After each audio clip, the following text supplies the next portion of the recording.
Yo, what up? Welcome to the start of the stream, everybody. We're live, and it is a fresh week. Kinda. I mean, it's Tuesday. This is the start of my week, so we'll count it. Close enough.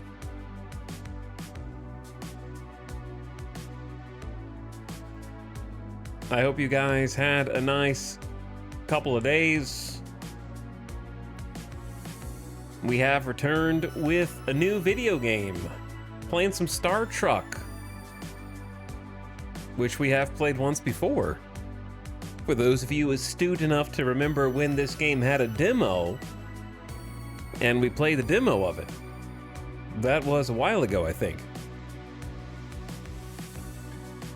I'm not exactly sure when that was, actually. Chad, when did the demo come out? Months ago. Some months ago.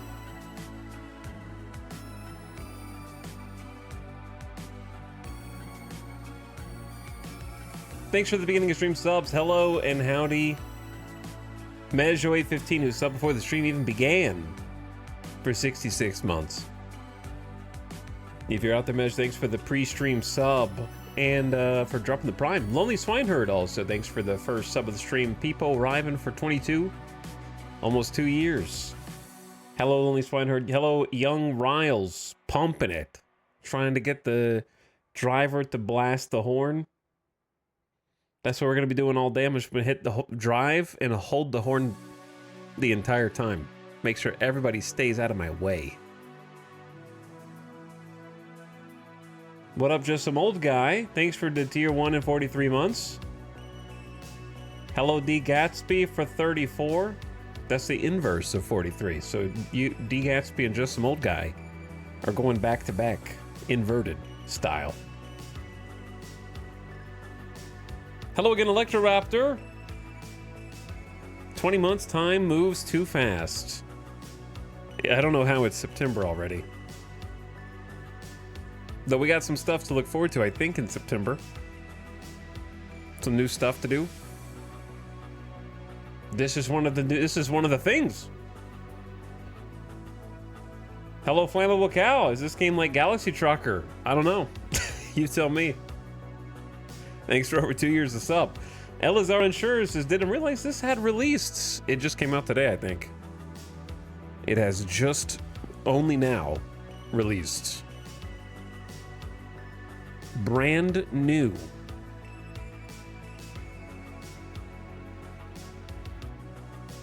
Kent Scented is here for September.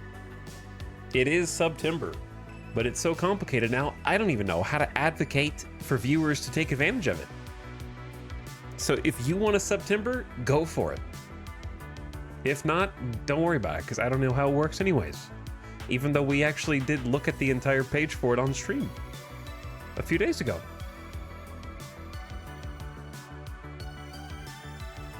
Karth Vader, what up for 54 months? Howdy, dude. Cork Marquis, thanks for arriving again for almost 3 years. Lots of, you guys have been packing these subs. Where'd they all come from? And Anonymous with the gifts of GS Random. Thanks for that Anonymous gift sub.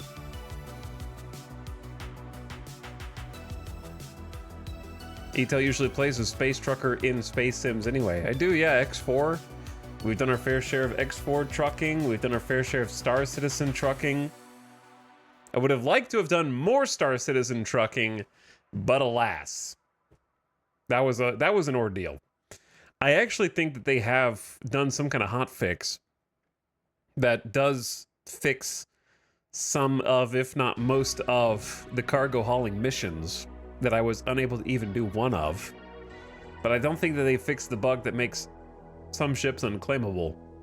So, I don't know what's going on over there. Bad. Bad things. But thanks again, Mr. Doctor, for dropping a 43-month pump it. Pump it. Midas is eeping in the background. He's eepy. Just a little sausage roll. Looks comfy. But yeah, this just came out on Steam. Let me get the page up for it so I can give accurate info. So far, it's sitting at mostly positive reviews with 298 reviews.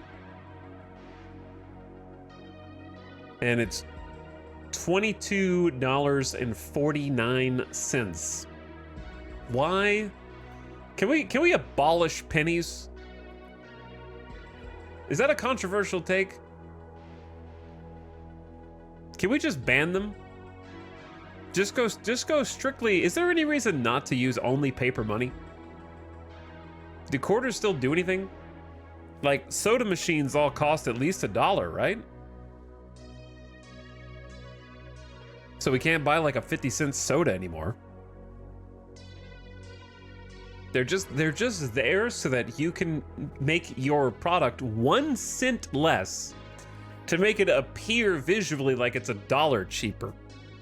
Trick the brain. It's not $25, it's $24.99. It's a different bracket.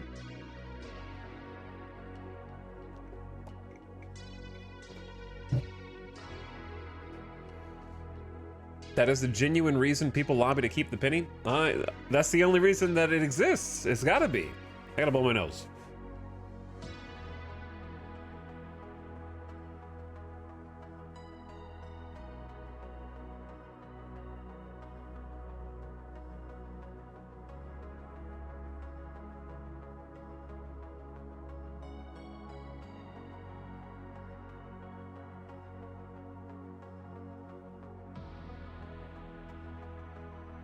Here's the thing, if a drink costs $1.75, I would rather pay $2 so that I don't have to carry a quarter around with me anymore.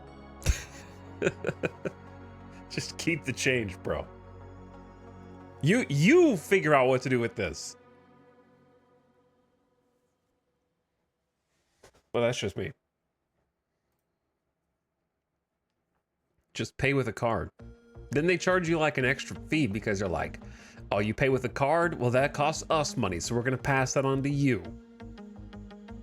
I hate doing like card transactions for a dollar something. You know, you like go to the post office, you need to mail something, or you go to like a UPS store, and for example, if you need to make a return on Amazon, what the way that the Amazon returns work, if you don't want to use, if you don't have a printer, like who has a working printer at the house nowadays? So to get the label to the UPS store, you have to email it to them. And if you email it to them, they charge you like $1.50 courtesy fee. For the guy, they charge you $1.50 for the guy to walk over, check the company email, and pull up the tag and print it off for you. Do you think that dude actually gets $1.50 or however much it costs to do that? Or do you think it's just like a principle? All right, let's do this. Oh dear. That's, I guess, what we're going to be listening to all day. Is the soundtrack for this game DMCA free? Do they have like a music section on their page? Let's see.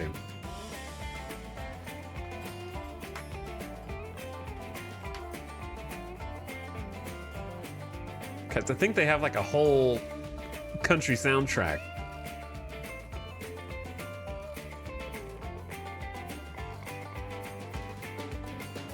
Star Trucker soundtrack streaming.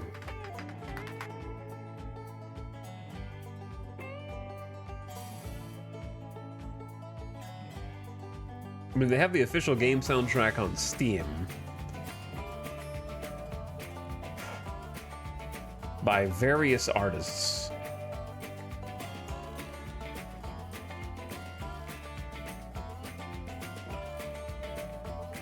I probably should have just asked. I don't know. I guess, you know what? We're just gonna listen. We're just gonna take the soundtrack as it is. And if this entire VOD gets muted, then it is what it is.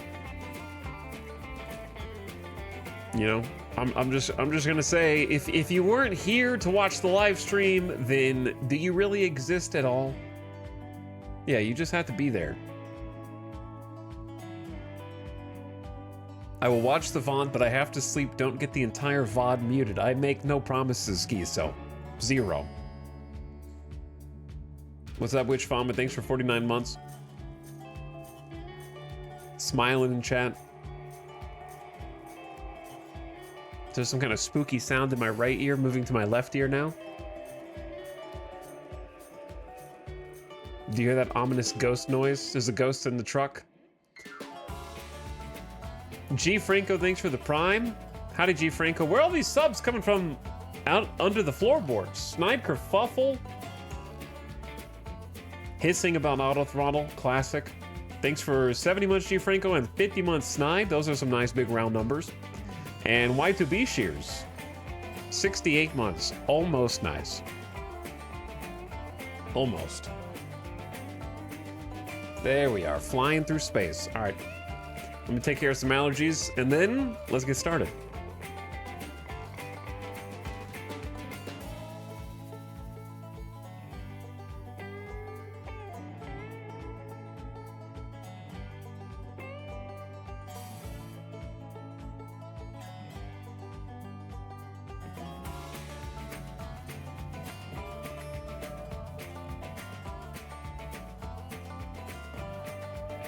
Okay.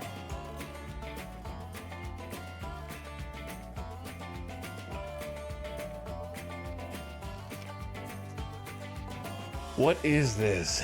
Custom experience driver for those who want to focus on hauling jobs.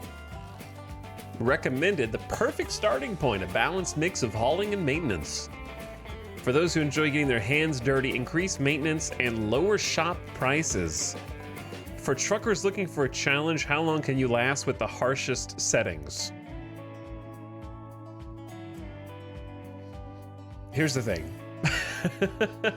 Everybody knows that hardcore modes in games like this are always incredibly overtuned. Let's go mechanic difficulty. I feel like this will be probably where I want. For those who enjoy getting their hands dirty, increased maintenance and lower shop prices. Let's go mechanic mode. That seems like a happy middle ground. This is a 1044 to the big rig that just broke down in Onyx. Looks like you're leaking a whole lot of lung juice there, buddy. You might want to take a walk and patch those holes. Okay. I'm in. I might want to be in a different part of the screen. Possibly. Not up there, though. No, that's big camera. I don't know why that even... I don't even know why that's there. How about right here? Right here? Ding dong. Let's try there. How about that? Number one, I'm gonna have to fix my FOV, I think. Well, here's our space truck. Look at this beauty. The WCG. We're hauling on the back. I see a leak out of the front hood right now. Change camera F and G. Oh, they got some cinematic cams. Nice.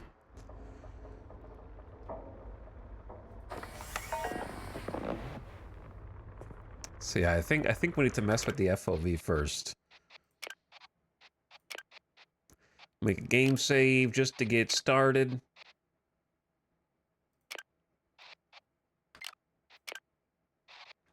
I think it defaulted to like 48. I'm not joking.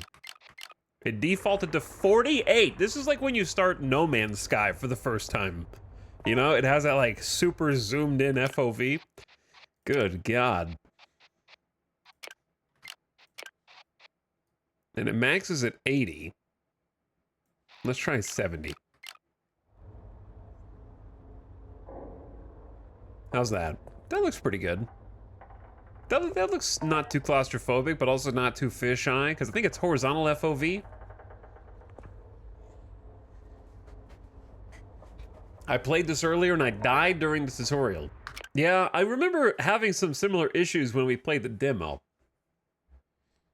Yo, what's up, Avik? 50 months sub. Breaker19, this here's Rubber Duck. Got a copy on me, Love Machine. Oh, Love Machine indeed. This is Love Machine. Go ahead, Avik. Thanks for 50 months, dude. How you doing? Hope you're having a nice evening. Thanks for popping in, sharing a big round 5-0. You gonna be doing any space trucking in the near future? And Tube Noble, this is like my job, but besides being in space. Oh, I get it. So you haul stuff in space, just not in a space truck. Gotcha, Tube Noble. The stream will decide if I do. Yeah, the thing is, I've been interested in this because it's very much in my wheelhouse, no pun intended. But we did have a bad experience with the demo, so I'm curious to see what has changed since then. The big thing was we crashed multiple times in the demo, and there was no way to save. So I'm curious to see how the save system works and whether or not there are any hard game crashes now. Hopefully that's been ironed out. That was the main issue that I had. But I do remember that this our new home has quite a lot of interactable elements to it. We got a little bed.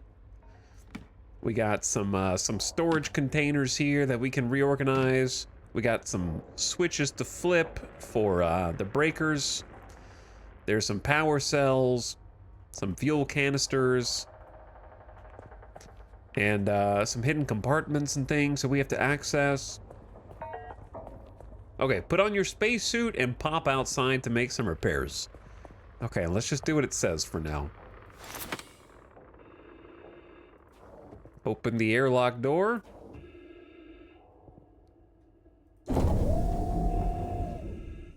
And we are free floating up here.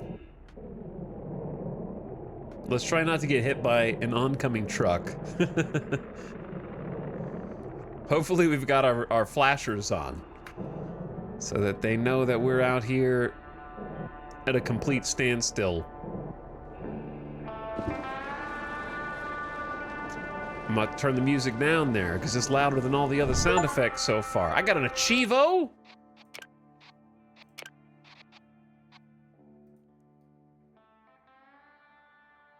Somewhere down there.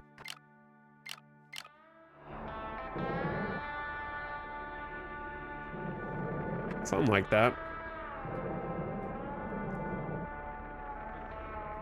Okay, is it C to go down or Control to go down? Or is there no articulation up and down? It might just be forward, back, left, right, and then turn. Not turn, but this angle, Q and E. What do you call this? We got move, up, down is shift and space. What? Shift is down? I don't know about that. I don't know about that.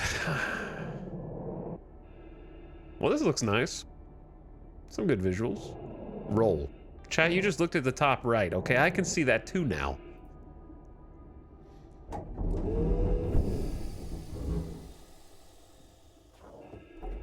Okay, hatch is closed, airlock open. Close the airlock door, return the spacesuit. It needs a charge. Wow, that thing ran out. That was like 44% charge in no time and 30% oxygen. That was running out quick. Okay, so I need to be careful not to take too long out there. That's fast.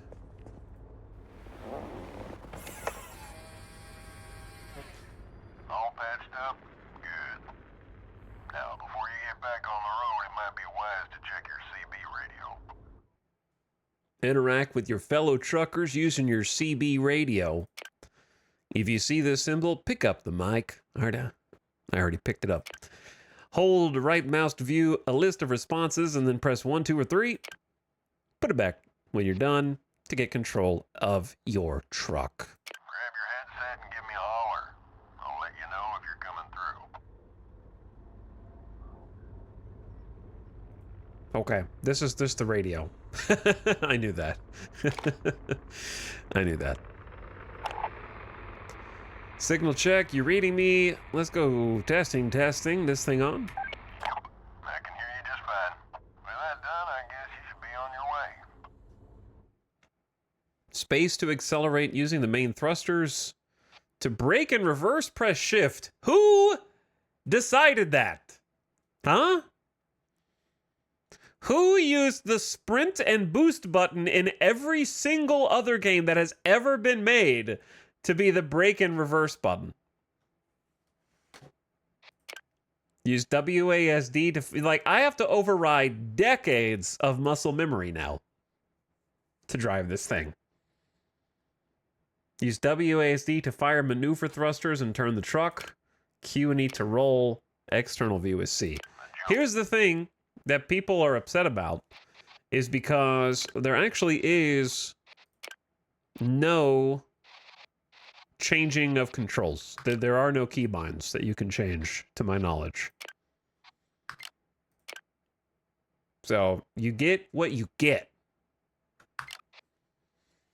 However, it does let you change miles, pounds, gallons, and Fahrenheit if you hate freedom. So there is that.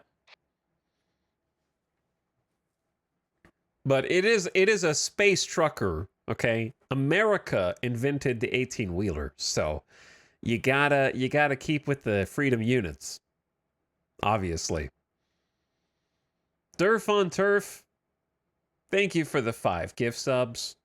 And wow gifting 5 subs back to back also. Yo, appreciate the gift subs.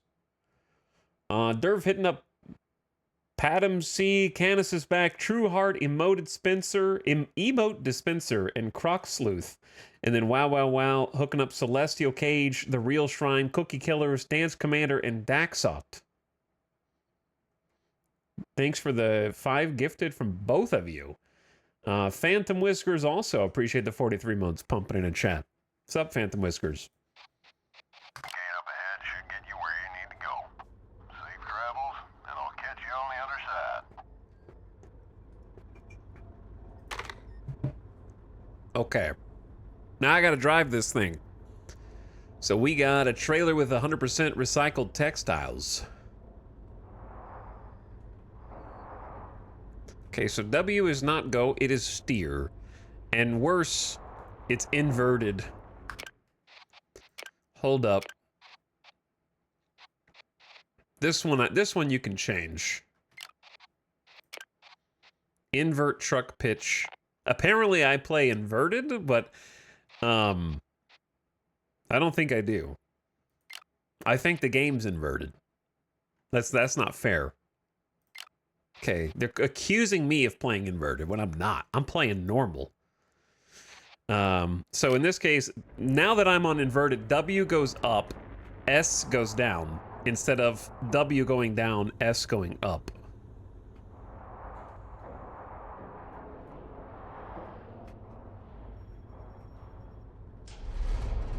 Okay, and now we spacebar. That might explain some issues I had. Were you having trouble steering? All right, let's hit some juice. I don't know what the speed limit is here. We can have our advertisements there. Do we have any rear view mirrors? I think there was like a camera mode. I remember changing some of the channels here. Truck status of the hull, system diagnostics. There we go. We got a left mirror, and I think we can have a right mirror also.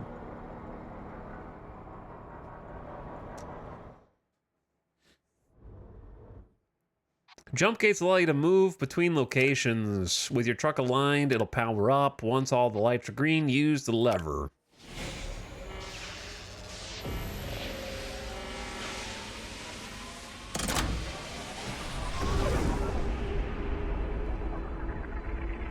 And we're through. This is Galactic B calling in from the CIV. Glad to see you finally made it. We've already got a drop zone warmed up and waiting for you. So just head on over to the waypoint, detach your trailer in the designated area, and I'll make sure your payment gets processed ASAP. Okay, we're in the first little system waypoint here. We got some through traffic. I don't know if there's lanes I'm supposed to be following or if I'm just gonna intersect somebody else who's driving along, but I see another trucker pulling a cargo haul up here. Let's start slowing down a little bit. Drive your cargo to the drop zone to complete a contract. It'll change color to indicate the trailer is in the safe area. Okay, I vaguely remember this. So let's just coast in here. We're a space trucker now. Yeah, we're a space trucker now.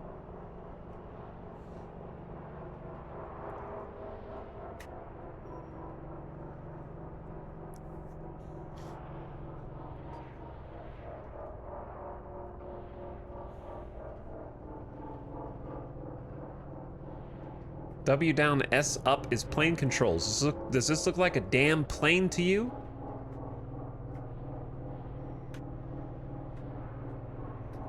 Does my keyboard look like a damn joystick to you?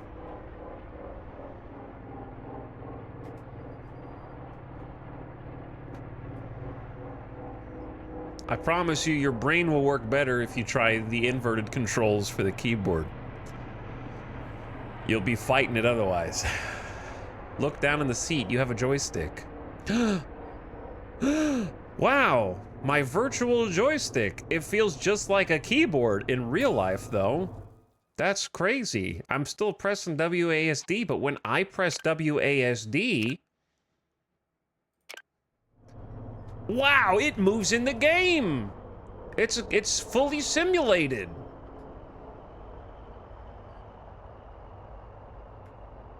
Oh my God, it's, and when I hit spacebar, the throttle goes up. Look at that.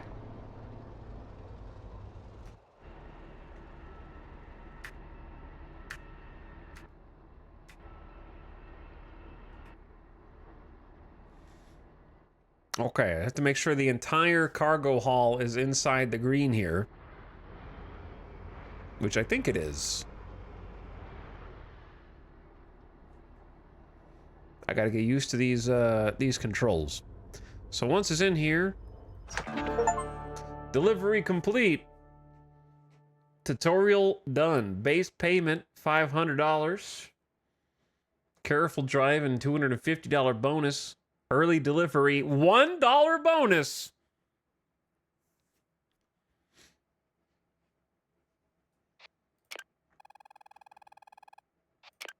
$1 whole. Power levels seem low or exhausted for one or more systems. Be sure to replace power cells at regular intervals to prevent system failures, job delays, and death. Great job. Payment should already be with you. So gravity's at 10%. If you feel like spending some of that hard-earned cash, just head on over to Palmview Station. You'll find they've got supplies, a few jobs on the board, and the best home-cooked soya protein this side of Alpha Centauri. Now that you learned the basics, we've enabled dashboard controls in core truck systems. For more info, use the manual. Happy trucking. The manual. Okay. Step 1, I can see that gravity is low. So let's try and fix that before it runs out. We got a couple power cells here. So if I remember from the tutorial, there's like something under here, right?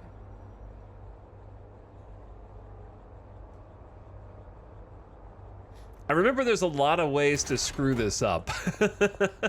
I do recall that's an air filter compartment, climate control, oxygen.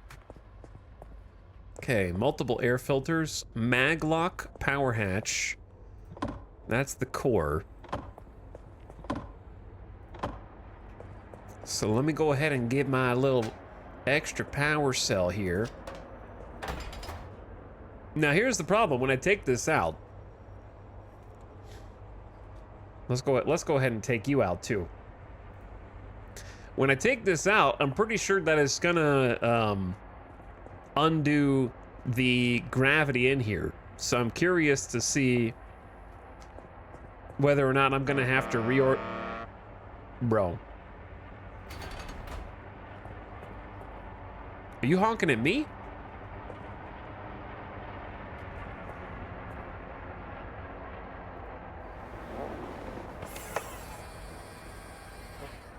Who honked? He might have pushed me out of the... How did my truck move? I was not down here, bro. I was like adjacent to... Did he just shove me out of the way?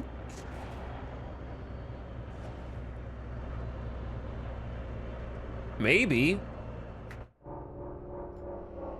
Look, I don't know how to turn my flashers on.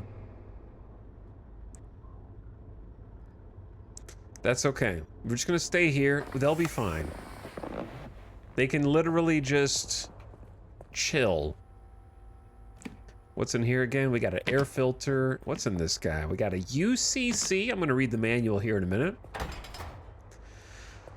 Okay. It looks like your gravity compensator's offline.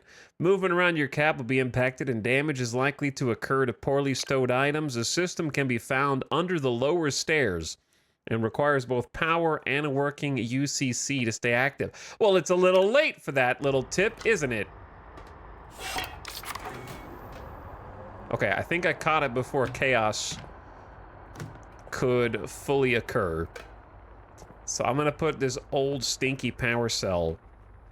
Is there, is there a crouch button? Do they even have like a control overlay where it shows you what each keybind is? Or no?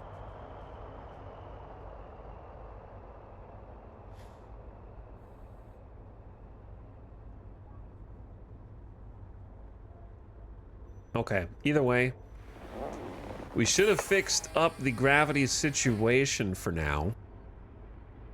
Yeah, gravity's full, everything else is depleting. So the longer I stay here, the worse the situation gets. Head to Palmview Station, dock with Bay 3, accept the contract, put on some music optional.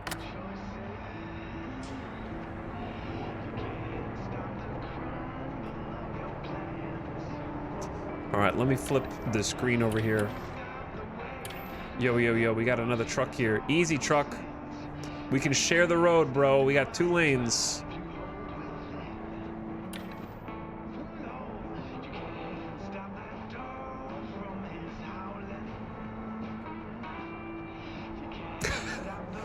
Palmview Station's 2.7 miles ahead. We are driving real slow then. All right, I'm gonna pass this guy. I'm gonna look at all my controls when I'm certain that we're not like actively draining all of our battery stuff whilst I sit and look.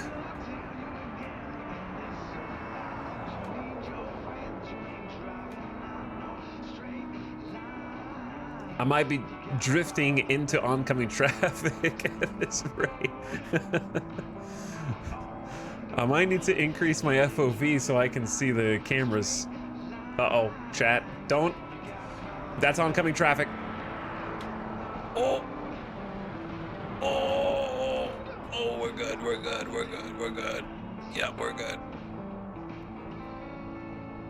I saw my life flash before my eyes. There was another 18-wheeler going straight at me. I don't know whose idea it was in the space organization to make the highways curve also, so you have to roll. 0.4 miles from the dock. Yeah, we're gonna arrive at that very fast. Use the docking camera to align with the bay, maneuver to the mag lock systems, and pull the lever. Easy peasy. We're gonna have to hit the brakes a little bit here.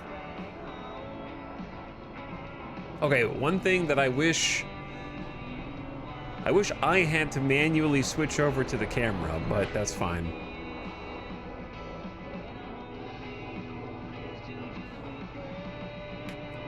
Also, one thing that's taking a little getting used to in my brain is, let's say you accelerate to like, okay, let's say you accelerate to like 120 miles per hour. Even if you stop accelerating, you're still getting thrust from your ship. So whenever I point in a direction, I'm still moving toward where I'm pointing, right? I'm not like floating away Newtonian physics style, even though I'm not like holding down the accelerate button. Okay, we might be a little close to the maglock here. Slightly too close. I think I misjudged how this thing rotates. Yeah, we're sitting a little further up. We're sitting like 2/3 of the way forward.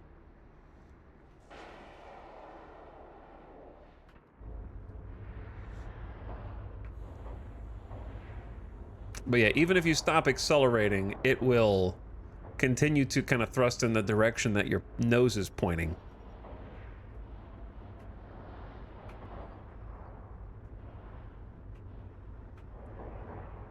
Oh yeah, okay, it's shift to go back. Sorry. 15 yards. 11 yards. They are watching me right now.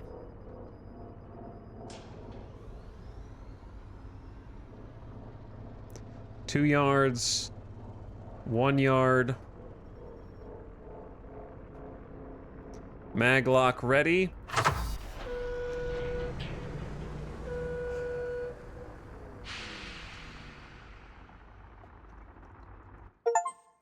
All right, we're locked in. Dock with your first station. Job boards have a list of contracts in the local area.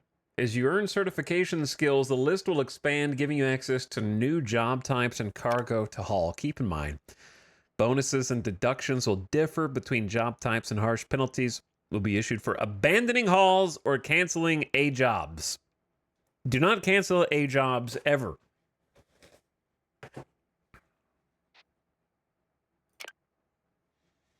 So,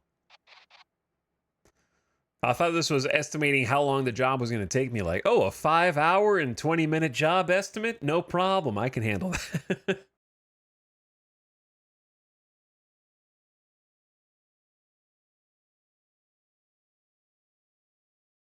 Don't you know I used to fly in real time in Microsoft Flight Sim?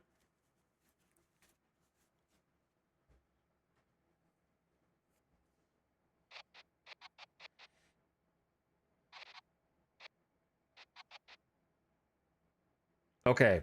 Why? This one is 6.1 light years away, and this one's like 1 to 3 miles away.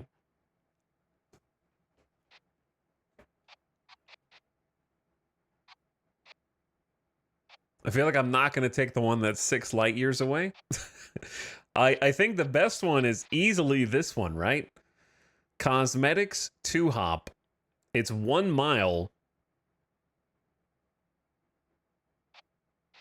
Oh, it's 2 jumps. Okay, it's 2. I gotcha. So this is how far away it is to pick up, not to deliver,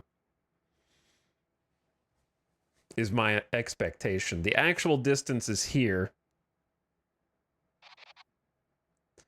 So this one is 6.1 light years away, the cargo is, and then it's 1 jump. Gotcha. So the highest payouts have 2 jumps. I'm sure it's not too crazy right now. Let's just go simple. Let's go simple. Let's take diamond foil rolls 1 hop. 1 jump. Keep it simple. Start at the bottom. This freight contract is entered into 2/8/30/23, effective date between Q-Star Company and ETAL the driver, collectively referred to as parties and individually as party. Services. The company hereby engages the driver to provide haulage services to services for the transportation of goods and/or materials from designated pickup points to specified delivery destinations. 1.2. The services may include but are not limited to loading, unloading, transporting, and ensuring the safety of the goods during transportation. Compensation. The driver shall receive compensation for the services rendered as per the agreed terms and conditions outlined in the job specification. Bonuses are subject to the company's discretion and contingent upon performance metrics associated with the provision of services and compliance with certification requirements. There's more. There's a lot more. Terms and termination. The driver has the right to terminate this contract by providing notice prior to departing the initiated job board.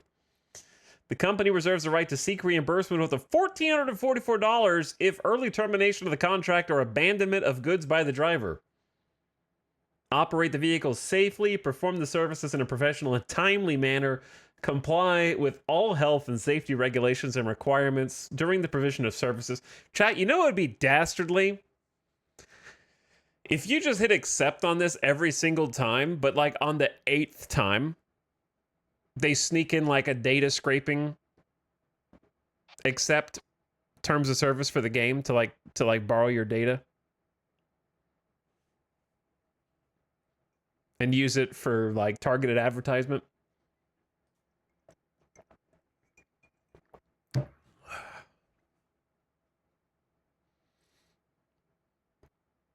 This is chat. This is confidential. You're not allowed to know about this. Okay. FYI, you can't know. Reach rank 2. Unlock a cert. Break for barrel, break for barrel. This is Red Eddie, cooking good out here. Hello, Red Eddie. This is Barrow. Go ahead. What can I do for you, mate? I'm looking for info on the express gates. Last I heard, it was a parking lot out there. Oh, now we're in the galaxy, you hear that? All clear out here as far as the eye can see. Heard it from Dusty Bear, our own set of apple ears. Alright, you caught me. Just reading the mail here at the pit stop. Those sheriff instincts die hard, don't they, old bear? Now, who you calling old, Ace? We got a dude named Bear and another dude named Barrow. They're both bears. Listen to you two turkeys arguing again. You're hogging the channel. Oh, it's just a coffee break, Eddie. Ain't no one out here with us anyway. What are you guys talking about? Oh, it's my turn. Hello? Hello? Who's that? Sounds like the newcomer made it across from Onyx in one piece. Sounding like a real green apple, though. You even got a handle, mate? Oh, my nickname. What's a handle? Wow, I suck. I really suck. I go from, hello, what's a handle? It's like a nickname, a call sign for the CB kid. And you'll need one if you're gonna be driving out here. Maybe we should call you Lucky Break. You know, on account of the serendipity of our meeting. Pretty sure there's a tough break in Vexmont. Right. Break. Jake. Jay. I reckon Lucky Jay could work. Why Jay? It is. Why am I Jay now? Blimey, feels like a big old jamboree with all this chatter. Don't you have somewhere to be, Barrow? Yeah. I got a cold drink that's gotta go. Keep the shiny side up and the greasy side down, fellas. Will do. Mrs. Red Eddie down and gone. Big 8, This guy's boys. scared me. Safe travels. This dude's gonna be trouble. He's gonna ram into me. Wow, these guys are gonna hate me. Okay, I don't know if we can actually stay here without losing power. I would hope that while you're parked in a station, it stabilizes your power cells. But no, I don't expect anything. I just want to look at the manual real quick and then maybe read some controls. Let's open the glove compartment. Okay, so the user manual's got more stuff than I thought. I thought it was going to be more like a manual. Switching off drive assist will disable the truck's automatic stabilization systems. So, okay, gotcha. This saves on fuel but requires manual momentum correction to safely navigate a sector. Cool. Drop zones, detaching trailers, docking, hitching, emergency brake. In the event of thruster failure or extreme situation, this process expels cab air to reduce velocity. Last resort only. Cruise control, maintain a consistent speed. Driving offenses. Penalties vary. This includes careless driving, collisions, and failure to engage with authorities. Core thrusters overheat if run at full throttle for too long. If this occurs, the power output reduces until they cool. For quick recovery, manual venting can be performed via external thruster access panels. Core thrusters will freeze if inactive for too long. If this happens, power output is limited. Enabling the choke for an affected thruster will decrease recovery time at the expense of higher fuel usage. Okay, so I'm probably freezing the thrusters. Okay, I didn't realize there was a scroll that went down. Chat, am I just going to read the entire manual right now? Why not, I guess, right? I don't need to read all the certifications, I don't think. Mostly just the truck stuff. Star trucks need rocket fuel. Stop by the gas station fuel pumps to avoid being stranded and forfeiting jobs. Fuel canisters can keep you out of trouble. Use these to top off the tank underneath the truck to run a little longer. Power. Replace power. Oxygen. If your cab is losing more oxygen than it generates, check for hull breaches. Ensure your air filters are in good condition and that the system has power. Filters recycle the air in the cabin and reduce the workload on your oxygen generator. They deteriorate over time. If you have cash to spare, it's wise to replace air filters before they completely fail. Keep an eye on the cab temperature to make sure it's inside the habitable range. If your cab is getting too hot or too cold, make sure the climate control is online. Gravity compensators. Okay, we already did that. Universal control circuits allow your truck to communicate effectively with systems required for day-to-day use. These components are fragile and sensitive to electrical storms and EMPs. Oops. If it fails, the system was offline until the UCC is replaced. Suit charger.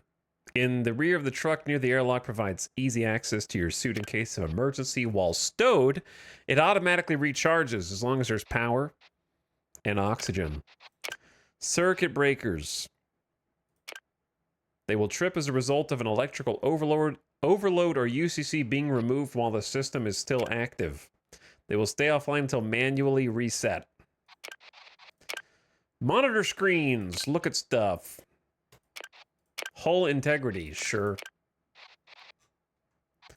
Cab weight. Authorities at the DIV have weight checks to prevent uncertified truckers from carrying more than their allotted weight in trade goods.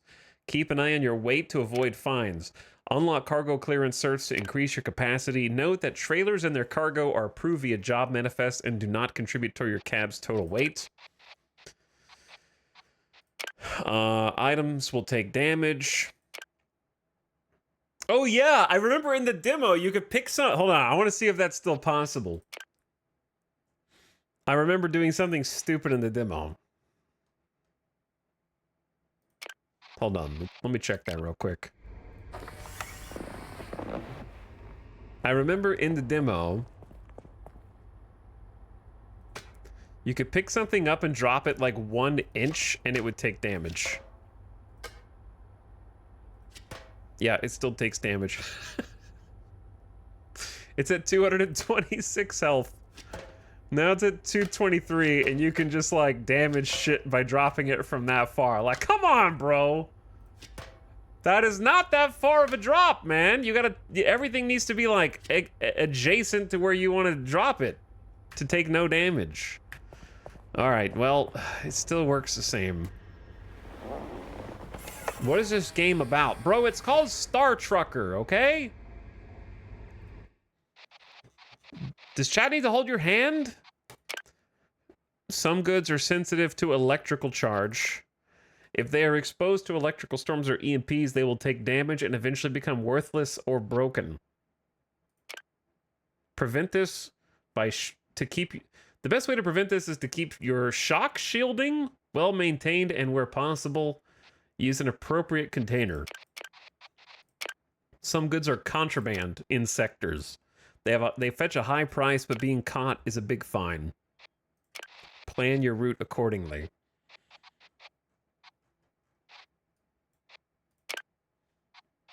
Spacesuit depletes oxygen. Energy will diminish from welding your hull. The suit will maintain a safe temperature in everything but the most extreme conditions.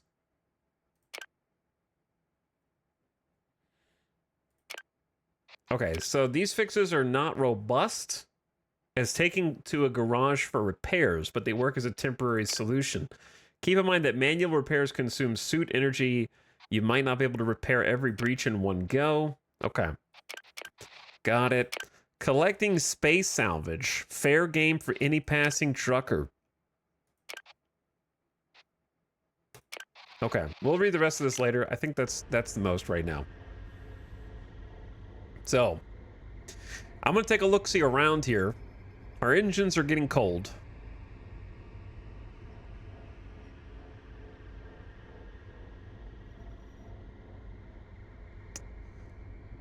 I'm trying to, like, just see what's here. We got the thruster choke. Is there any reason to turn off all the thrusters? Lower shutters currently jammed. There's the horn. That's what I've been looking for the whole time. Okay, obviously we can't jump. Got the mic. There's the emergency air brake on the right-hand side. How do you do like a... Okay, zoom is Z. Thank you. Interior is 68. Okay, apparently 68 is where we're gonna stay for now. Turn off the front lights, the rear lights.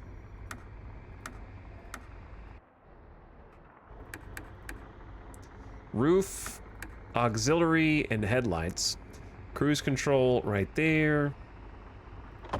Put the glove compartment back up. 68's a little chilly, but okay.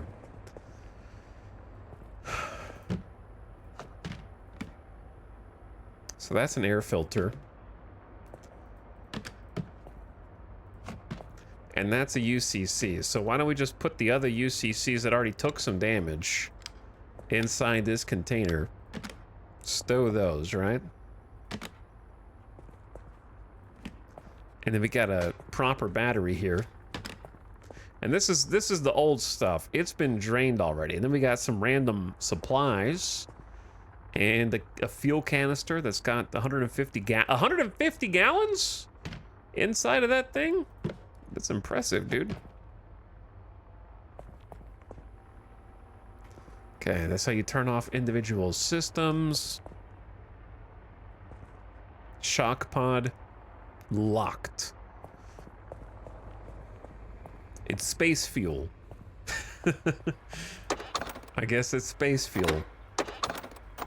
Let's check our air filters. 358 HP. This one doesn't even have an air filter. We got space for 2 air filters. Okay, so I don't have any air filters that I know of right now.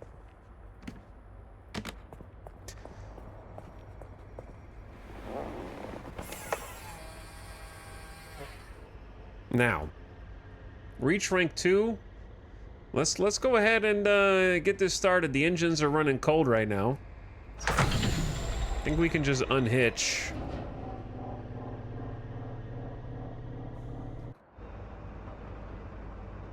Okay. And our cargo should be pretty close. We're only like one jump away.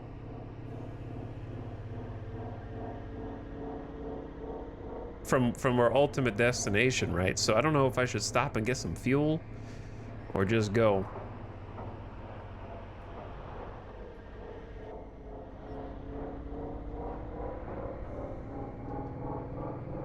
I got full O2, no problem. 2/3 of a gas tank. I don't think we need to fill up on gas right now. Famous last words. I got the emergency if I need it.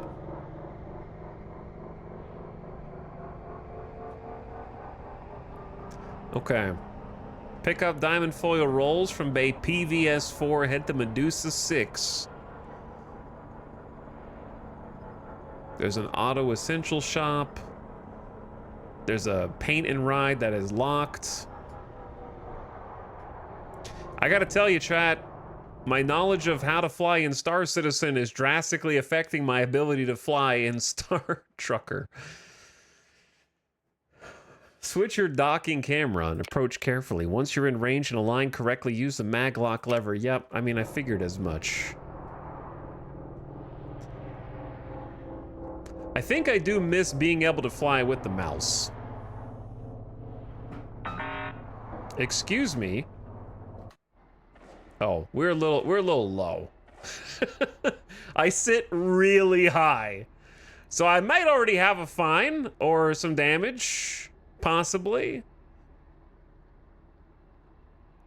Yeah, I'm way up in the truck compared to how low the like Star Wars Episode 1 pod racing engines are, for sure.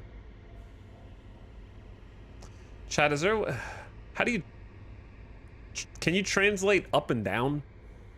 Do we have thrusters that do that? Or do I have to literally reverse?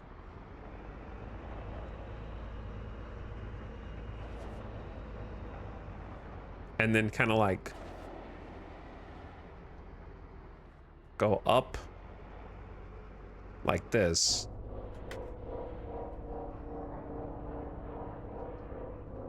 And line it up that way. Okay, let's, I wish the camera, like, in my opinion, it should never change your screen for you. You should change it only. Because, like, I have these set the way that I want them, and then it kind of, like, overwrites them. I also think some more screens would be nice.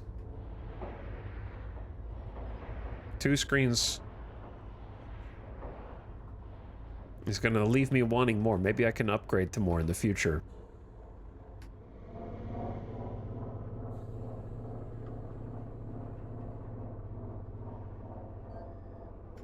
Easy does it.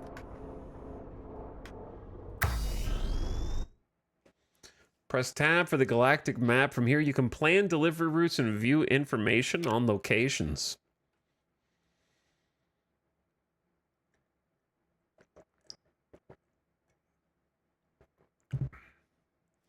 What's up, Wojess? Thanks for 18 months. I can't believe it's been a year and a half already. Pump it. Welcome back to the stream. Have you played this game yet or planning on it, maybe? War of the Worlds, thanks for giving a sub. To Loser Neat.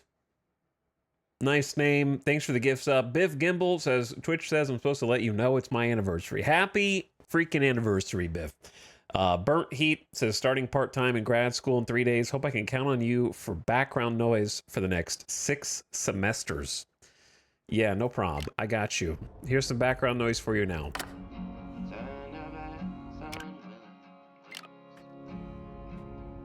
And Sir Wellington, thanks again for a month too.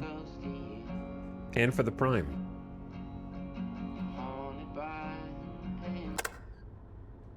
Okay, I can't focus when there's music. So we got the stuff.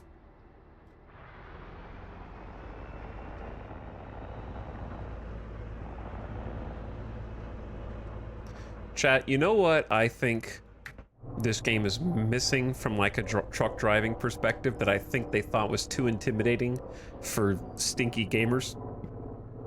A gear shifter, like a space gear shifter, having to like shift up and down depending on how much weight you're hauling. Like train game, what's it called? Derail Valley. Derail Valley style. Head to Medusa 6. Okay, where's Medusa 6?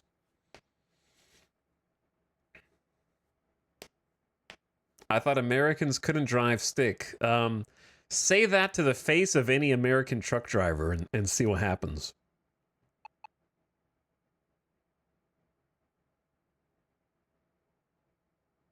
Jumps 1. Estimated driving distance 6 miles. 5 minutes. Okay, so if I just left click,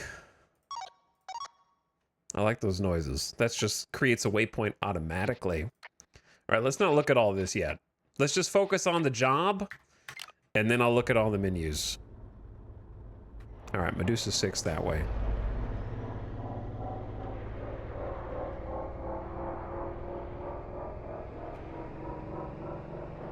Got some decent window coverage here.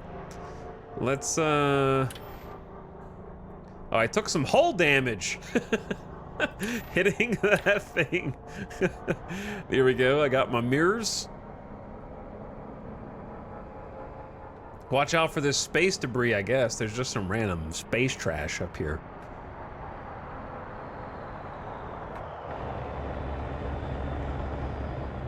I do like that you can just go to third person kind of whenever you want.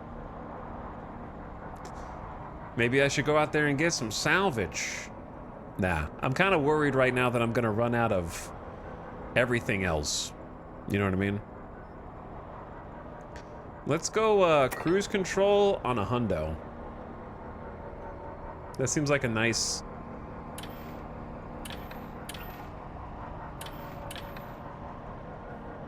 Or having my mirrors up is gonna mean I miss information that's crucial about how much,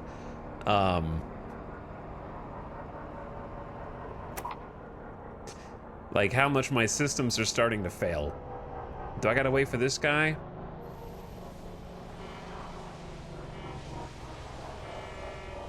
Yeah, I gotta wait for that guy. Stop your truck. No!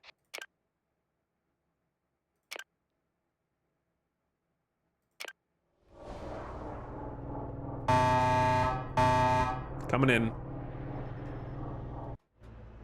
We're coming in. Trying to line myself up.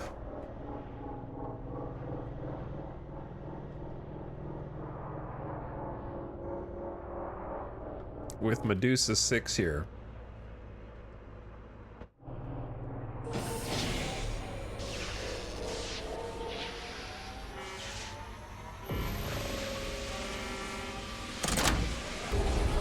Easy.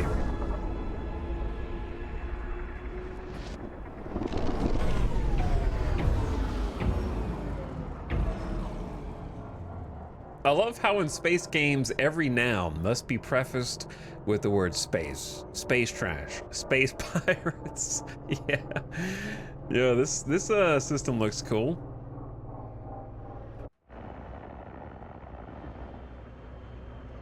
It's got a neat vibe. All right, drop zone 2 miles that way. Do I need to stay on the business hub? I don't think so. I think we get off here.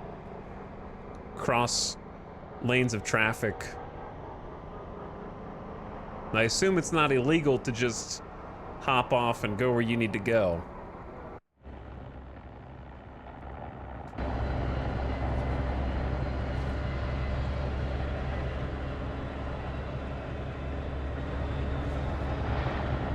I like all the different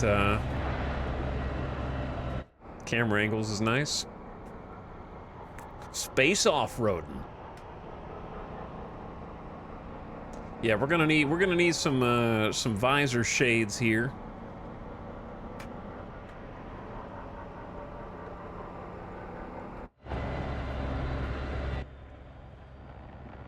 I thought the drop zone was on this side, but it's a little bit around. Can you get truck upgrades? We're gonna look at all that stuff here in just a minute. I just wanted to get another drop in because there's some menus that I haven't really looked at yet. So let's start coasting to a stop here. Kind of line up on this turn. If you drive too far out of the way, the space cops might pull you over and give you a space fine, and then you have to pay it with space bucks.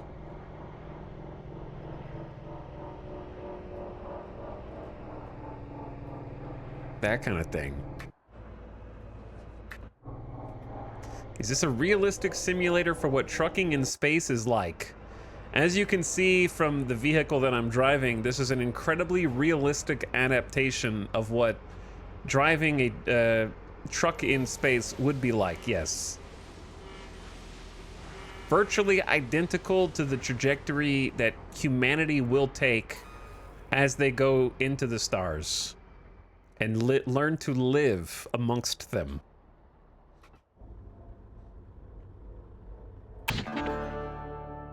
Diamond full rolls. All right, I lost $71 for careless driving. Is that when I bonked into the station before I even picked up the cargo? They deducted $71. That's like a tenth of my pay, man. I didn't hurt the cargo.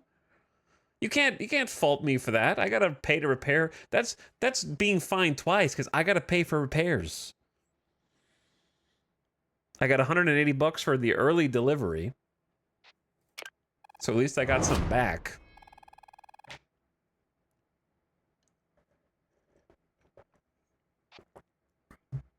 Spend skill points. Okay, let's see what we get to do. Certification skills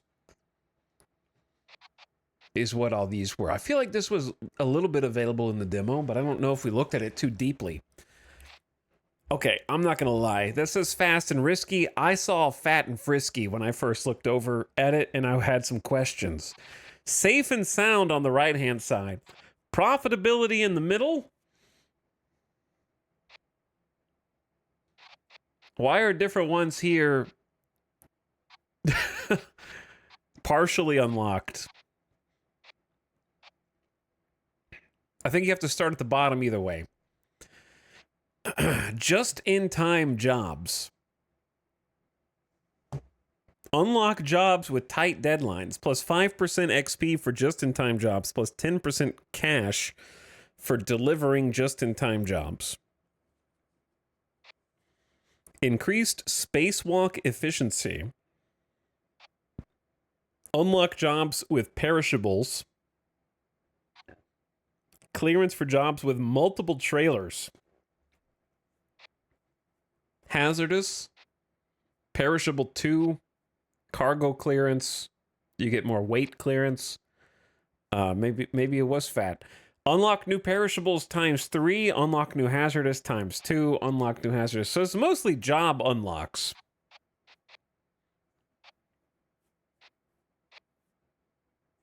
But then the question becomes, if you're unlocking new jobs to make more money, what are you spending the money on? So I'm curious to see how that goes. And then both of them kind of meet up in the middle for valuable cargo, heavy cargo, better spacewalking, new valuable cargo, heavier. And on the right-hand side is safe and sound. Fragile cargo, fragile 2, fragile 3, long distance, trailer permission. So these are both multiple trailers.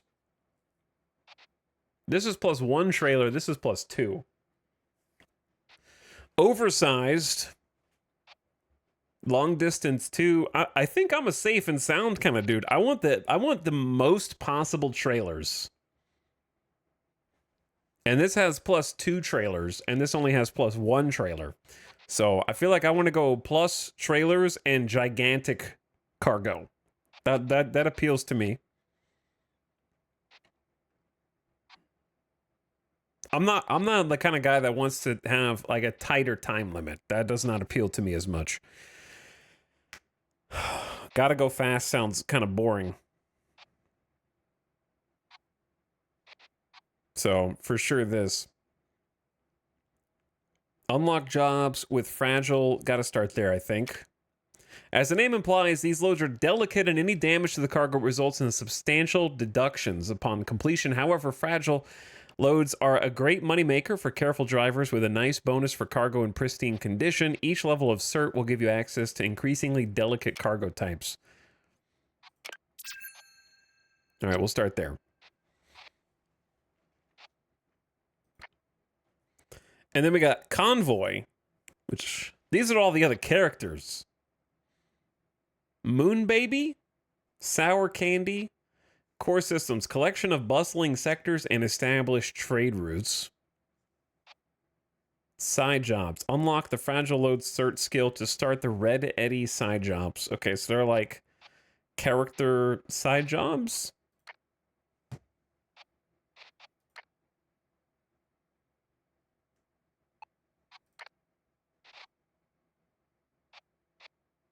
Oh, wait, this is all the cargo that's inside my ship. I believe. Inside my truck. Okay. And then skills. Gotcha, which we just did. Now that you're cleared to haul breakables, I got a job I think you can handle. Swing by New Liberty Terminal over in Atlas Prime if you're interested.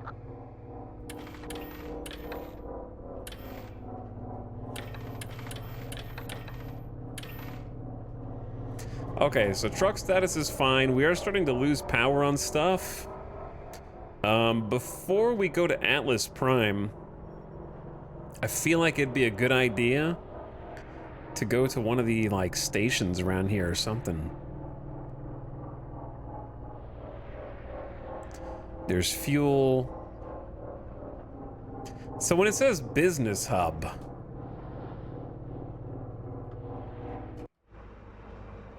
what exactly are we talking about? Is that just like a POI, or is that something I can actually interact with? I'm gonna go find out. Because maybe I can go get some fuel top off anyways. Yo, trucker in space. We are truckers in space. What's up, Coronis? How's it going? Have we started yet? Oh yeah, we've been started. I already done 2 missions in the tutorial.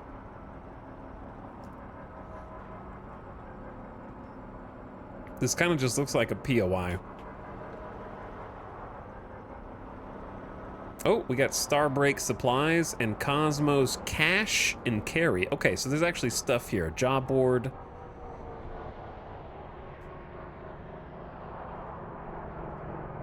I kind of just want to see what each of these has available.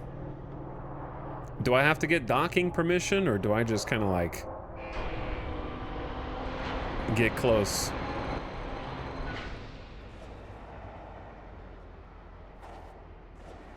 All right, we're a little low.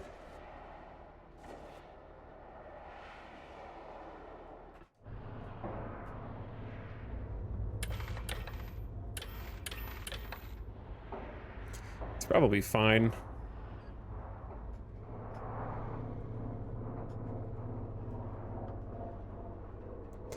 All right. See what you can spend money on in this game.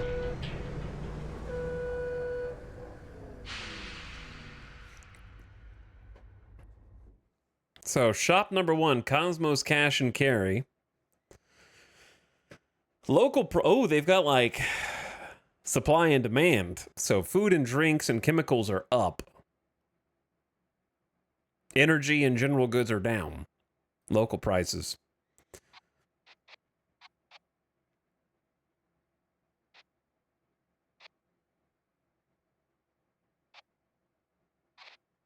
So, what do they sell? They've got hard case containers, crate of beer, crate of wine, fuel canisters, power cells, air filters, the UCCs, propane tanks, cleaning supplies, fireworks. Okay, so there's a lot of these are commodities. Antidepressants and painkillers. They got just a whole smattering of things here, huh? So if I close this, how do you access the shop again?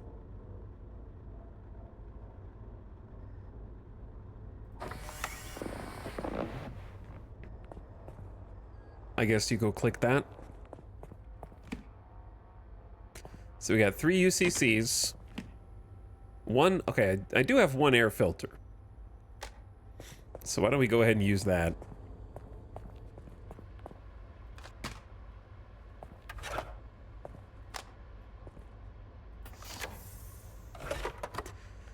And that means we got 1 missing air filter at the moment.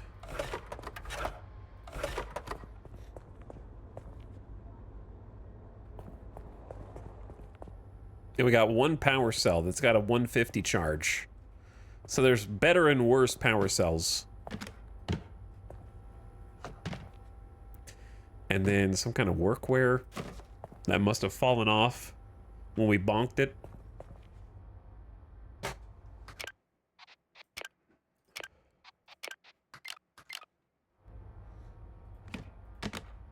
All right, let's start making some exchanges. I don't think we can even use this junk except to sell. So this game lets me forget to change my air filter for months too? Yeah, just like real life. Exactly. So here's what I want to know. If this says value, parentheses $500 in gray, then $250 with 2 green up arrows, does that mean 500 is how much? What does the parentheses 500 mean?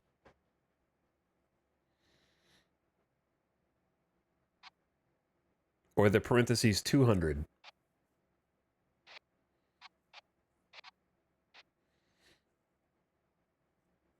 That I don't know. Uncle Owen, thank you for the gift sub to Winkleberg. Enjoy your gift sub. Thanks for slubbing. Original value? I don't think that can be the case because they're selling cleaning supplies for parentheses $200, 110.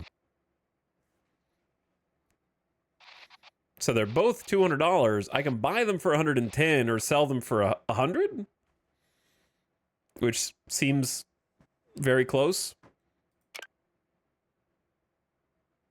I'm just going to go ahead and sell them because I think we have like a plus 12% seems best price possible, maybe. I don't know. That would have to be plus over 100%. I say let's just sell because this is taking up inventory space anyways.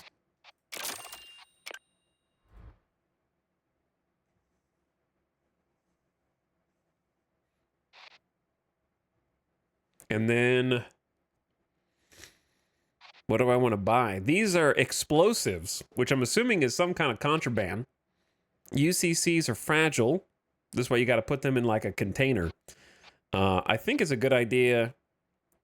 Hold up. Power cells are $1,000? Damn, dude. We're going to have to make some crazy money then.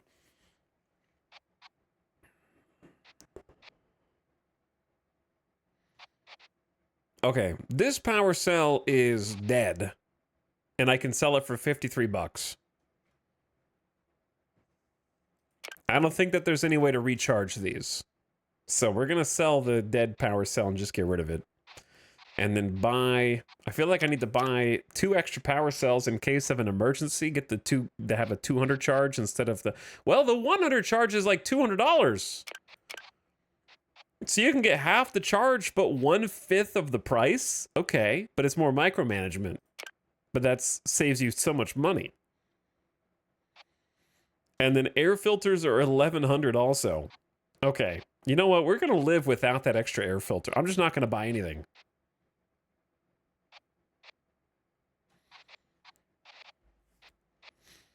Do I need anything else?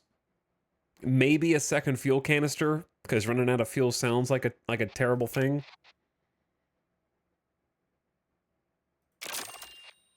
Order is delivered to your airlock. Yes, it is.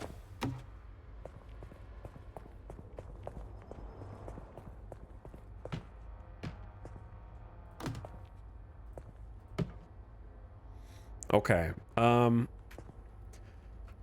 kind of wish I could crouch.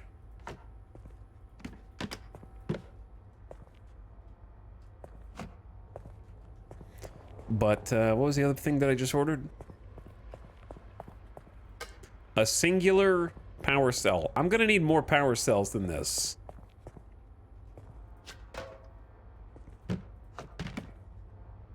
I only have 2. Maybe I should need to bite the bullet and buy an extra one just in case, because I don't want my game to end just because I was greedy. I got 4,000 bucks. I'll buy one superpower cell.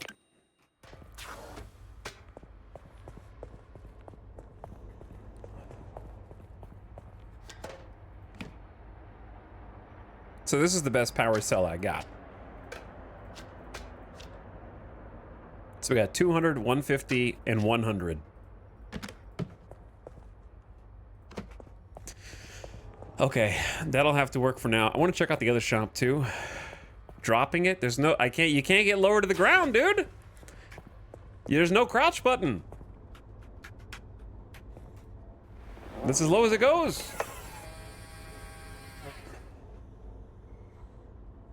Let's go look at Starbreak supplies.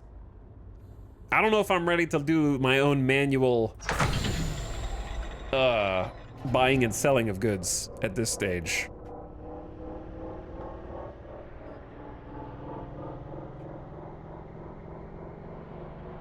I don't know if I'm ready to try and like buy high and sell low, you know what I'm saying?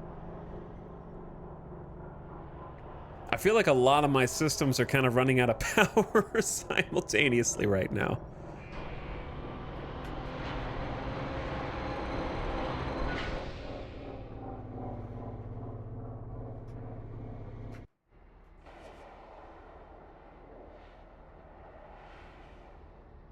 It feels like we're swinging toward it.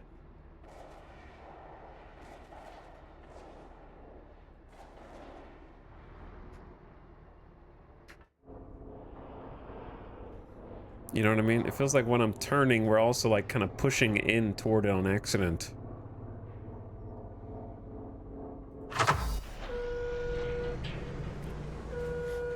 Okay. See what this shop has. I don't know, it could be just a alternative shop. They sell cardboard boxes, I guess. And more, oh, they sell a ton of the cheap power cells.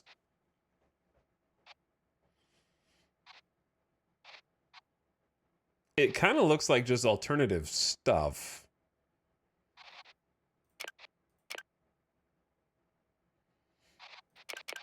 I'm just gonna go all in on that.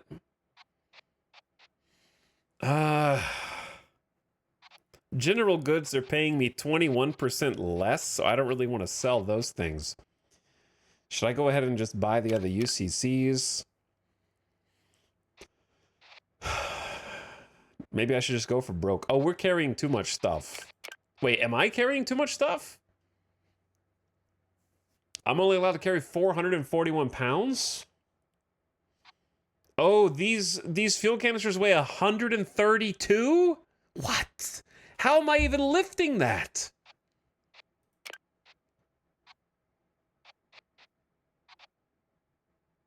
Well, little did I know. Okay, so buying one of these was a terrible idea because I spent...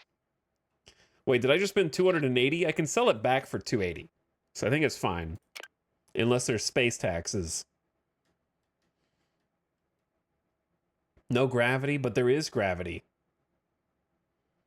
Chat, we literally have gravity, bro. How do you think I've been walking around? The first thing we did in the game was change the gravity power cell. You guys will never make it in space. You don't even know the difference in gravity and no gravity.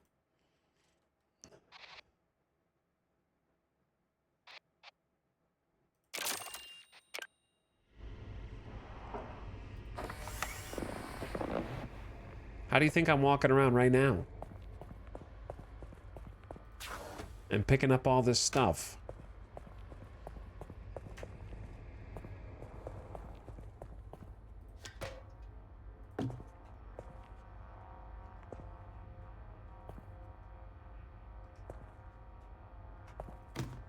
Okay, that one's kind of a weird one.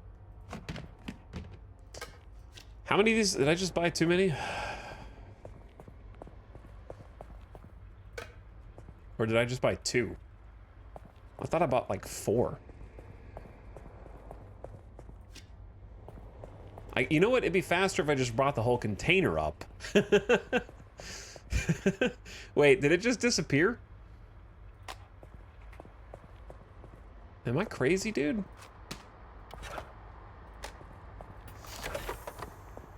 Chat, is stuff disappearing right now? I could have sworn I bought 4 power cells. Also, I just dropped this thing and it lost 1/4 of its HP, just that fast. Okay, we need to be careful with that.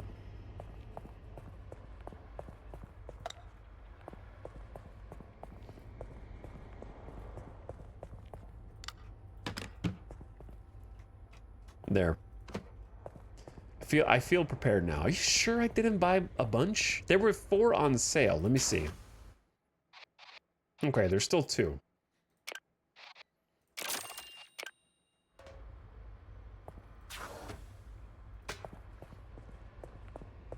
I got this. There. I got a full box of power cells. We are set for at least a couple trips. And now I want to get out of here.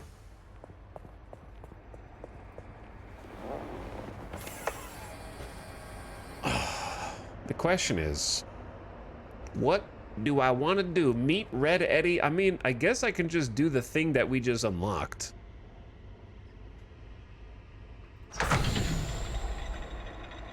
The only other thing here is a job board, which you could do, I guess, like sandbox, do your own thing. And I got half a tank of gas. So where he wants me to go, Atlas Prime is like where we just came from, I think.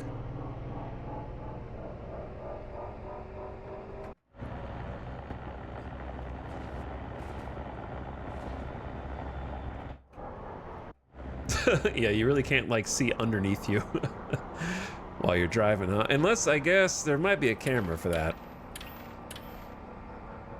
There is a camera for that. Convenient.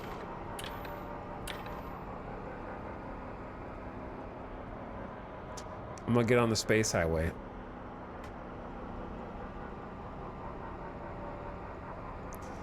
I gotta check when I'm merging over, you know? Express gate to Emerald Junction. X25. Southwest to Atlas Prime. Southwest, you say? The speed limit's 150, by the way, chat. I think they need some lane markers.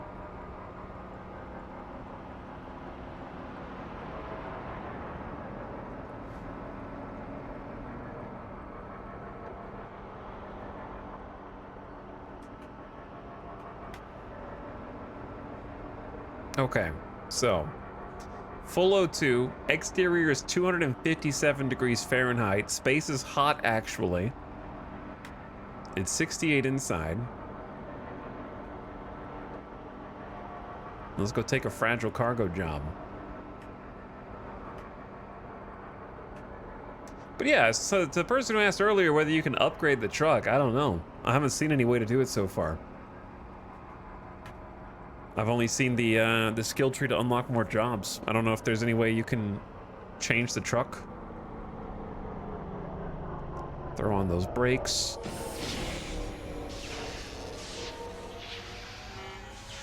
I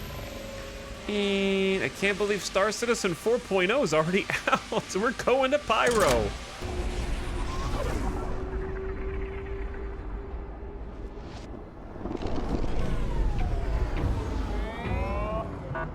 Welcome to Atlas Prime. This is an automated inspection checkpoint. Please be patient while we check for compliance with local regulations. Bro, I don't have any contraband. You guys need to get off my ass. Thank you for your time. You are clear to proceed. Have a safe trip.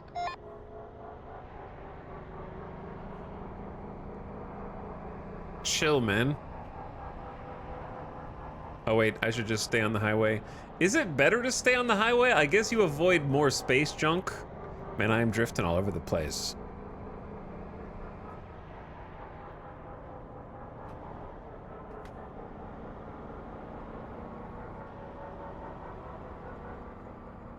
Is it faster to stay on the highway?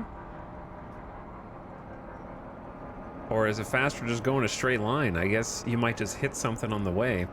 But then if you stay on here, you might hit another truck. Just dodged getting a crime stat. Who lives on the toxic green planet? Let's do activate cruise control, 140.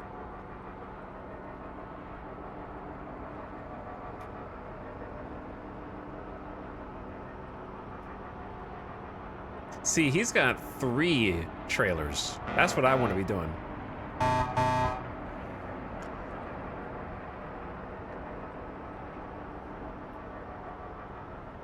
Does this game make you feel like a space trucker from that one episode of Cowboy Bebop? No.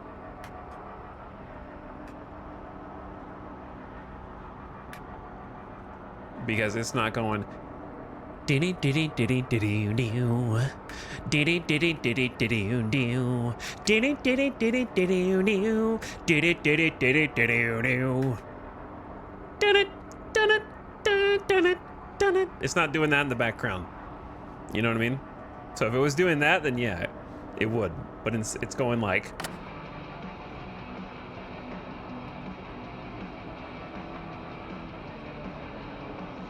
Are the other truckers AI or people? My sweet summer child, they are AI.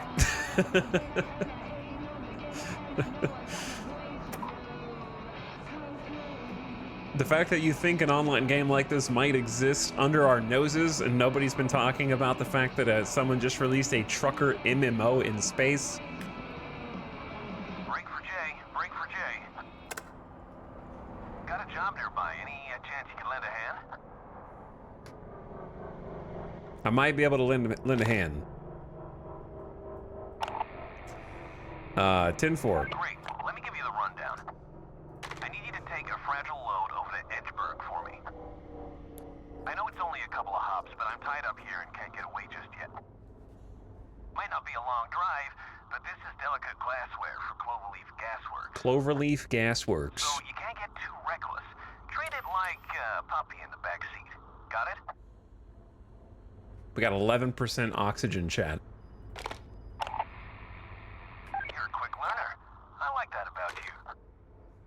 Anyways, I'll leave you to it and check in when I get free. See how you're going. Good luck. Red Eddie, over and out. Now we got 10% power.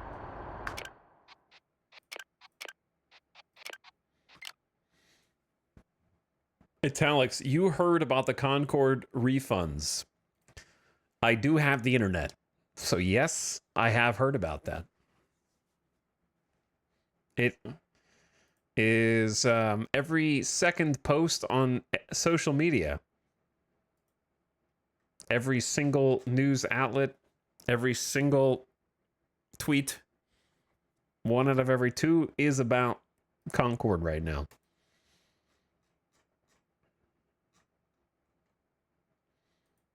Is the music DMCA free? I don't know. I'm just living life on the edge.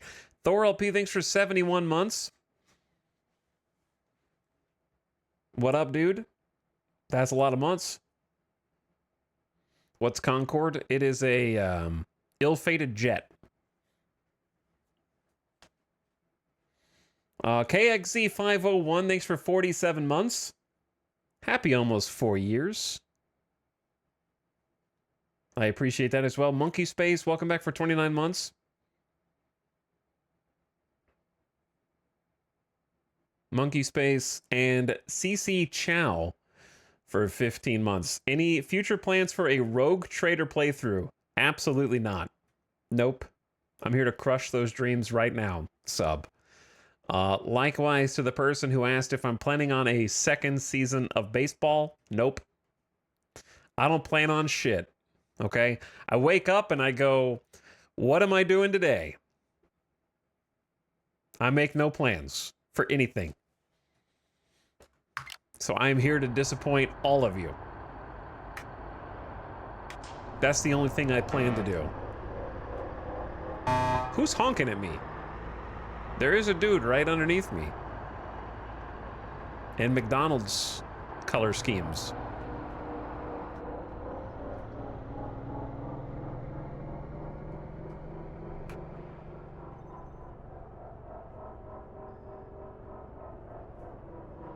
You stopped on the freeway. This is not the freeway.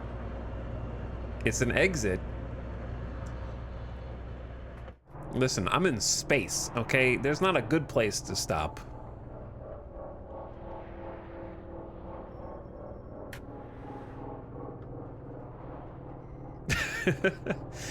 More Rogue Trader for me, then.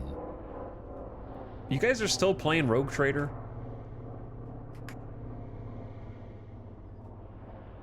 I don't believe you.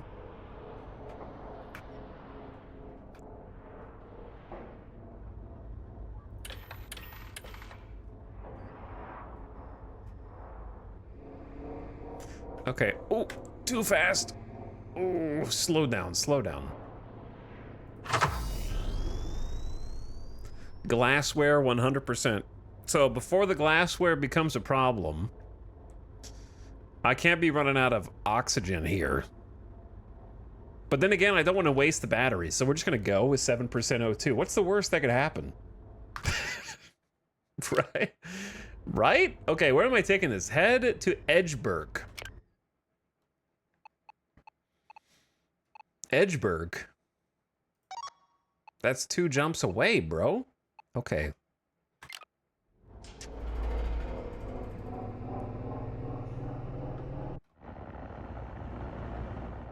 And maybe I'm not the right person to be taking the fragile cargo. What path am I supposed to be taking to get here? Atlas to Medusa? Where's Medusa? Oh, I see it. It's the one that's flashing yellow.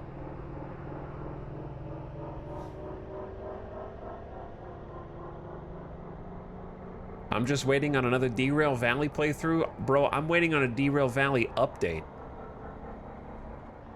It's been like a year, and so far they've added chickens. You know what I'm saying? And that's it.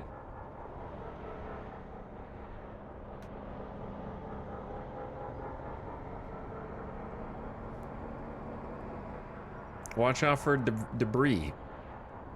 I'm getting the debris warning right now. All right, I don't want to go to Palmview Station. I don't know what the fastest way to get to Medusa 6 is, though. I don't know if I'm supposed to be getting on a different freeway or if I'm just supposed to be going in a straight line. It seems dangerous to go... Oh, there's the freeway entrance.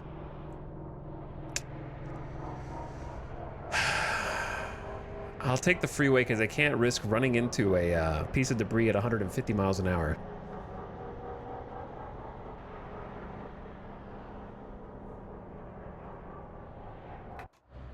Okay, we're gonna jackknife the cargo if we're not careful. Also, we got 2% on the oxygen, and I'm not really sure how it works. Once the power runs out of oxygen, I assume the O2 will start depleting after that. We're gonna see. Maybe I should just come to a stop here. Shadows of Doubt 1.0 is releasing this month. Okay.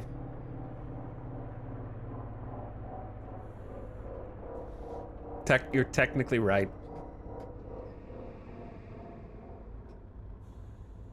Chat, I got bad news for all of you guys. Game's adding 1.0 to things. Oh, it goes down fast.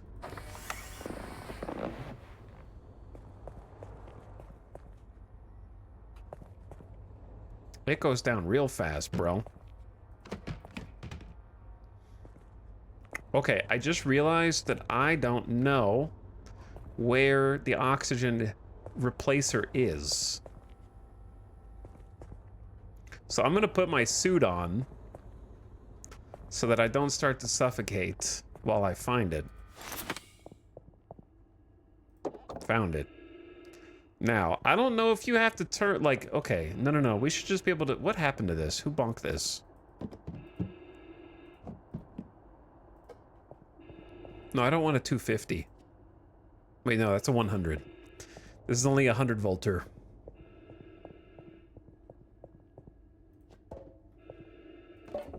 Dead power cell.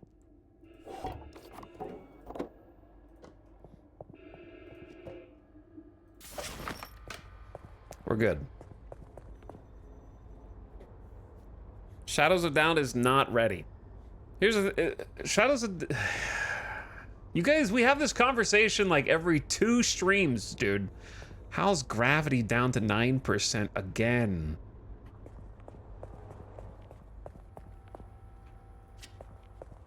I'm just gonna leave that out. We're gonna have to fix it because like the main core power is almost out.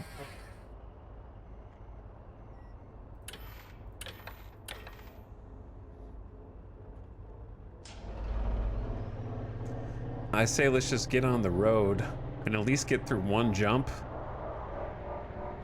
Because you end up in a situation where you just keep sort of replacing stuff. You know what I mean?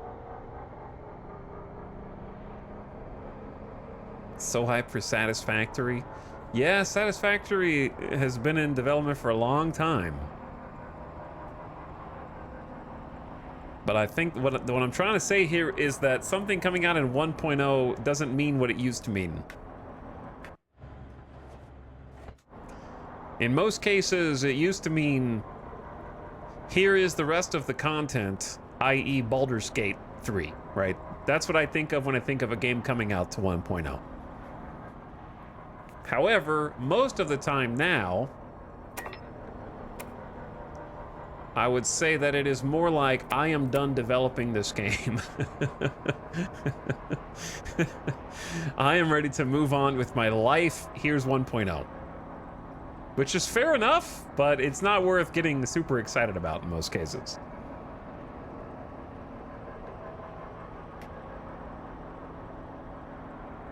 You know? No hate on being ready to move on with your life and do other things. But also, chatters act like something coming out in 1.0 means it's time to enjoy this. Okay, we're getting we're getting a little too close to the edge here. Let's just back away. Chatters, when things come out in 1.0,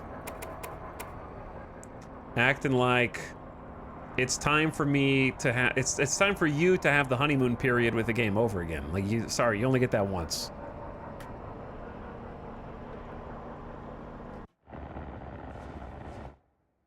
Driving offenses. You just got a penalty. For what, officer? Careful, LJ. You'll damage the cargo. What? What? I didn't even do anything. I'm going to hundo, sir. What? What was my offense?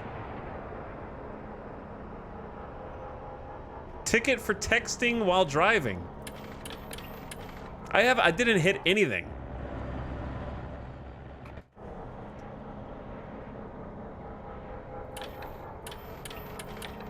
The glassware is at 100%. It is not damaged at all, and my hull is the exact same as it was. I didn't hit shit.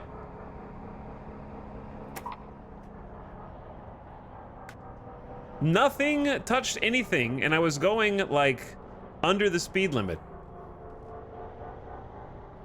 You probably just clipped something. Chat, this is the problem. You guys are automatically brainwashed to believe anything that people in authority...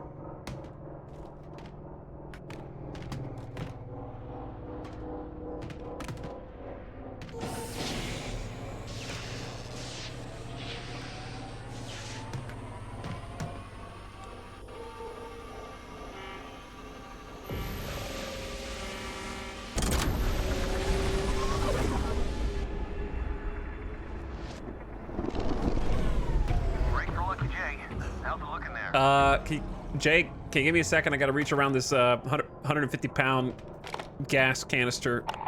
Not too bad. Good to hear. I know driving careful can wear on you a little bit. A little bit, yeah. A little bit. Sour Candy reaching for a grab bag. Anyone out there to chat? Uh-huh, there she is. Shoot. Pretend I didn't say anything. We're gonna need to come to a stop here. I can't turn. Guys, I don't have any power. Hey, you two know each other? Of course. Sour Candy's my sister. We're twins. And she's been avoiding me for like... Can you guys pause this exposition for a minute? We got some emergency situations here. Conveniently been in different parts of the galaxy. Chad, I gotta throw the air brake, unless we dodge this. Yeah. Well, Mom's worried about you, you know. Are we gonna dodge Nothing to worry this? about. Me and the workshop are doing just fine. Anyway, what are you two up to? I'm just showing Lucky Jay the ropes. Are we like just going at 80? He's got you towing a I trailer can't full of stop! kids or tiny glass unicorns. That counts as showing him the ropes. Well, I was just bored waiting for a delivery. The shipment of fireworks I'm supposed to haul is late. Okay, guys. Fireworks? You're such a weirdo. At least I have fun. We're having plenty of fun, thank you very much. Sure. Slow, careful fun. Hundreds of tiny unicorns live in your hands. Where is the power box? Anyway, I'll leave you two to it. Sour Candy, over and out. Okay, I found the power box. Now I have... Honest, I gotta catch up with her. I'll catch up with you in Edgeburg, all right? Yep. Absolutely. Don't mind my silence. Oh, there's debris here. Okay, hang on. We got ship power?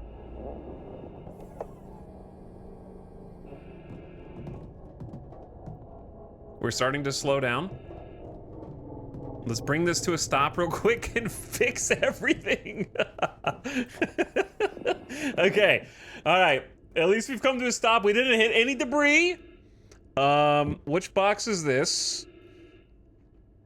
We should have oxygen, so I don't need this thing anymore.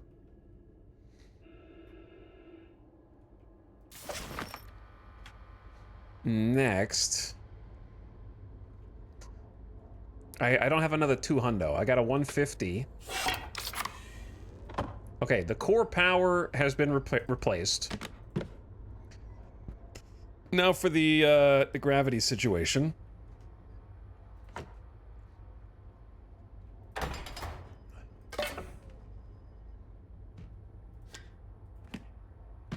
I'm gonna use, do we have a 150? No, we just have a bunch of 100s. This is gonna run out so fast. Okay, we have gravity, but not for long. So, I can't afford to just spend time fixing this place up, because the longer you spend fixing it, the more it runs out again. You know what I mean? So, like, we end up in a situation, debris proximity. I know, dude, I need to see the screen.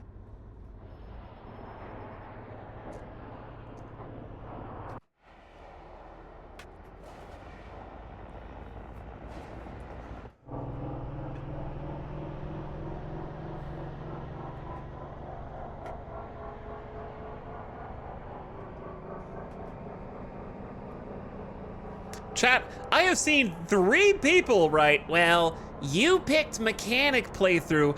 I haven't even complained about anything yet. Okay? You're like anticipating some kind of complaints about the game. Like, I haven't even said anything negative. I'm just fixing the stuff that's wrong. And you're like, well, you're the one that picked one difficulty level above the standard.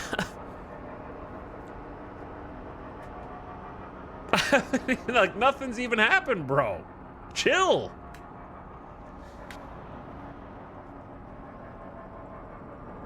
Wow, I can't believe this game has generated such a funny content clip.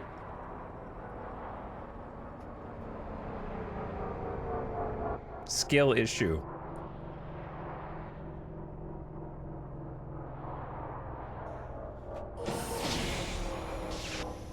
Wait.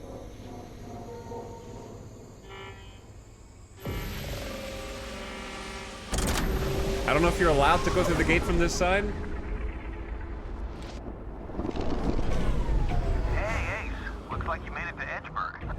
I did. Not one of my favorite sectors, but it's the journey and not the destination, right? Okay, see, the glassware is still totally intact.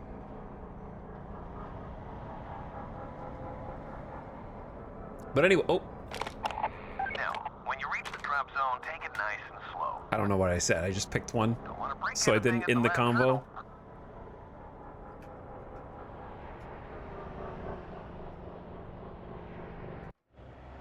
This is a hard turn.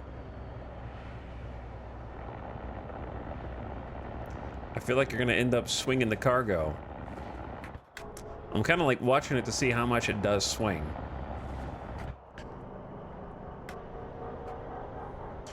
Streamer picks mechanic difficulty, engages with mechanics. This is awful. He's having to play the game. This is unacceptable. But it is so funny though, how it's literally like I didn't pick. Like, first of all, I'm not even talking about the game's merits. I'm only been playing for an hour and a half. You guys are anticipating dialogue from like hours from now.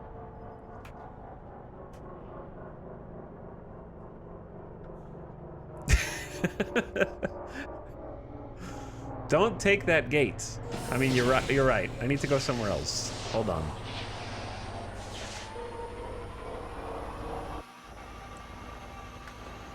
I don't think this is what the developers intended as far as going off-road.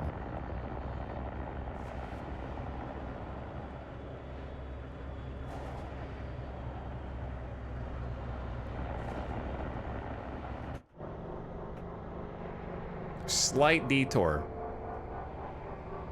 Slight detour. But anyway, nothing even happened, dude. Like, the power ran out and I had to change 2 power cells. You guys are freaking out.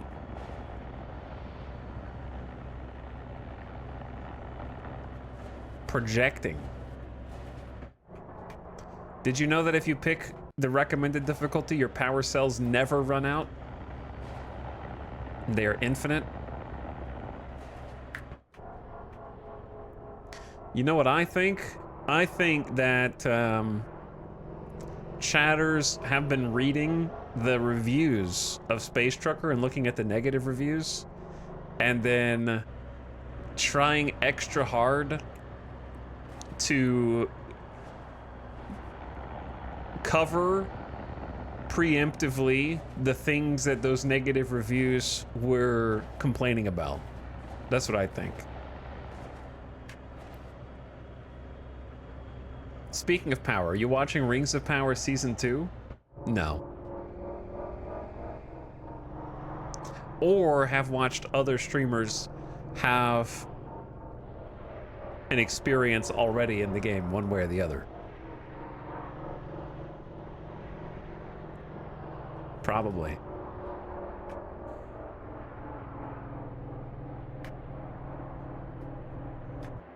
But anyway, no, I have not watched Rings of Power yet, Season 2. It's not easy to convince myself to watch Rings of Power. That sounds boring, infinite power cells? Well, that's because I was lying and using sarcasm. Wabbit Requiem, you don't actually get infinite power cells. I was making a joke about how picking a lower difficulty does not mean that you don't have to use the mechanics. You goobers. I did not damage the cargo. Okay. I looked at it, it had 100% health. $1 for careless driving. $1 for damaged client property. $2 for unprofessional conduct. Show me the damage.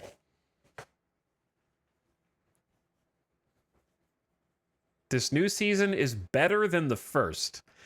Number one, I don't believe you. Number two, even if you were telling the truth, objectively, if I told you that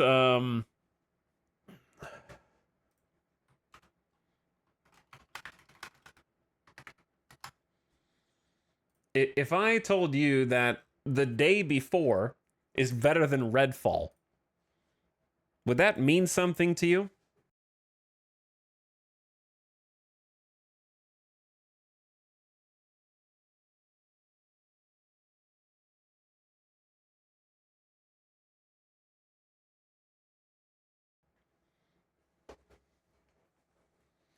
All right, let me read some chat. Unprofessional conduct. Did you flip somebody off? I don't know what I did. Like when YouTube takes a video down, they don't tell you why so that you can't avoid it again. They're just like, what? You did it wrong. Do something better. Fix it. Well, I don't know what to fix. Controversial. The first season was fine. I don't need to engage with that. Italics, tell us something you loved in 2024. Something I loved. Are you talking about like games, food, movies, TV shows, entertainment? Like what are we talking about? I would say if we're talking about in general, then Midas and Alice and the Cats. Number 2, Shogun. Shogun was a 10 out of 10 masterpiece.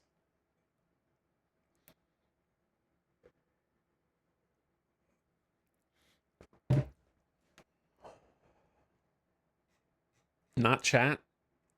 Chat, you're like on the top 10. You guys make the top 10.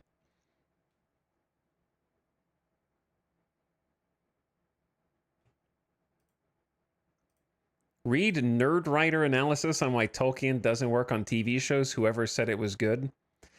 I think Tolkien could work on TV shows. I just think you have to have good writing. And Nerd Writer is kind of like, no offense to Nerd Writer, but Nerd Writer is kind of like Instagram level analysis on that kind of stuff, in my opinion. It's very surface level. It's made for like TikTok clips.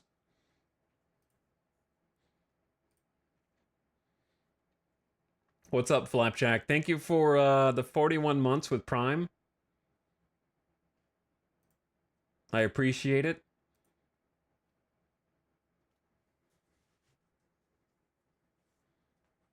Like, you can't say Tolkien doesn't work for TV shows, and your example is a TV show. Not that I've seen the video, right? So I'm more commenting on the chatter and not the video itself. You can't say Tolkien doesn't work for TV shows, and your example is a TV show that doesn't have the rights to adapt anything except the history book of Middle-earth. That's like trying to adapt a Wikipedia article into a TV show. Like, I don't even think they have the Silmarillion, do they? They have, like, the appendices. They have the appendices of the Lord of the Rings or something like that. It's like something really small. Like the codexes. Yeah. So I don't think that's a good example. They have the third book's appendix. So it's like they're not even allowed to duplicate the actual story that Tolkien has already written for them. It has to be like based on the movies or something. I don't know. I don't remember. It's something. I'll just look it up. What rights does Rings of Power actually have?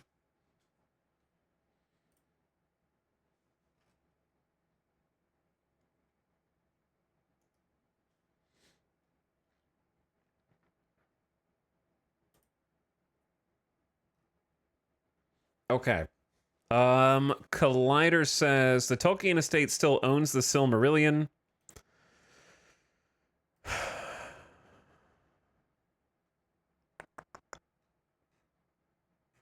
What do they own?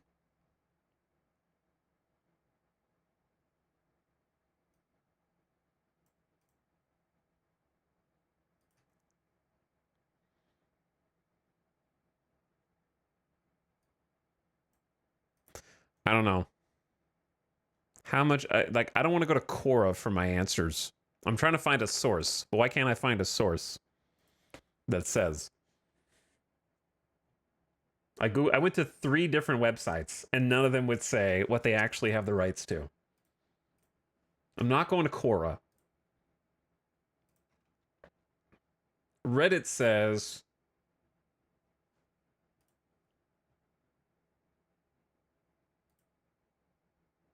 someone compiled the rights that they have here.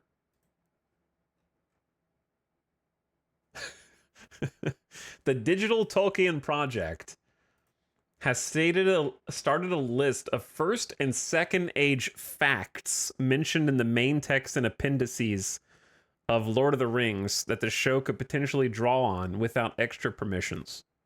Okay, so do they have access to they have access to the Lord of the Rings books and appendices? But they're making a show on events that are covered in the Silmarillion, but they don't have access to the Silmarillion.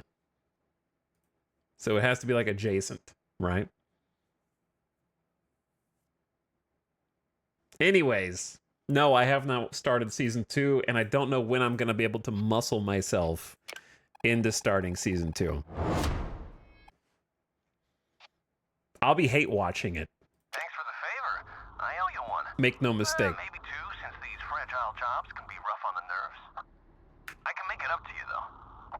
Next time you're in Emerald Junction, I'll give you some tips on sprucing up that rig of yours. I would like to spruce up the rig, actually. That would be cool. I feel like getting out of here is going to be slightly difficult. We have to just kind of like move forward. Then rotate up.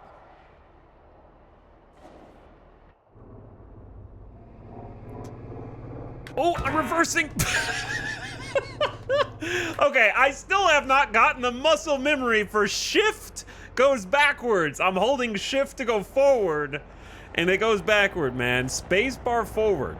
Spacebar. Jesus. Well, rip hull integrity.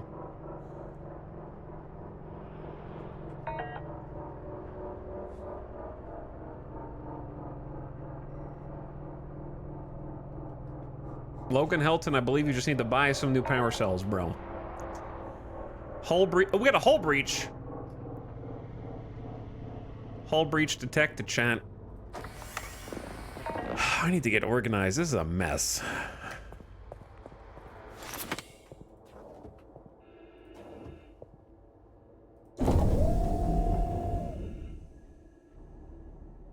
But yeah, as far as TV shows go right now, we've been watching a lot of movies. I've been in a movie mood lately.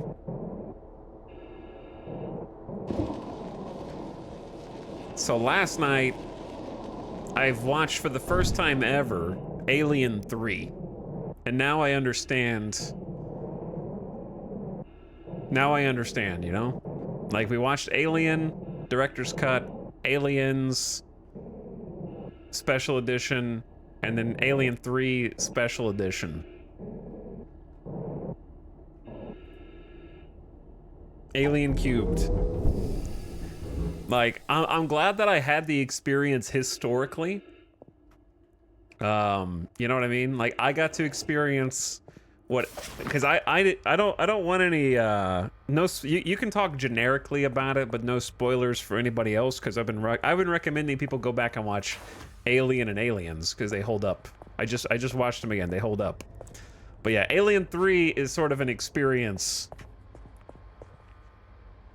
that I'm glad that I could have the same experience that people who went to the theater and became visibly angry within the first 5 minutes of the movie could have. I expected that it was gonna be bad because I know its reputation, so sort of went in expecting to be disappointed. And therefore, it was more enjoyable to watch from just a purely, like, historical perspective. And also, the way that I've been watching these movies...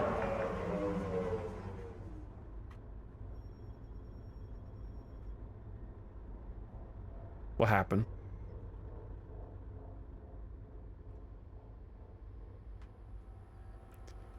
Why did gravity just... Oh, the fuse flipped.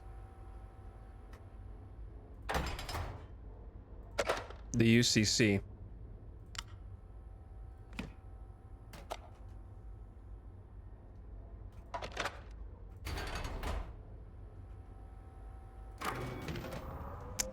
Dangerous.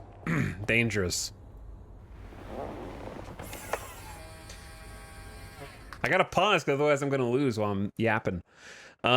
Anyway, it was interesting to watch, because if you watch the way that I've been watching these old films, because I watched Alien, Director's Cut, then I watched Terminator 1 for the first time in like 2 decades. Then I watched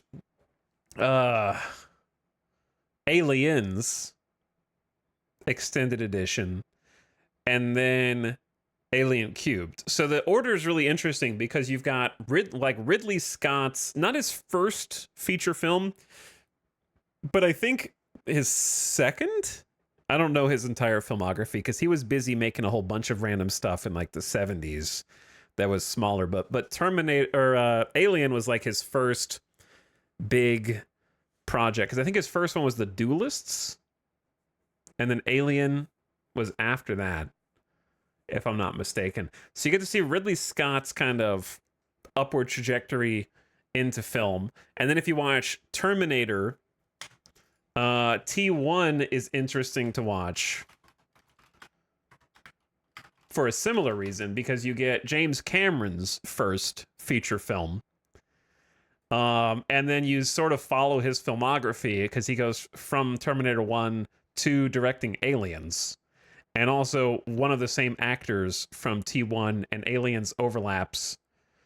That's a main character in both.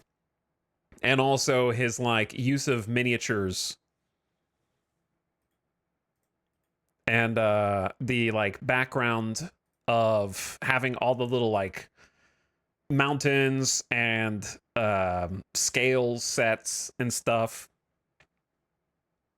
kind of upgrades to Aliens. And then if you go to Alien Cubed, that's directed by David Fincher, and so you get to see one of David Fincher's first ever forays into feature film. So it's weird how the Alien franchise has all of these like directors who were in their infancy that would go on to become massive directors in film. I don't think that same is true for the next Alien movie, which is Alien Resurrection. Did you watch the... Yeah, I watched the assembly cut for Alien 3. And I'm not gonna lie to you, it was bad. it was bad. I'm glad that I knew it was gonna be bad beforehand, because I wasn't disappointed. But yeah, no, it definitely deserves the reputation that it has, 100%.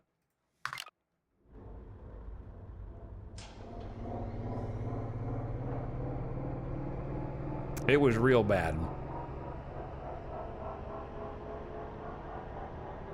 I don't think, like, I have heard it was studio interference, this and that. No, I think it was just bad. I think it was doomed to be bad. I don't think directing could have saved it, because the writing was terrible. But it's so funny, because Aliens was like, what, 6 years earlier to Alien 3? And Aliens is aggressively 80s in the best ways, and Alien Cubed is aggressively 90s in the worst ways.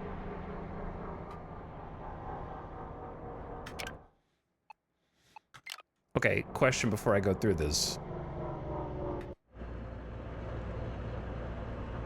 There is a gas works. Should we scope this place out while we're here? Maybe pick up a job? Or are we just doing Red Eddy missions? Foundry Hall, Silver... We were just at the Silverwell Yard. We're gonna need to get some fuel. But maybe we go to the Foundry Hall first?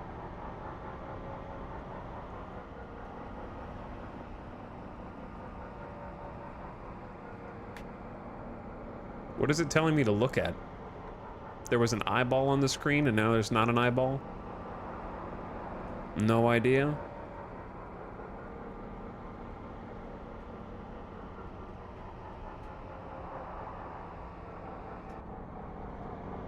These look like docks, but I think it's just for those little bots. But yeah, I think Alien 3 was just a bad Alien movie in general. It failed on all three counts that I think make Alien 1 and Aliens, both of them, the director's cut. If you do decide to watch them, chat, because I'm talking so much good about them, then please always watch the director's or extended cut. Wait, is this a salvage beacon? Interesting. I think it fails on three counts as an Alien movie, and it's a bad Alien movie. Number one, I would say, there is almost no tension in the movie. That's probably the biggest defense. Alien 1 and Alien 2 both have a lot of moments of dramatic tension before something scary ultimately happens. Alien 3 is punctuated by Five Nights at Freddy's style jump scares. I'm being a little unkind and not generous with my descriptions, but it's mostly like a couple characters having a normal conversation and then like, I'm here to scare you and something crazy's happening. Like, it's very there's no tension build up. It's kind of just like, okay, I guess that character's dead now. All right, they were having a chat a minute ago and now they're dead. All right, I guess no arc for that character. Cool.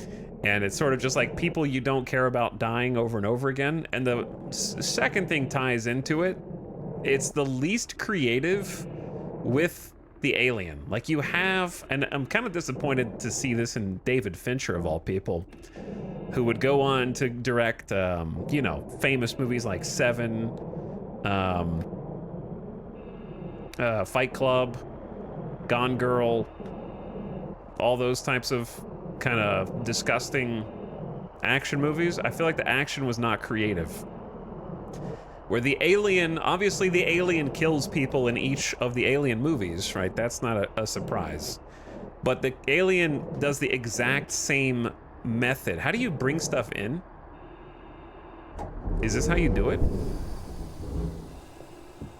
Am I doing this wrong? To haul this stuff?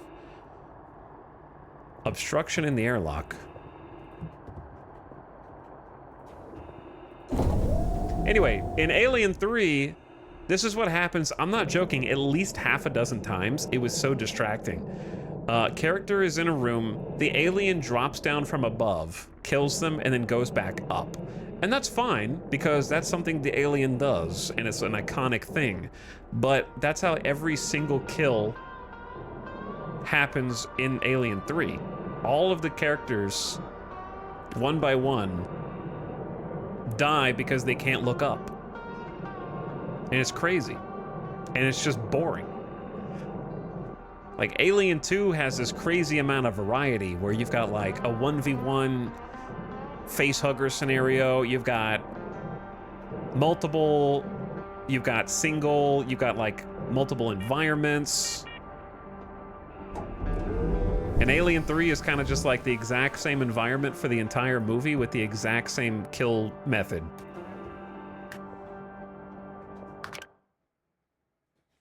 Alien 3 is generally composed of a cast of unlikable war boys from Mad Max Fury Road. Who you can't tell apart. Not a single character in that movie is likable, except Ripley. And I couldn't tell them apart, except for, like, the head guy.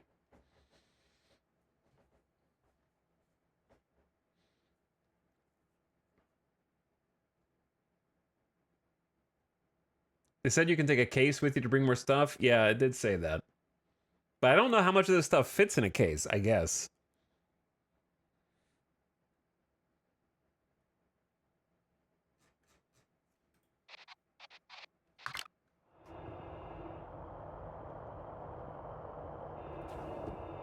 Let me see if this stuff fits in a case. I haven't really tried. Maybe it does if there's more room. Yeah, but I don't know if I want to bring a case out there for that.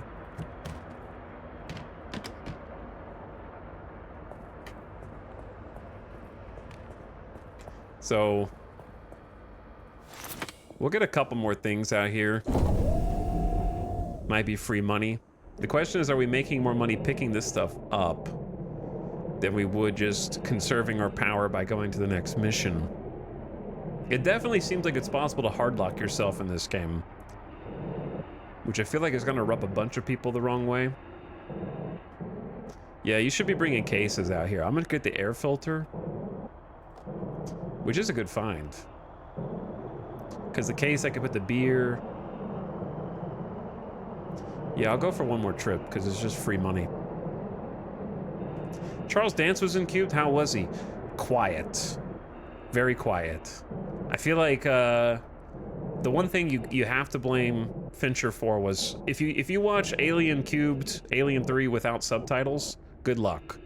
Because the action is, when it does happen, rarely, is 10 times louder than the dialogue. It makes Christopher Nolan dialogue look incredibly perceptible.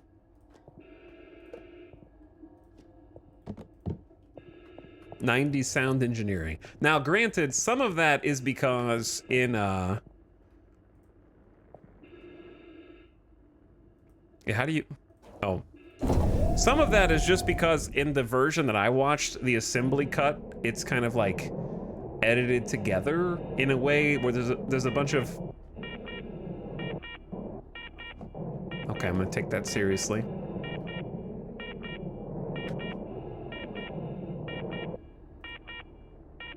It's edited together in a way that uses a bunch of unfinished footage. So some of it is just bad audio because that's what they had for this like special cut of the movie. Which you know, is forgivable.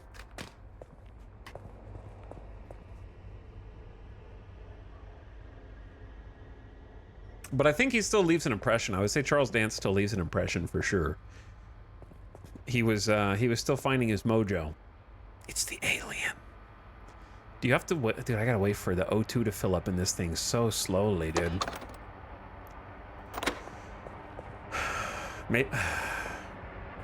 Look, maybe we just need to go.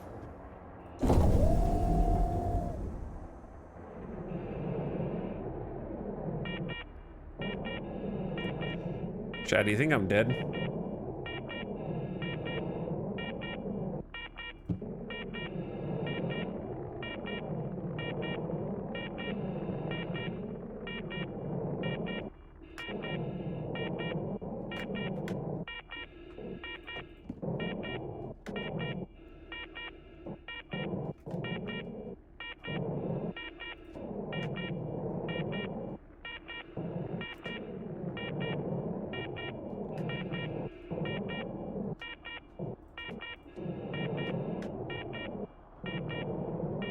Okay. I gotta go.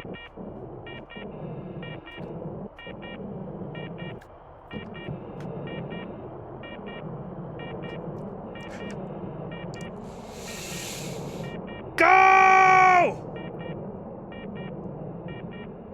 Go! We're fading out!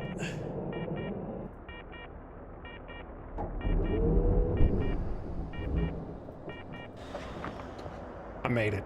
Easy. Easy. Okay. Murph! Murph! Now, what are we about to run out on? Oh, this is suit power? Okay. Maximum greed? Had to get that. I had to get that extra gear, man. I don't have time to get organized here.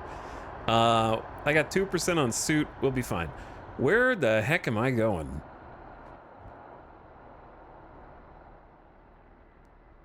Where do you, can you pick up jobs here?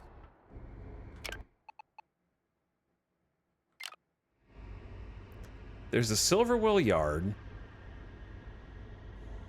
Or do you just drop off here only? Because I'm assuming the yard is where I, like, dropped off the last package. We're gonna need some fuel. Let's go to the gasworks. Zoom in on the map. I didn't know you could zoom in. It says it has a shop and a board.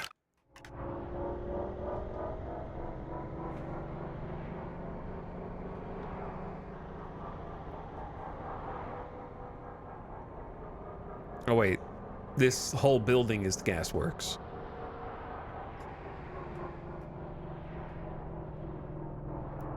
Seems a little tight in here.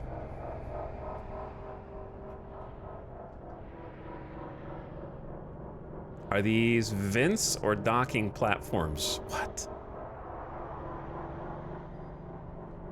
There's another salvage beacon, dude. I can't. No, I can't. My suit's not even powering up now. It's empty.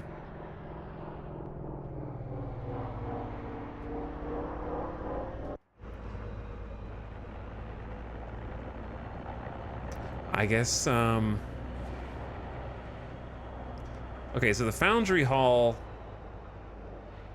Dude, is this just... This is not for gas. This is like picking up gas containers.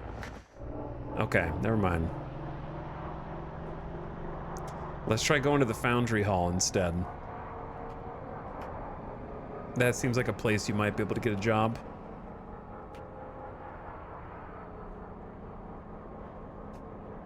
This has got to be a dock. Is it? No. This is just where those little bots come out. What? They really got to work on their signposting.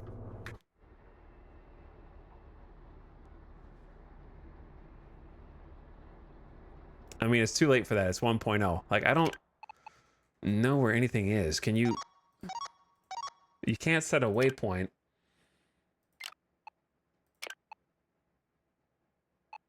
Apparently there is a shop and a job board here, but I don't know where. I would assume that would be here in, like, the main area.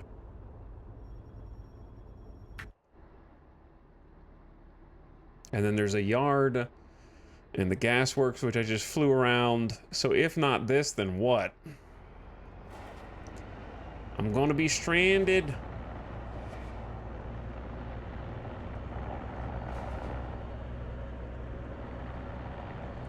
Red Eddie said the place sucked. He did say the place sucked.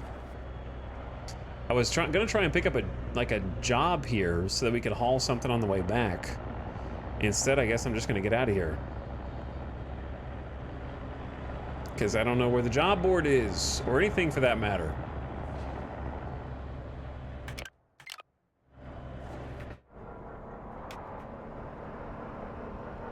I need to repair my my hull as well.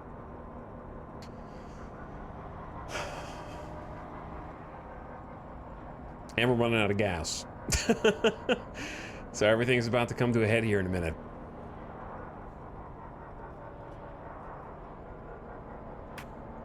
But yeah, I would say, movie-wise, I'm gonna be in for an adventure because we just watched Alien Cubed. I said that there were 3 ways that it was bad. I didn't say the other 3 ways. Number 1, there's no tension. Like, Alien 1 is almost all tension. Aliens... Like, Alien 1, the... Don't scan me! No! Stop flashing lights in my eyes! That's dangerous, guys! You're obstructing my vision and visibility. Thank you for your time. I'm pretty sure it's illegal to shine lasers at passing aircraft. Am I being detained, officer? No, but, like, each of the Alien movies before it has at least one, if not more, iconic, like, set-piece, tension-building, scary segments. Like, anxiety-inducing segments. Like, for me, Alien 1 was the scene looking for the cat with the dangling chains. Like, that leads up to that. The second one for me is pretty much the entire, like, landing sequence on the surface onwards. 3, I don't think there's even one moment where it's, like, building up towards some kind of, like, tension. It's kind of just like, oh, there's a guy walking and that guy's dead. Now there's another guy walking and that guy's dead. Look at all these guys. I don't give a, like, look at all these guys. I'm rooting for them to die and they're dead. Good job, Alien. Good job, Alien. You did it. You really showed those, like, evil people. I'm rooting for the alien in Alien 3. That's the problem. But anyway, the biggest offense besides the no tension and bad action is the lore is completely inconsistent and it's hilarious. I would say that it is textbook definition. Do not run into me. Don't honk at me. Textbook definition of lazy writing. I understand they went through like 3 or 4 different writers and a lot of different versions, and the version that they ended up with is not the version that they started with or even close, and they had to do whatever they had to do for budgetary reasons, but it's internally inconsistent with itself and the Alien universe.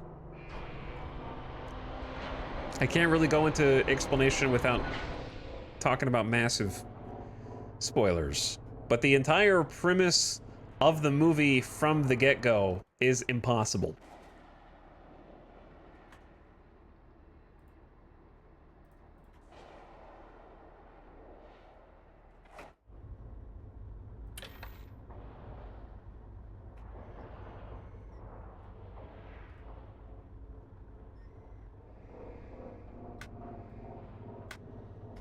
Okay. We're running out of a whole bunch of stuff here.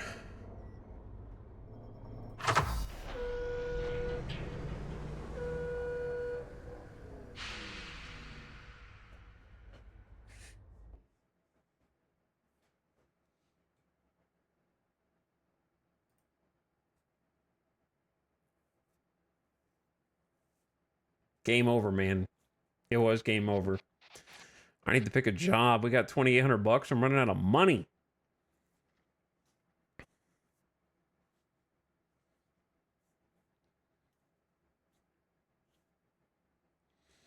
You didn't like the trap setting? No. No. Suspension of disbelief is hard.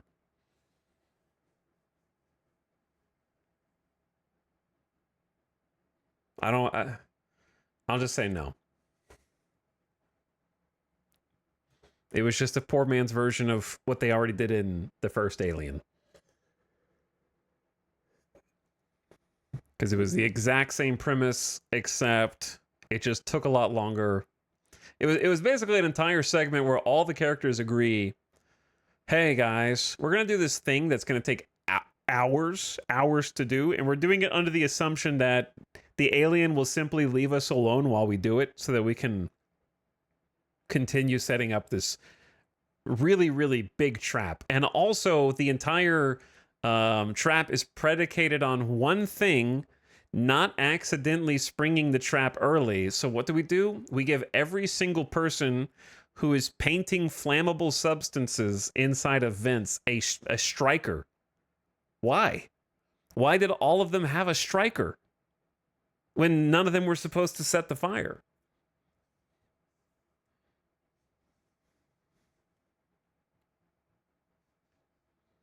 Make it make sense. I don't get it. All right. What am I going to pick here?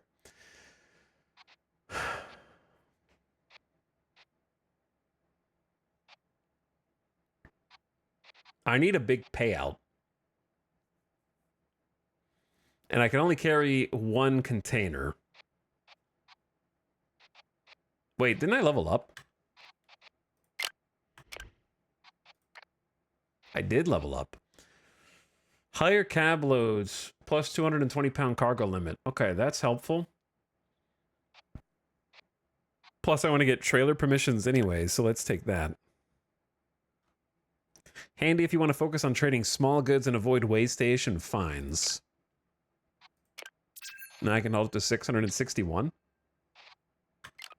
Looks good. Since we're parked here, let's do some organization.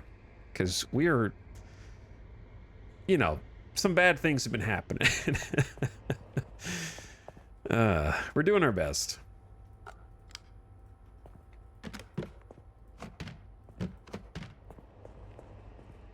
Dude, I feel like it's just gonna happen again, so maybe should I just like leave it? I don't know. Where did I put the good batteries?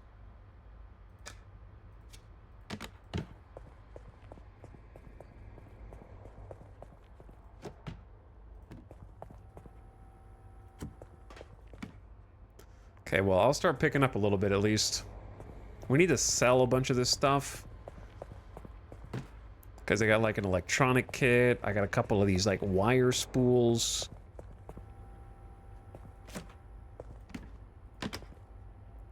This is a dead battery.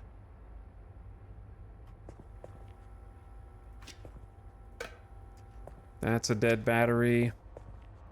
This is a solid air filter.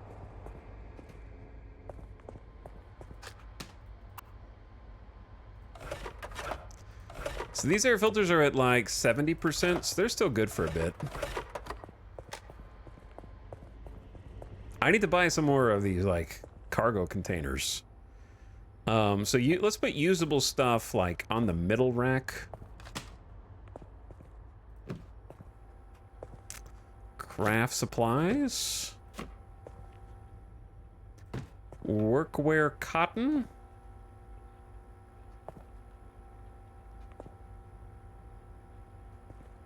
Doesn't like it when you put it over toward the wall, I guess. It's weird.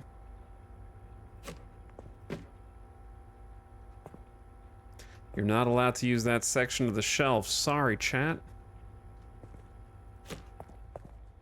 Okay, this is a burnt out UCC. Let's put these down here too. Burnt out battery. Full battery. We got beer. I'll put beer on the other side. Painkillers. So we got some commodities from the salvage.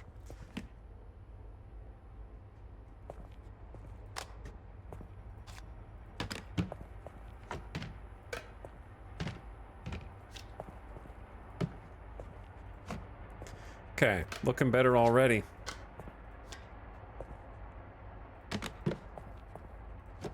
Wait, I need to use those. Let's just go ahead and use them then. And then I'll just throw the beer here for now.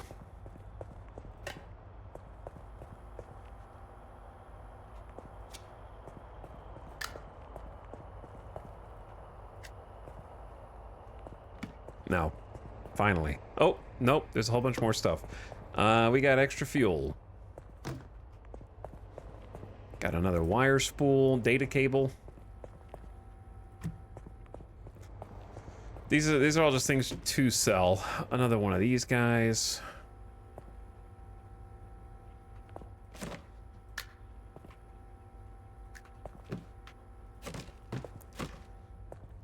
It's got better stacking physics than Star Citizen Cargo Empires mode, which I suppose is not that hard to do.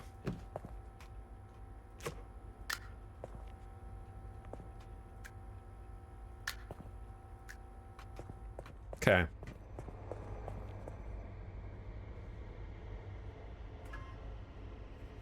Now, dude, gravity's already down to 17% again. I just changed it. Let's fix the suit thing first.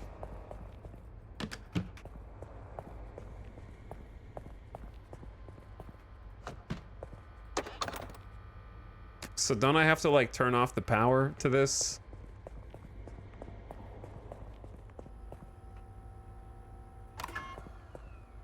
And then what else do we need? I think you have like an order of operations. So it's gonna be grav and then oxygen, and I've only got 2 extra cells. So we're gonna have some problems. We got a broken climate control.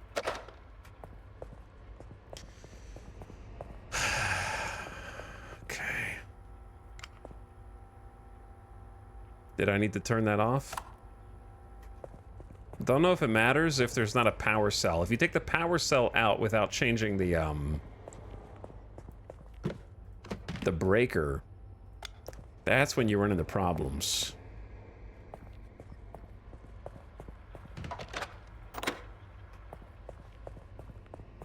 Back and forth we go. Okay. Regulator. Charger. You guys are back. So gravity will be next.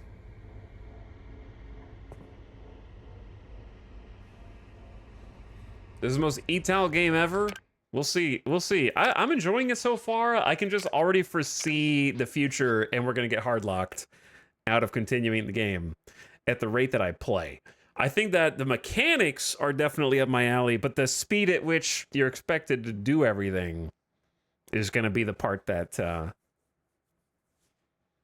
I think maybe makes people hesitant. I'm replaying Alien Isolation, and I wish they'd make another one. Who made that? Didn't Frontier or somebody make that? Am I crazy?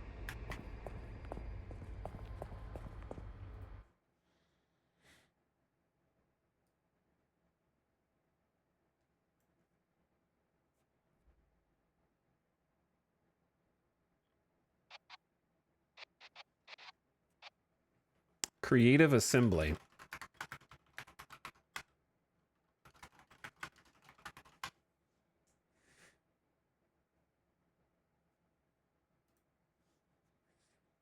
What didn't Creative Assembly try something else recently? Besides a war game? I forgot that they did Halo Wars too. That was a good game.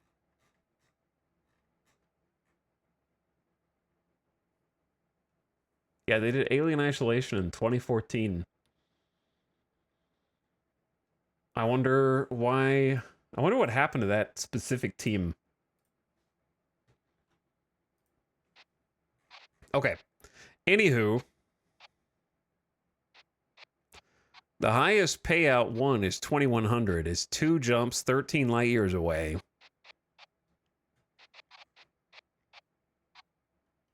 $2,141.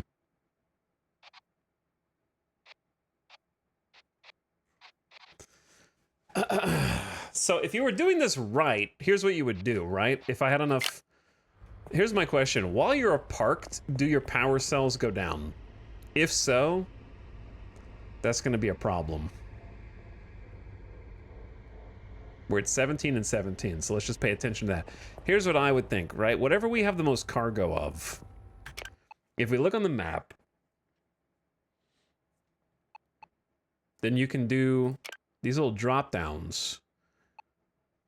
They give you some heads up as to what you can sell and for how much. So for example, dependency loop only has arrows going toward purity. So I don't know if we can go there yet. So I'm not going to even try. Three Kings has terrible prices. If we wanted to like sell some stuff, then the Junction has okay prices. Atlas Prime is good for chemicals. Edgeburg will buy energy. I don't know what category everything is yet. But I'm reminded of Star Citizen when you're trying to take, like, you're trying to get small bonuses for different materials. And it's almost always better if you're not buying and selling in bulk to just sell, empty your inventory so you have more room for more. You know what I mean? And just who cares about profits? Like if I was going to do a full cargo of chemicals, then yeah, maybe I go to Atlas Prime to sell. Right? And then buy from Three Kings. But if I'm just selling whatever I've got, it's probably not worth traveling to like 5 different places to try to get max value out of those things. So let's just sell everything that we possibly can in Medusa 6, or no, sorry, in Atlas Prime and see how much money we can make here. Tons of traffic, 2-star security. Interesting. So I'm at the job board right now. So let's just take a job that goes wherever. I would say let's take a 2-jump job. 132,000 pounds. To the junk fields? See, I don't know if I want to go to the junk fields, though. This goes back to Medusa 6. Let's take confectionery rush delivery.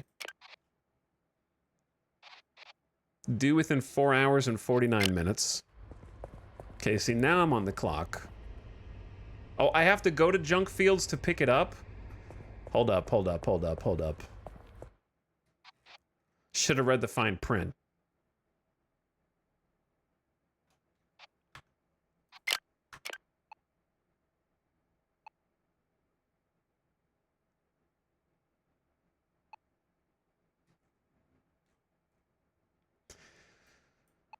It says it's 2 jumps. I probably should have read, but it's going to end us back up at Medusa 6.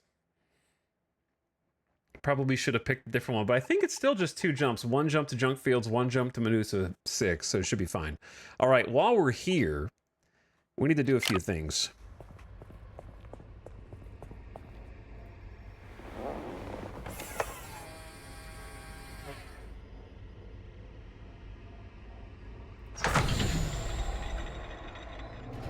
Luckily, most of the places that you can hitch up are right here. Let's get some supplies.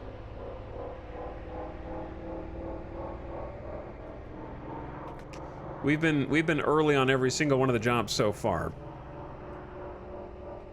So I don't think that'll change.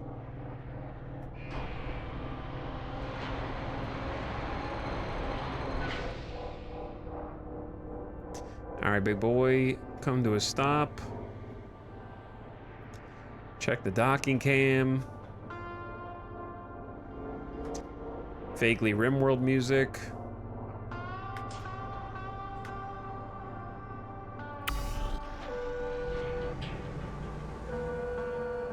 Ding ding ding ding ding.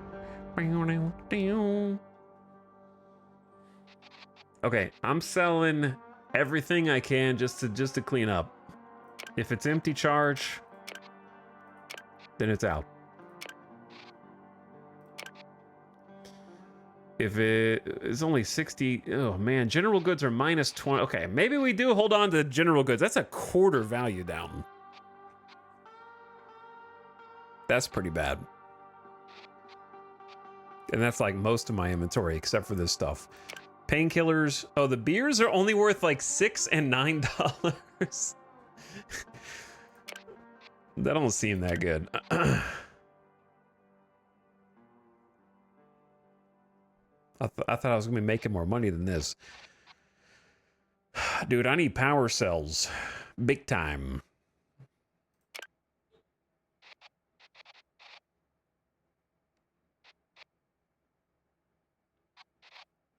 I need more than a single power cell, bro.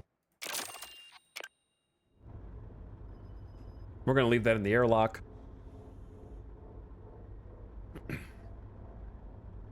Like, I'm almost out of grav and oxygen.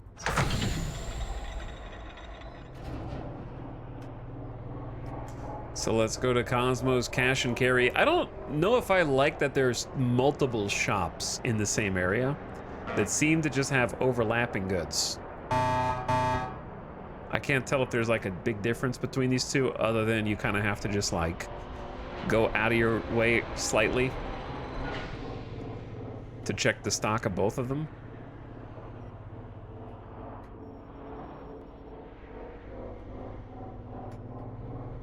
Instead of just kind of having everything at one.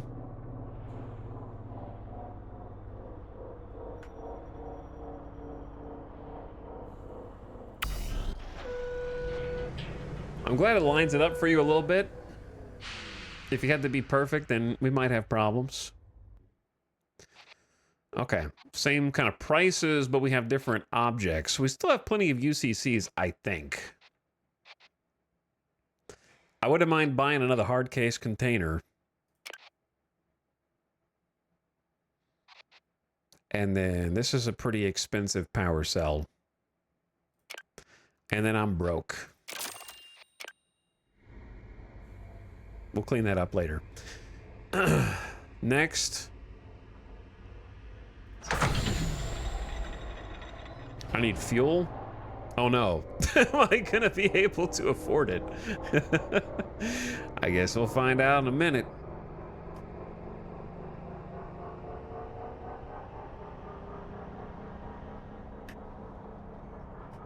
What's up, that one guy? How long have I been space trucking? 2.5 hours now, I suppose.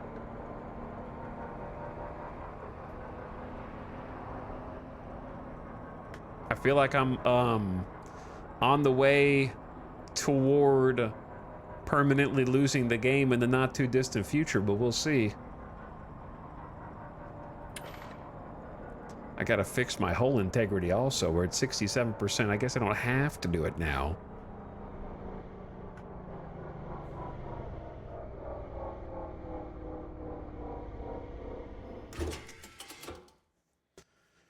$2.05 a gallon. I'm moving to space.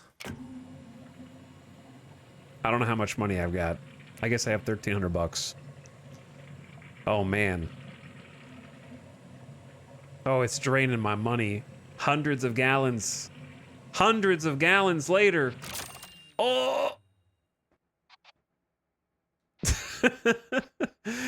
I am gonna be sleeping in my truck tonight because I cannot afford any kind of hotel with this money in this economy. Okay, next plan. How about we don't have money to repair the truck?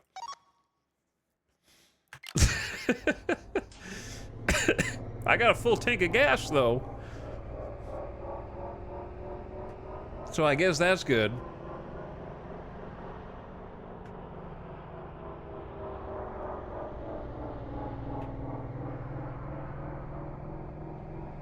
I can still buy some beers. I can still buy some beers. The quintessential Star Citizen chat comment, Vorpal Dude, what's up? Don't leave home without your people arrive. Is this Star Citizen?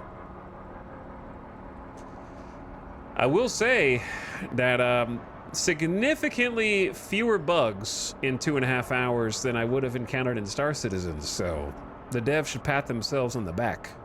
I'm about to hit that rock.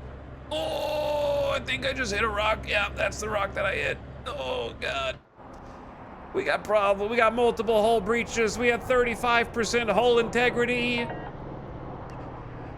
I am a floating heap of junk. Barely moving through space, bro.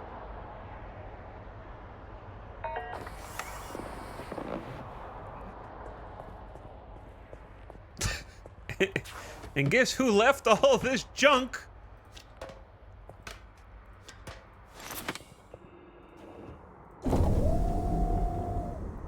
Yeah, we're getting close to just straight up exploding here. Now, I can fix myself up at the place that we're going, but you gotta have a little something called money. And that I do not have. So for now, a little duct tape and glue will have to hold this thing together.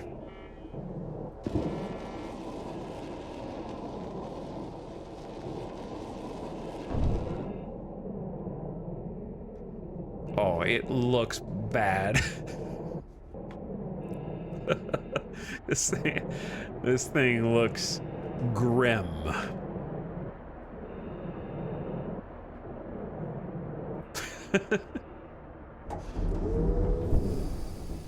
Looks like you got this out of the space dump. I kind of did.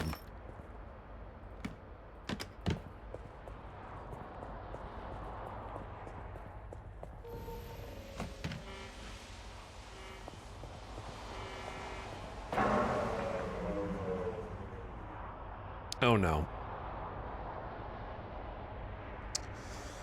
Not again.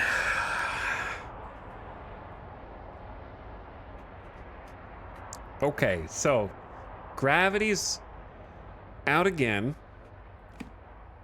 That's not the right box. Um,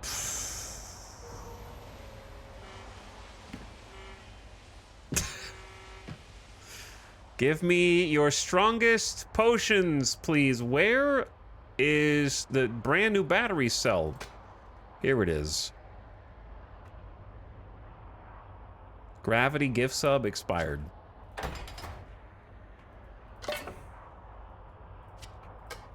The worst part is, if you've got unstowed components, when gravity turns back on, everything falls and takes damage if you haven't properly stowed it. So all of my stuff that's worth money is getting worth less money now.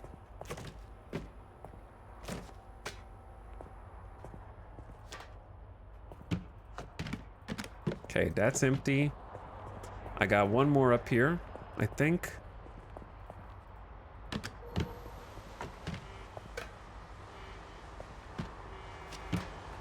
Keep clicking the wrong buttons. I think we got another problem, don't we? We got one power left in oxygen. What?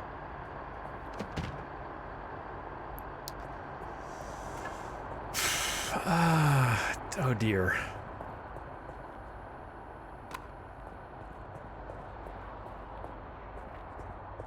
Things are rapidly falling apart.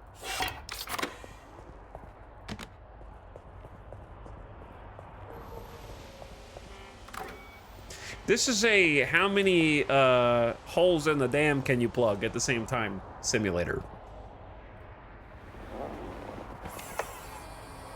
Imagine what hardcore is like. I don't want to imagine what hardcore is like.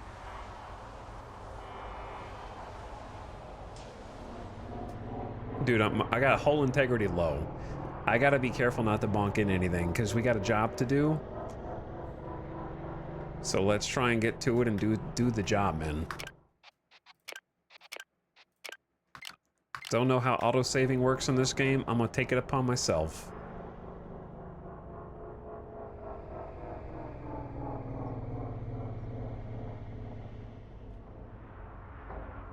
Didn't we talk about this before? I swear we had this conversation in the demo.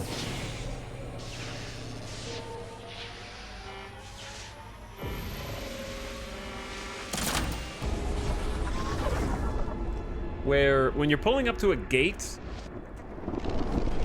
there's definitely room for like more kinetic signage.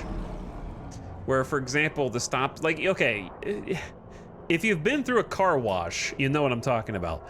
Where when you pull up, the stop signs don't start flashing until they actually want you to stop, because what happens is you end up stopping too early. And then that's not, you didn't go far enough because there's not really an indicator of how close you're supposed to be. So you kind of like, in this game, you just keep driving and you sort of automatically slow down when you approach the gate, it seems like. I'm supposed to meet Red Eddie. I don't want to meet you, Red Eddie. I'm doing a job right now, so don't talk to me. Okay, I will come back for you.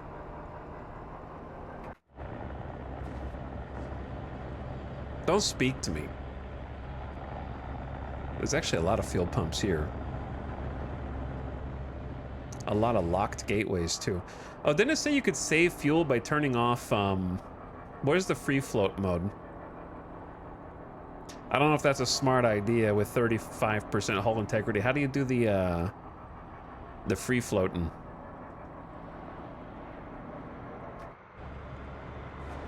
Do not, listen, I'm gonna try and cut this guy in line. Okay. He can honk at me all he wants. But I am gonna cut in here because I cannot afford to be, okay, we're going a little too high. He's gonna have to let me go first. Listen, it's like at the checkout, you know, he's got a cart full of stuff and I have just one item. So I think I'm supposed to go first. But yeah, I'm not touching anything. I'm gonna see if it stops on its own. It did not stop on its own. Okay.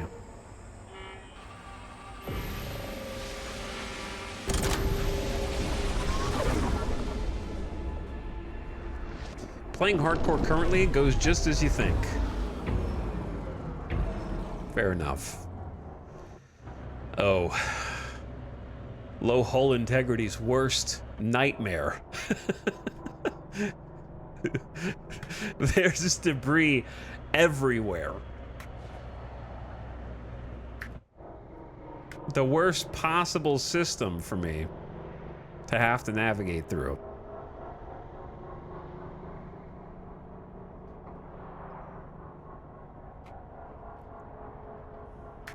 You mean the junk field's got junk in it?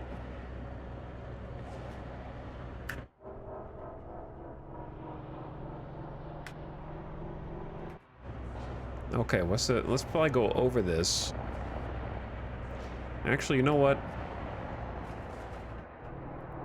I think if we're careful, we can just cut through. We're small and nimble.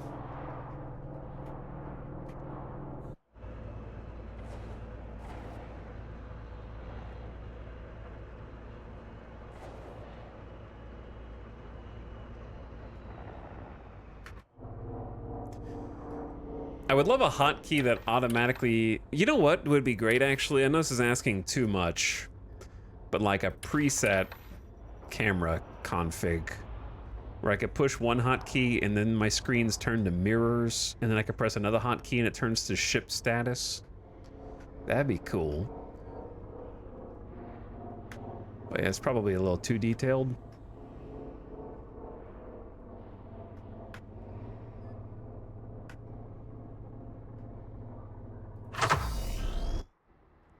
Okay, we are hooked up and ready to go to back to Medusa. We're going to Medusa 6, right? Yeah. But now we got cargo.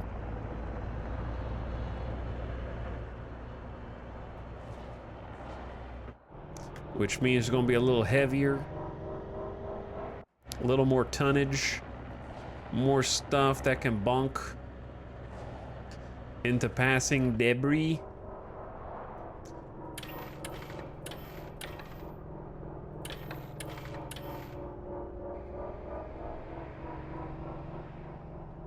Okay, how do I get over there?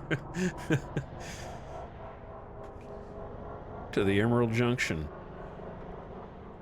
Whoa, new Argo ship looks sick, dude. What's up, Nabisco Trisket? How's it going, bro?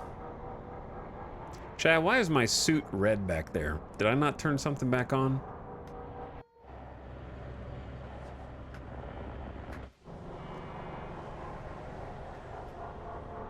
I might not have turned the thing on that, like, repowers it up or something.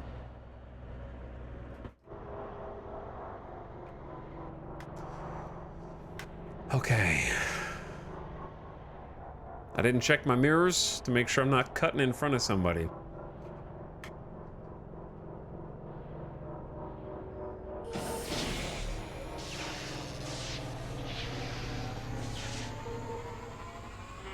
I wonder what happens if you jackknife in space. I feel like that's what I got in trouble for doing before, when they told me I was flying recklessly.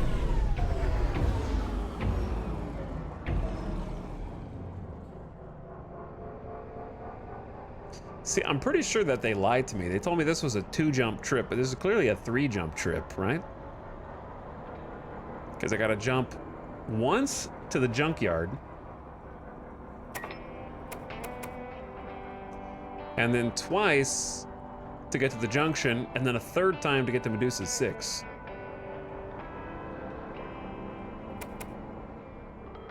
Okay, I'm putting my cruise control to 80. You know, I think that's a reasonable speed when we have a max of 200.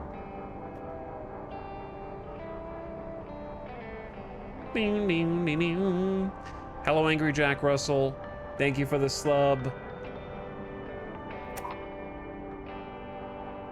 Much appreciated. Oh my God, look at the traffic, chat. Look at the traffic.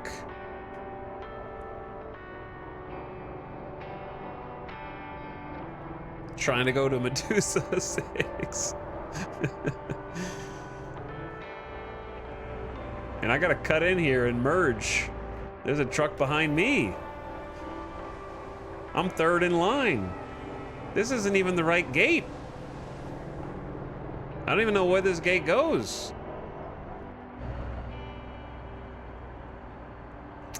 Okay, listen, they need to mark.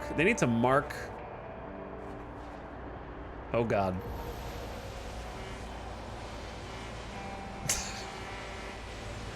And there's another truck coming at the same time. What is this? A toll booth?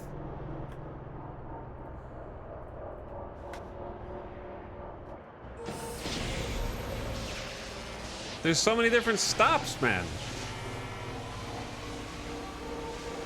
There's 3 different ports. Oh, I didn't come to a stop yet. Emergency credit. If you find your... Oh, this costs money. It is a space toll booth. You've got to be kidding me. I'm in debt. There's an emergency credit limit of -5 grand. However, if you exceed this buffer, the bank will issue a deadline for repayment and purchases are restricted to essentials. Failing to clear your debt in the allotted time will result in the bank declaring you bankrupt and your truck is marked for repo. Damn, dude.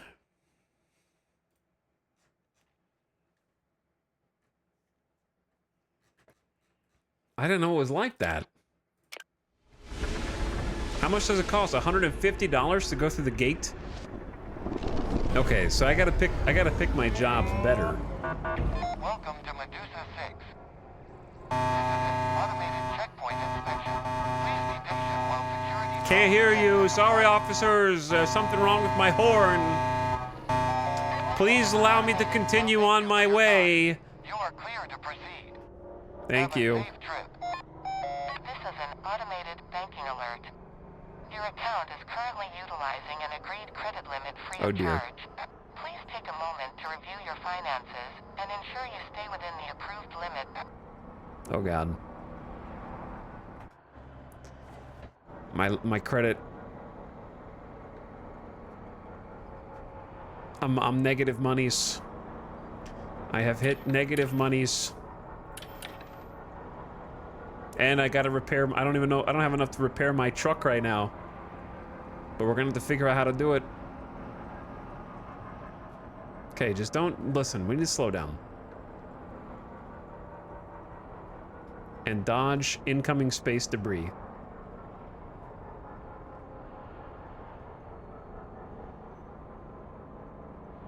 Because if I hit another rock at full speed, we're gonna have big problems.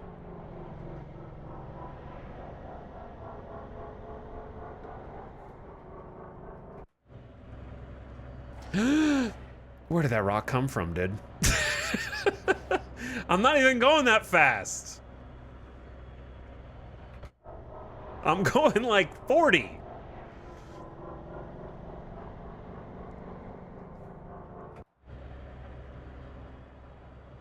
They're so tiny, I can't even see them.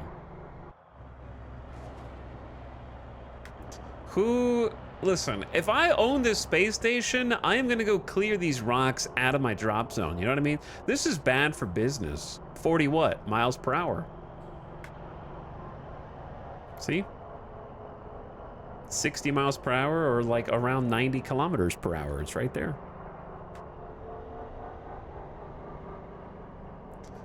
Do we actually have like a fuel gauge here?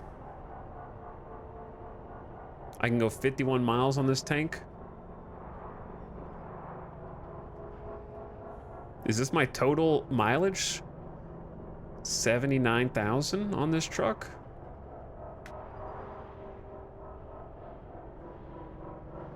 Space miles. Well, yeah, you think the distance that miles are changes depending on whether you're in space or not?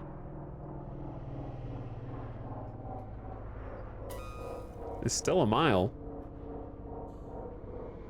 Does a meter change when you go to space? Does a foot? It's still the same amount of space. All right. Oh, wow. You're really gonna hit me for $327 of careless driving. Number one, win! I don't even know what careless driving means in this context. Late delivery, that's fine. That's acceptable. when you cut off those 3 guys. You don't know that because they didn't tell me. I think as soon as you take the job, any damage will count. Did I take damage after the job? I don't think so. It would have said damage. I think I took damage before the job. That was a lot of work for $1,600 plus I had to pay $450 in gate fees. So really, when you think about it, I just did all that for like $1,200 or less, maybe less. We are scraping together some pennies, bro. I need to find somewhere to sell general goods at like a big profit. I couldn't even figure out where to sell stuff in Edgeburg. General goods are minus 15% here.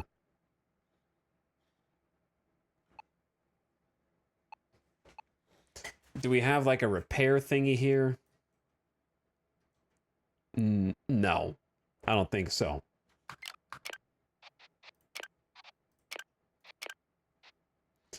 So I got stuff that I can sell for sure. Why am I floating downward?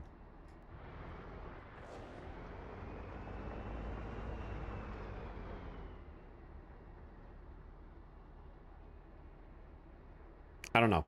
Okay, new plan. We're running low on power. We're running low on money. There is a job board here, though. So we should go for the job board. Where's that?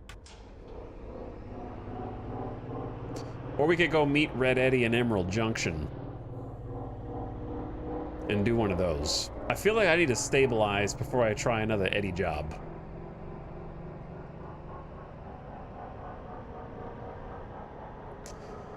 Because, like, I understand these things. They get these little building arrays, and, like, all the shops are there.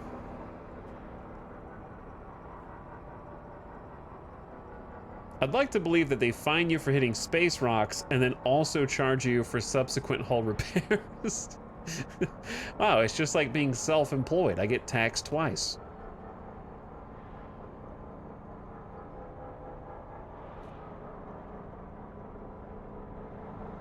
So realistic. I could just eat the profit and just sell all the stuff here to get some money.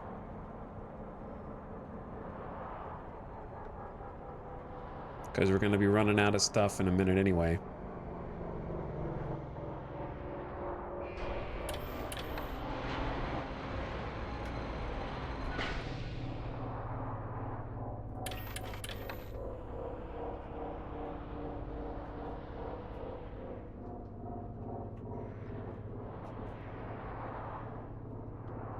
Oh my god, we are way off.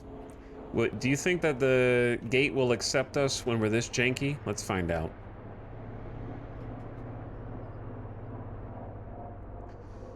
We are coming in at like a 45-degree angle here, bro.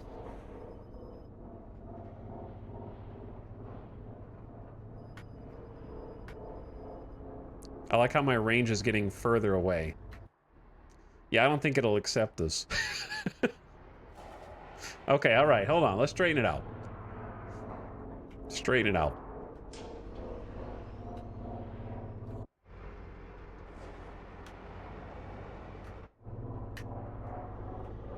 Okay, straighten it out that way. Then back this way. Then just gently back it in.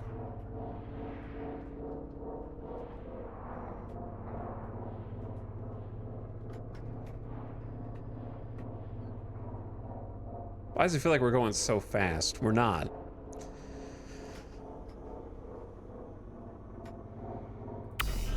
There you go. Look at this beat up hunk of junk. Embarrassing.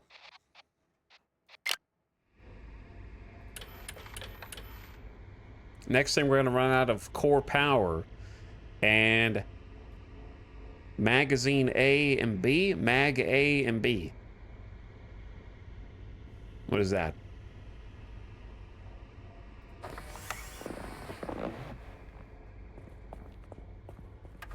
Let's check the air filters. They got like half health. This one's at 27%. 28%. Oh, these are going down pretty soon. We got, oh, the suit charger thing is busted.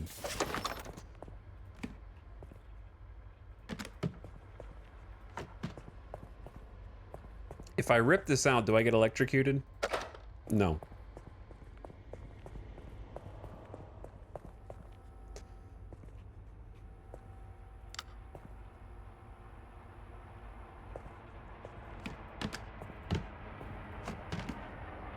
Okay, we got a few more of these. This one's already partially busted. What isn't busted in this thing? That's a good point. All right, now the suit charger will continue to work.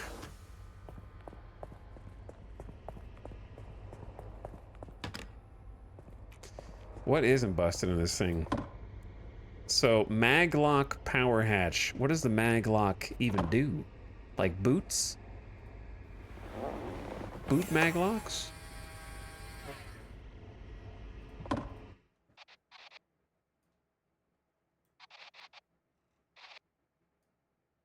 Do we have a manual for this? I guess just being hitched? Like docked? I suppose.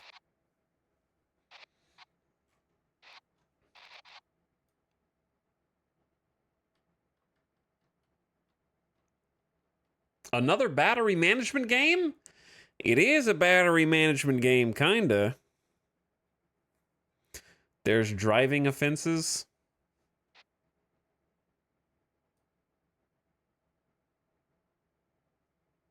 Where do you see that? Are you pointing at the screen?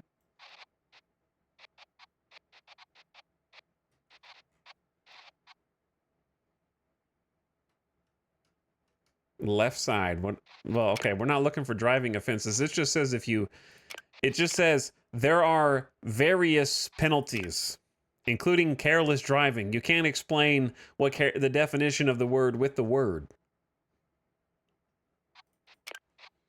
It doesn't really illuminate the situation.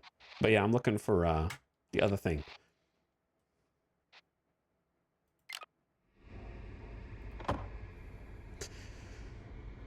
Will Star Citizen have more or less engineering gameplay than this? They're honestly going to be kind of similar. Power drain and replenishment, as well as changing fuses. So, surprisingly similar in a number of respects.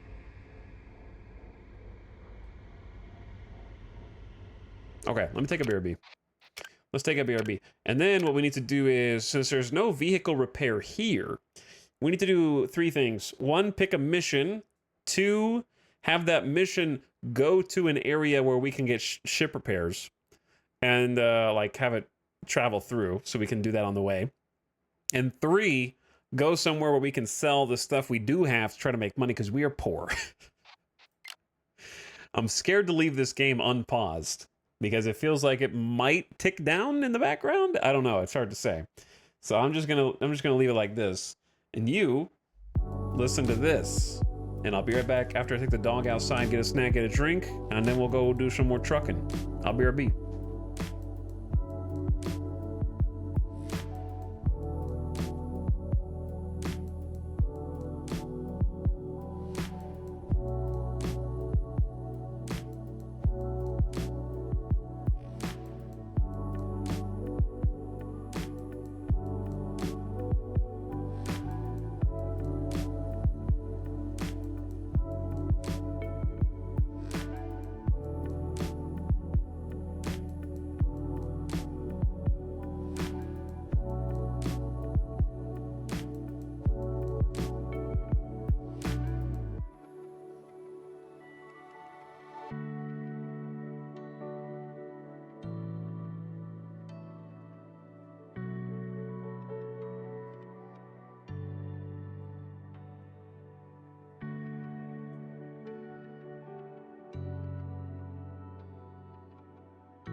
Yo.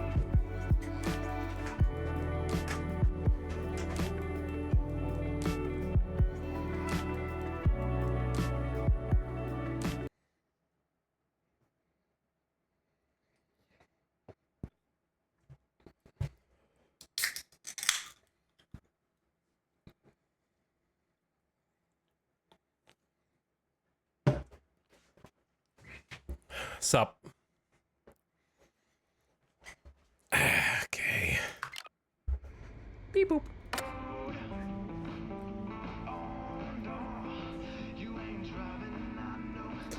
Gold Rock Radio. You're listening to Gold Rock Radio.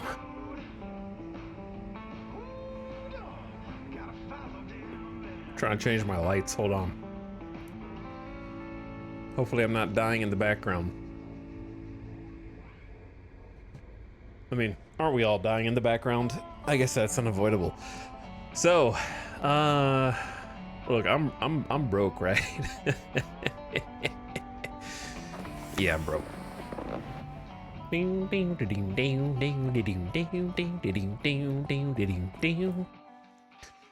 What type of job can I expect to do?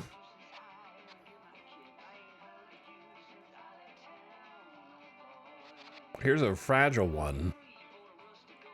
But does it pay more than the other ones? I feel like okay, we got sort by distance, payout, nearest, time left.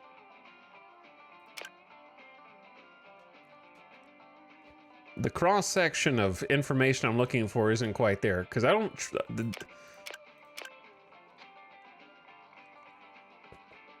How do you figure the ratio?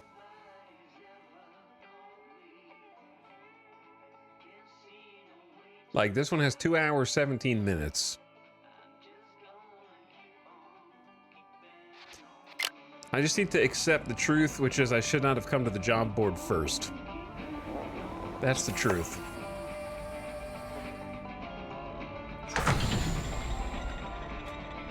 Should have gone to the shop first.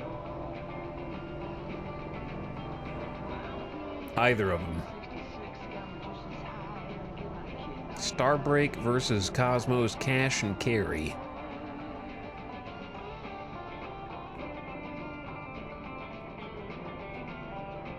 I don't know if one's better than the other.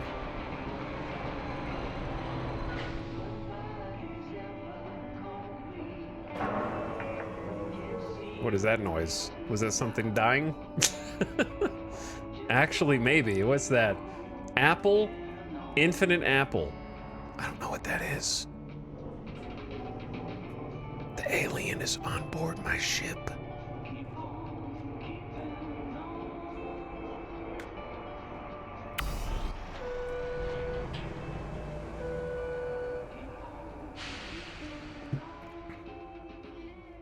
Okay, let's try and get some money back first.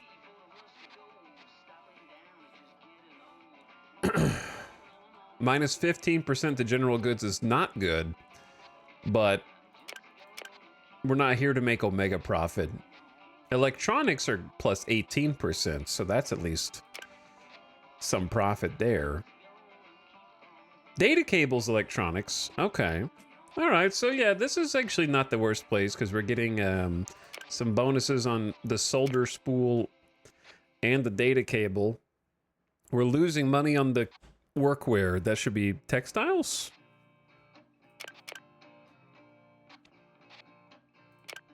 But if we sell all this junk, that's $2,200. Now, the downside, of course, is that I still need power cells.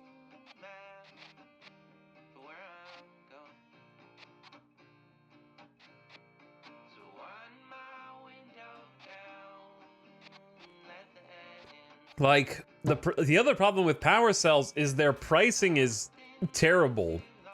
Like, it seems like it's always better to get the worst battery. Unless you're just rich. Because this one has 100 charge, which this one has 50% more charge, 150. But the price is over 2 times. You're paying twice as much for only 50% for the convenience of not having to get up and change it out as often. Now, you're also limited by availability. You can't guarantee that they have the cheapest ones.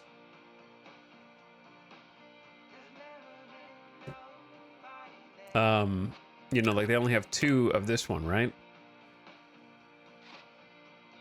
And then we're gonna need another air filter, but it seems like if you can find salvage spots, then that's where you get them for the absolute cheapest. Let's go without the air filter, just buy the 2 cheapest batteries. Are we out of gravity?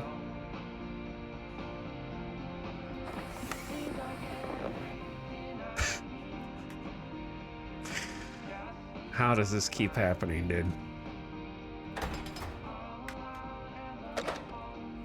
The UCCs.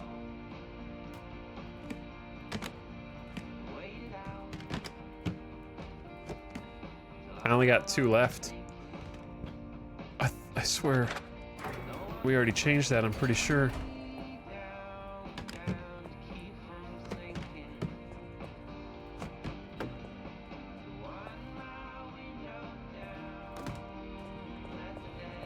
All my supplies are gone, bro.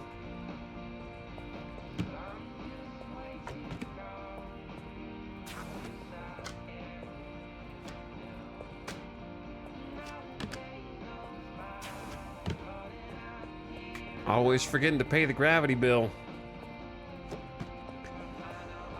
Okay.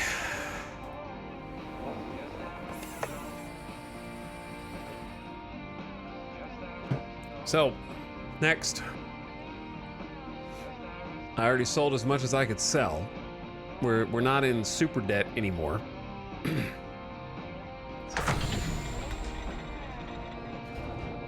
Now I have 2 choices. I can either go get a job or we can just go back to the junction. I say let's just go back to the junction and do the main story thing.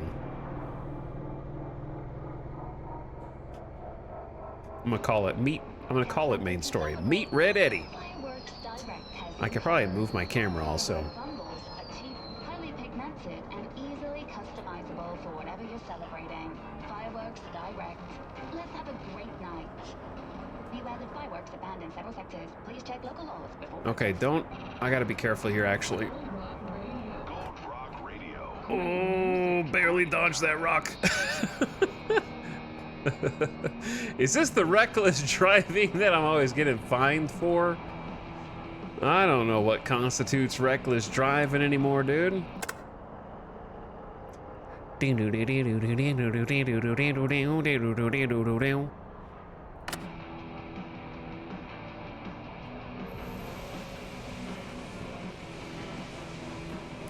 All right, Red Eddie. Kind of entering this jump from the side, but it'll do. $50 toll. They're siphoning my money.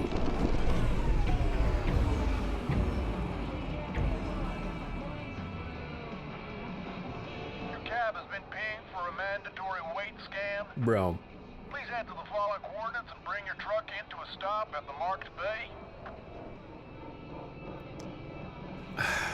They're making me go to the weigh station. I didn't even know that was a weigh station. I'm pretty sure we just sold literally everything on the truck, so I'm not...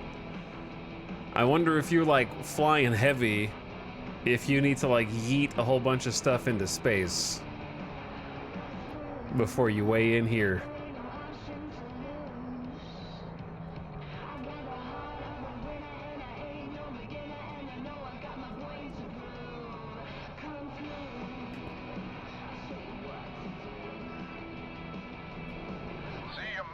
Now bring your rig to a stop and we'll begin the scan.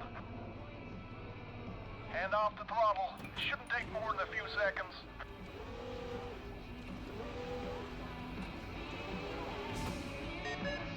Beep boop. No problems here. Head on out and enjoy your day. like we're in 3-dimensional space. Four dimensions of flight. 17 dimensions of flight, and they still got the little gate locker. That's funny.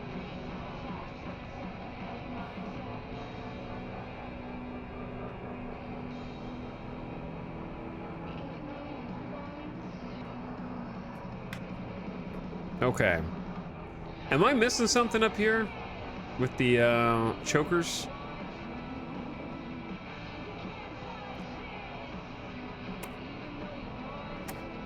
I read the instructions. I should probably have read them again.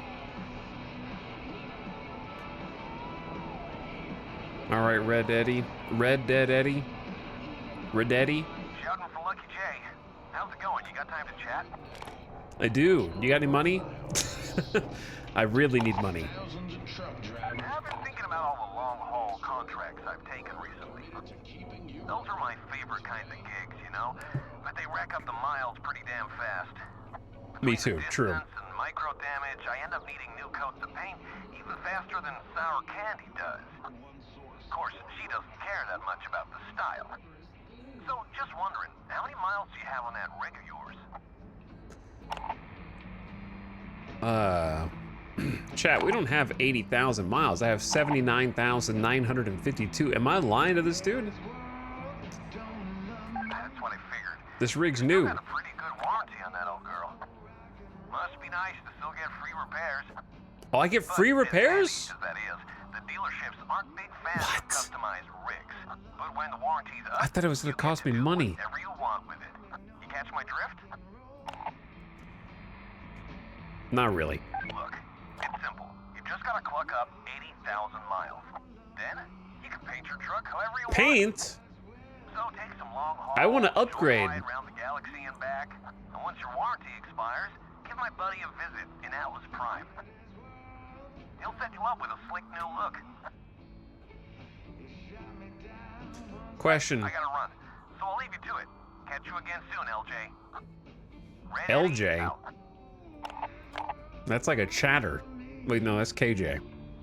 KJ's in chat right now. Different J.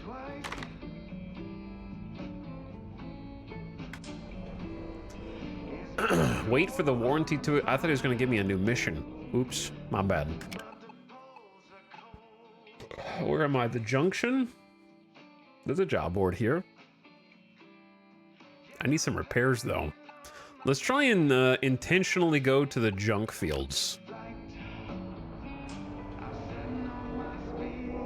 Maybe we can find a mission that has a drop-off.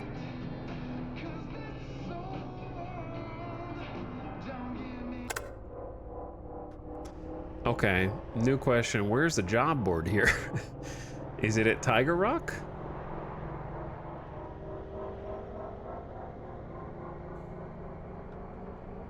There is another station here.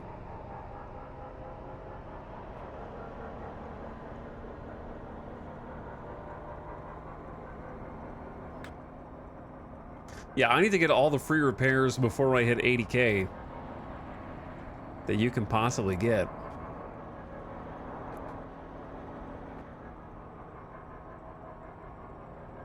Okay, Tiger Rock Station.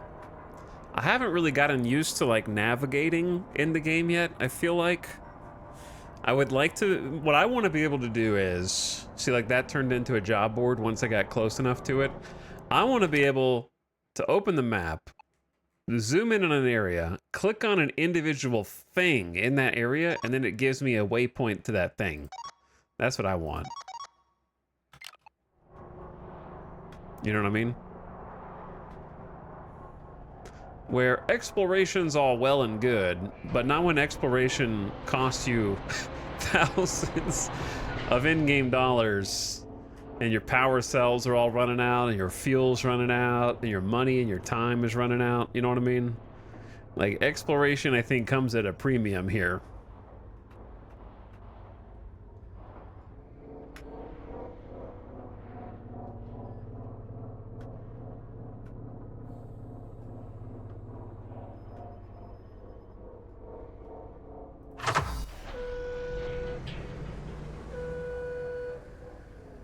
New mission, expire your vehicle's warranty.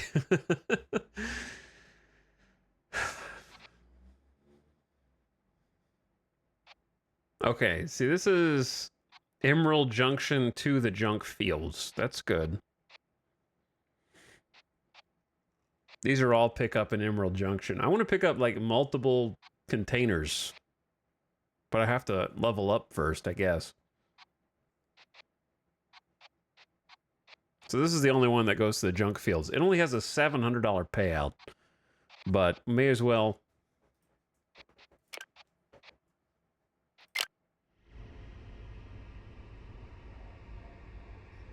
Starting to run low on some things.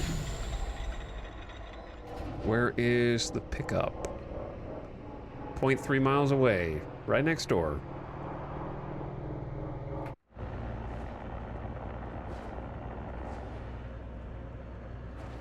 Hello, last demigod. So is this the quote extreme version of the quote truckers likes? I'm not real sure what you're asking. I don't know that I would call it extreme.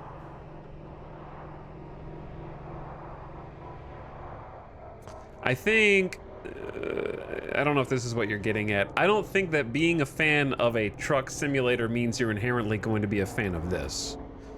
Because I think that like American and Euro Truck Sim are more focused on kind of long journeys and kind of being on the highway for a while. And this is more focused on kind of like managing the constantly breaking things of your vehicle with a that has like dialogue and voice acting and maybe like a campaign.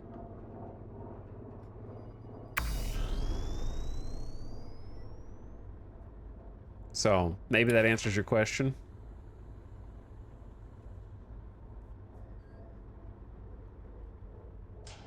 I think this is more of like a campaign based game from what I can tell so far. You can do random odd jobs in it, but so far I can't really tell why you would.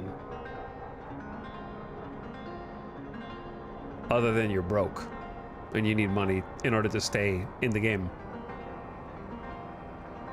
That was the clarification I needed. Okay, well, glad to be of help. There you go. Look at that space car go. What's up, Proscaliamai? Also, I missed a bunch of subs earlier. Let me go back and look.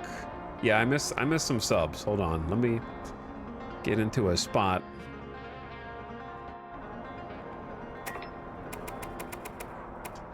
Let's say like 80 miles an hour. On cruise control. Oh, I missed a bunch of dudes. All right, hold on. I'm gonna have to do this where I'm getting a little safer. My bad on the missed subs, chat. I like the ambient music a lot.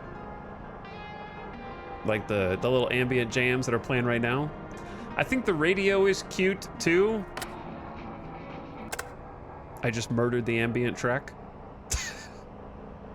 Turning on the radio murders the random ambient music and it doesn't come back. Oops. Well, I did love it and then it was gone. But yeah, I think the radio is cute, but like it's a nice, you can't have a space trucker game without a radio, right? So they did that well. I really like the ambient music. I wish there was more of it and more frequently, because that is the vibe that I really want. And it does pop up every so often, you know, but maybe not as I would like a consistent backdrop. I understand producing that much music is expensive. So there's kind of just a few jingles.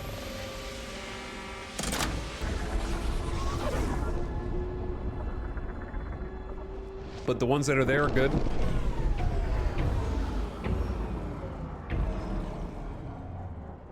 Okay, junk fields, we have to be careful. So you have core A and you have core B. Is there a downside to one being dead and the other one still being alive?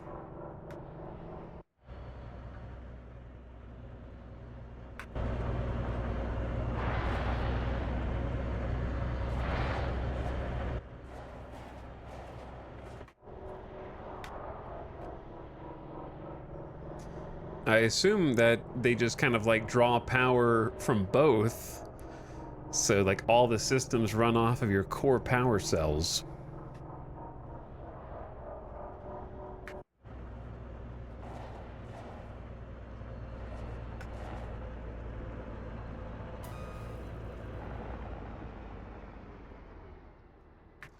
Okay, easy drop off. Got careful driving bonus. For once, we actually got paid extra instead of losing money.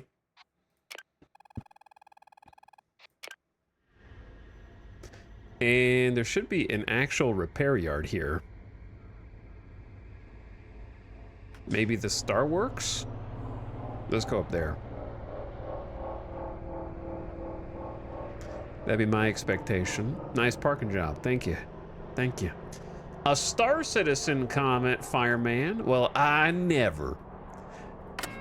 Well, I did, at least a few times, actually. Has anybody been trying Star Citizen since the hot fixes? I don't think they fixed the one where your ships can't be claimed anymore, unfortunately. That one's still broken, but I think the missions are supposed to work better now.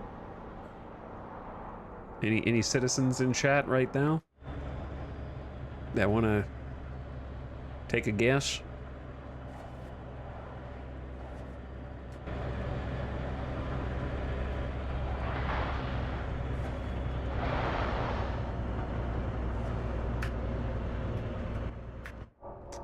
Okay, I actually don't know what I'm doing up here. I just kind of assumed these doors would open. I may have assumed incorrectly.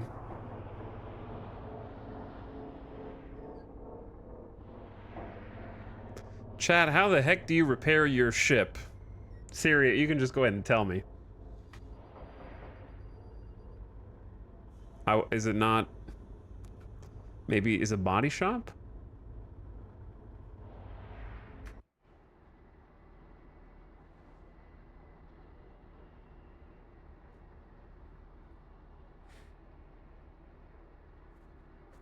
I played a bunch yesterday. Cargo hauling seems good. Tried the Rock, and it handles quite differently now. Oh yeah, I have to actually try the Rock. I forgot they changed the handling. I heard it didn't work. I don't know if they fixed it.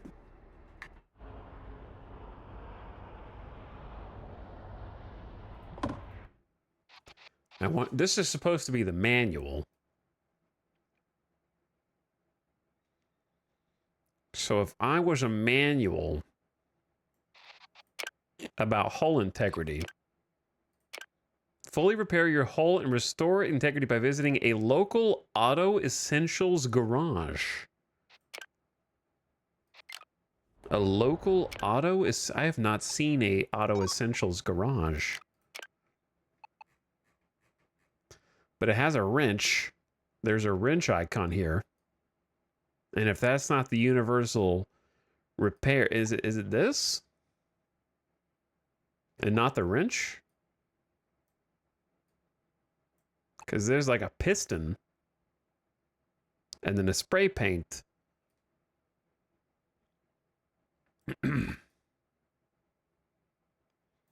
Those are the only symbols it could be. Like, it's got to be either the piston equals upgrades.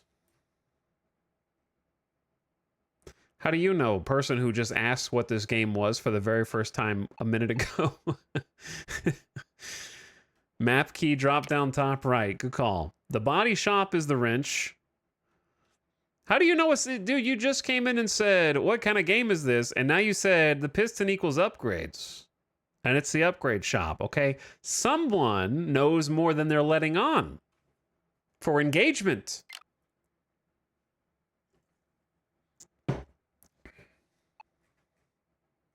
But anyway, it's got to be the wrench, right? So if the wrench is a body shop, and the body shop is closed...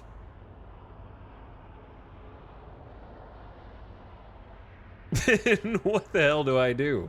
Just die, I guess. Or just don't get hit. It's easy.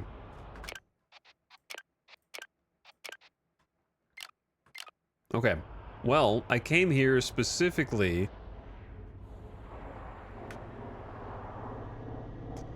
in an attempt We're gonna have some problems then.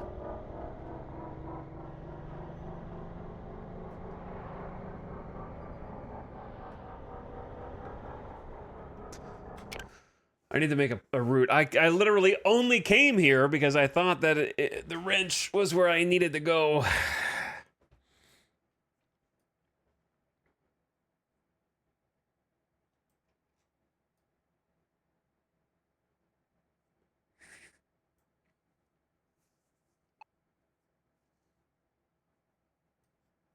So what should I do? We have 4,500 bucks.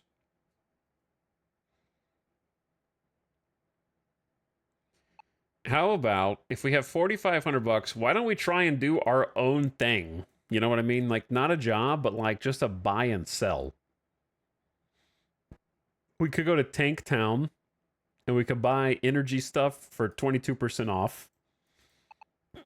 We could also go and buy pharmaceuticals for 26% off.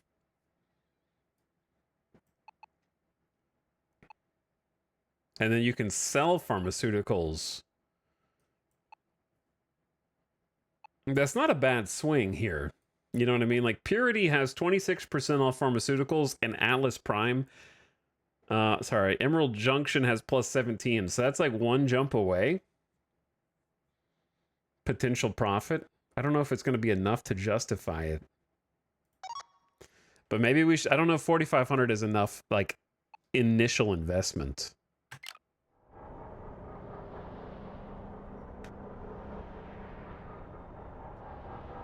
To make it more than just like a couple $100. But how much of a swing is that? Almost 40%, right? If it's like minus 22 plus 17, it's like 39%. Not a bad margin. Depends on how much quantity they have, I suppose. And if we can afford it all.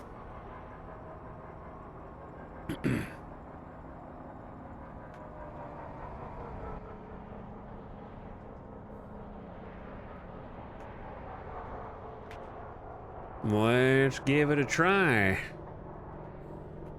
Gotta rack up the mileage. Yeah, gotta rack it up.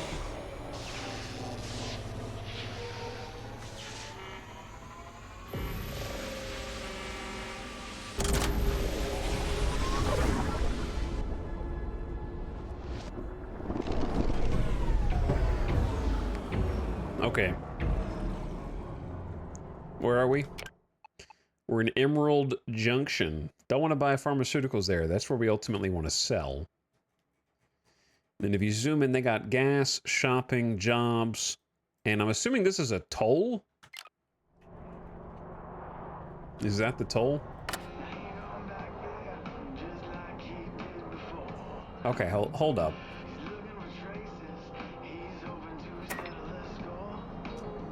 Chatters, who I missed.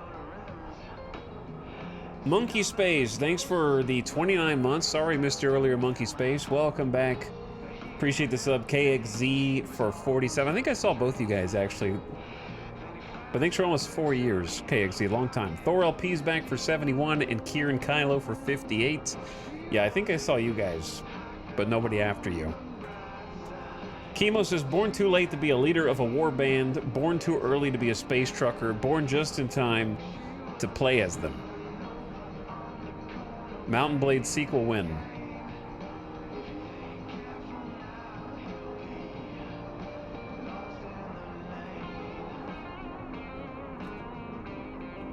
What's up, Chemo? Flapjack also smiling at chat for 41 months. What up, Flapjack?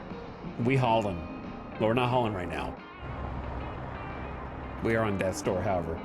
Egter Lois says, keep trucking for 33 months. Yo, keep trucking. Thanks for the 31 month and for dropping the prime. KJ is here for 42. You've got the answer. KJ, how you doing? Hope you have a nice Tuesday. Thanks for subbing for so long. Poison BL gifting a sub to your ghoulist aunt.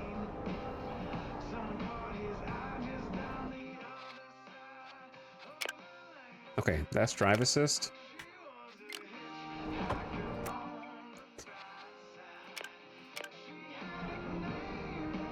Okay, I turned off drive assist, so we're using less fuel.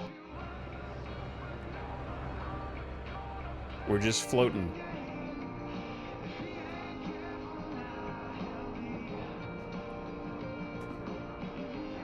I think I'm taking like a wonky shortcut to where I'm trying to go.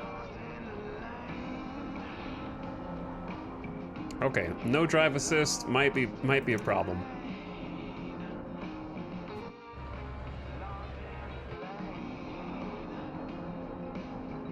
Especially with all this stuff out here.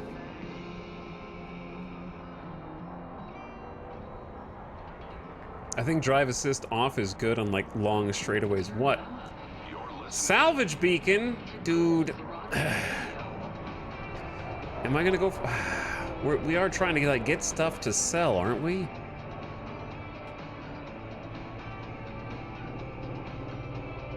Where'd it go? Low... What the low oxygen in your cab? Okay. I see. That's the problem. Yeah, that's an issue. Let's fix the... I knew that. Yeah, I knew that. This is not the oxygen, by the way. This is just like the main power system. No, actually that... Okay, so the core system is out. The oxygen does start going down, even though the oxygen itself is not out yet. Okay, gotcha. I'm good.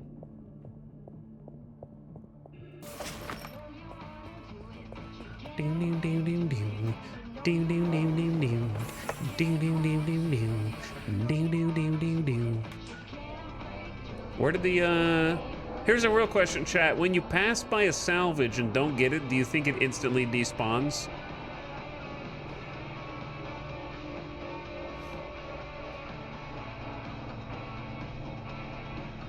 Or do you think it's right here and it just doesn't have an icon? I think it's right here and just doesn't have an icon.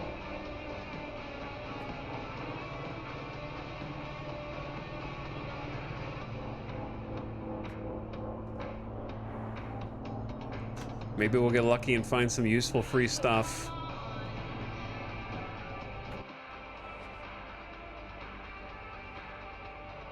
Wow, from this perspective, it looks like we're gonna ram into it, doesn't it?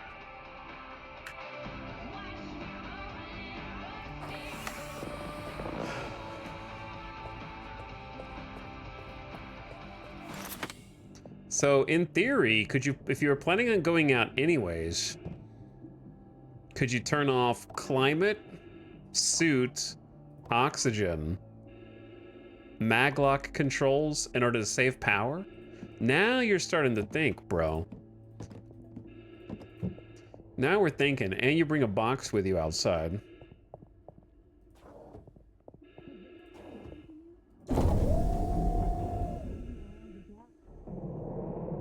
That way your ship's not just eating power the entire time while you're out here.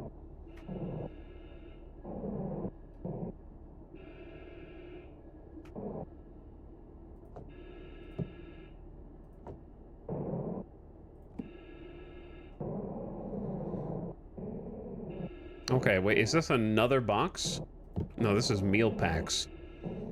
I think we're gonna have to take this in by ourselves, without the box.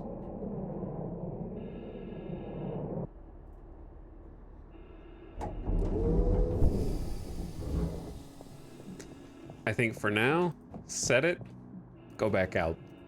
Organize later.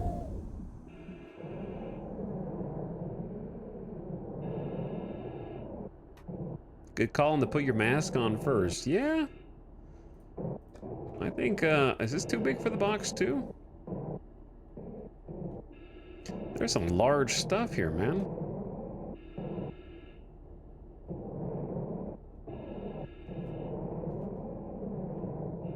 Just bring this explosive propane tank in. It's not temperature sensitive.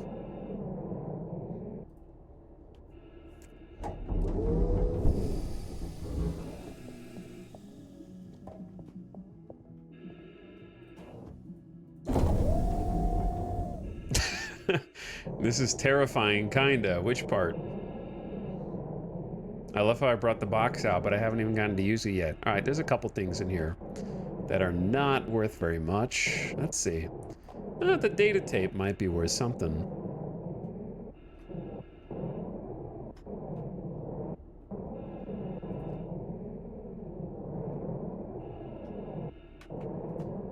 A pack of soda.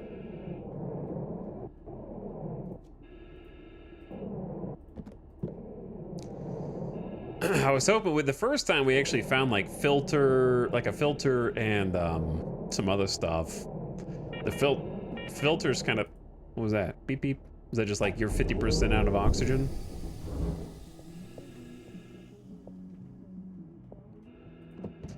That's just gonna be the junk container, I suppose. Great value and taste. Okay, let's get suit, climate, oxygen, maglock.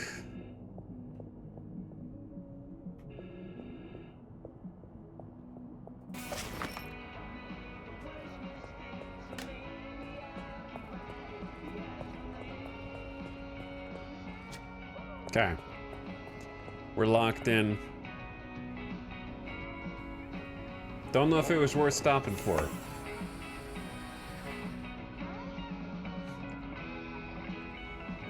Who put this here?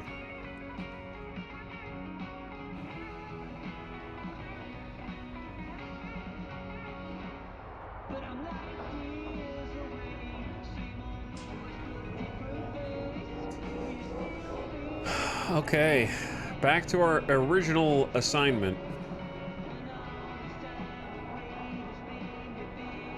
which was trying to see if we could go track down some goodies. I still need to fix my truck.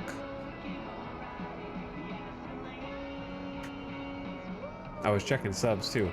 Goro Fukagawa here for 27 of them. 20 freaking 7 of them.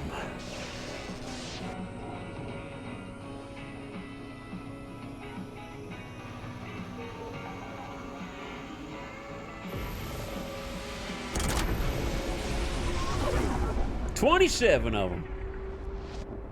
And Ray Tai, thank you for the 20 months. 21 months.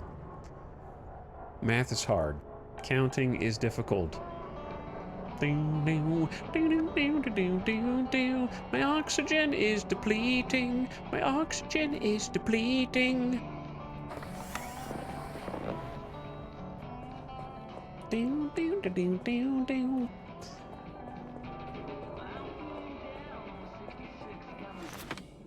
Okay, if oxygen is depleting,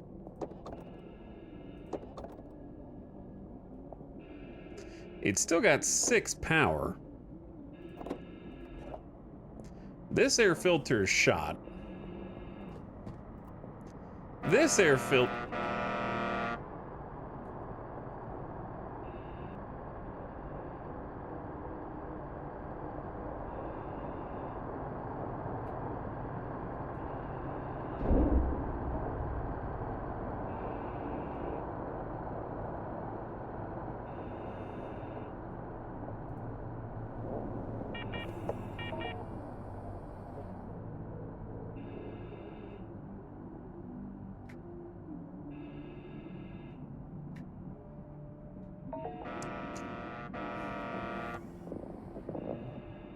Huh. Guys, I'm having, listen. Can you chill? I am literally dying over here, and all you guys can do is honk at me for not letting you get your, like, capitalism fast enough, okay? This is too realistic. People are dying here. And all you care about is profits.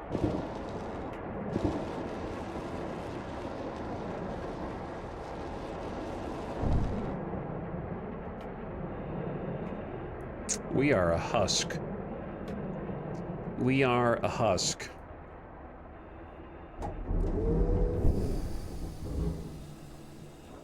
I'm gonna have to call the space rats. Okay, this air filter's still got something. So does this one. So which part isn't working the way it's supposed to?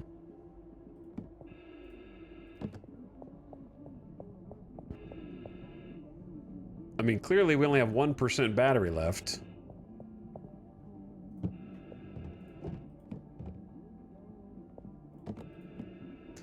And I got 2 whole batteries and that's it.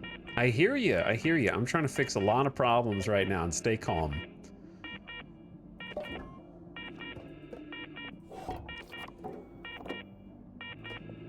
I hear you.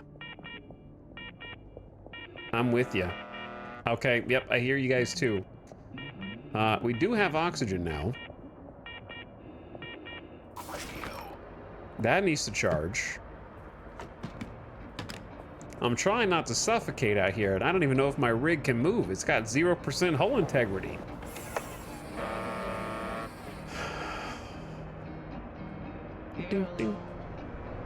Apparently we're good. Hull integrity critical. No problem, bro. Maybe if the other trucks out here weren't ramming me. Don't tell me there's stuff right there. I gotta go for a chat. What if it's valuable loot? Look at this salvage. This could be hella valuable. You don't know, you don't even know what's there.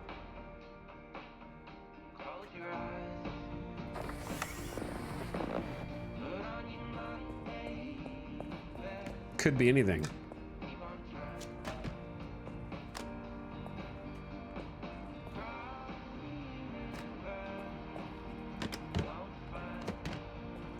Though this thing's O2 is taking forever to recharge. We just use the oxygen and it's like slowly ticking back up. Okay, look, here's what we need to do. We need to go in full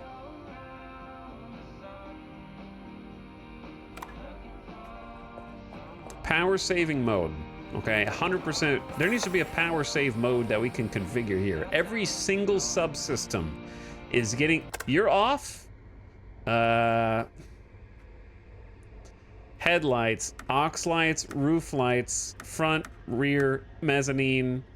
What else can I turn off in this godforsaken death trap? I can't see shit.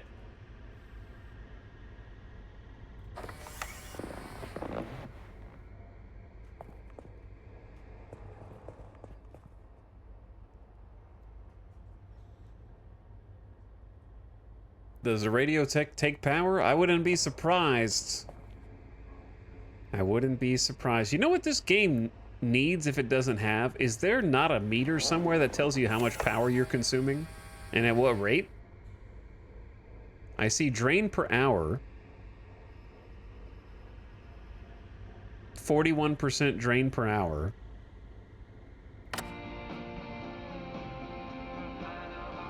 The radio doesn't change it. Oh, the headlights do. The aux lights do. The roof lights do. The cab lights do. Oh my god, they're all 5%! 5, 10, 15, 20, 25. That's 30% power drain just from lights! 2024 cell phones, man. On maximum auto brightness. At least you can die with music. Construction is tough, but you... Okay, so basically do not play with lights on at all. Next disposal is here to take care Well, you know what? Who needs gravity? What else can we just cancel? You know what? I don't. You know, I feel like you're being too conservative here. Oxygen, throw that off. Yeah, that's not something that humans really need. I would say while we're here, climate control. Yep. Normalizing the body temperature. Probably not necessary.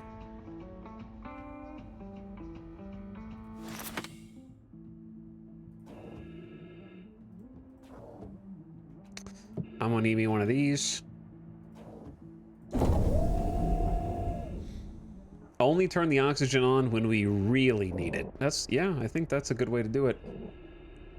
I am disoriented. Where is the stuff that I parked next to? Where actually, oh, there it is. 100 yards? I thought I was way closer to this. I parked 100 yards away? That's not good. It's quite a trip.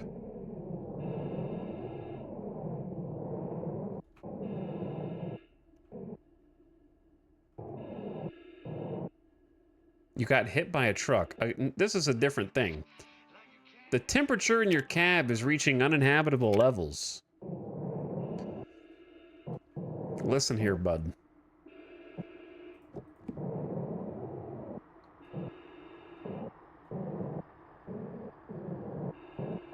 Okay. Ooh, that's an air filter. That's money.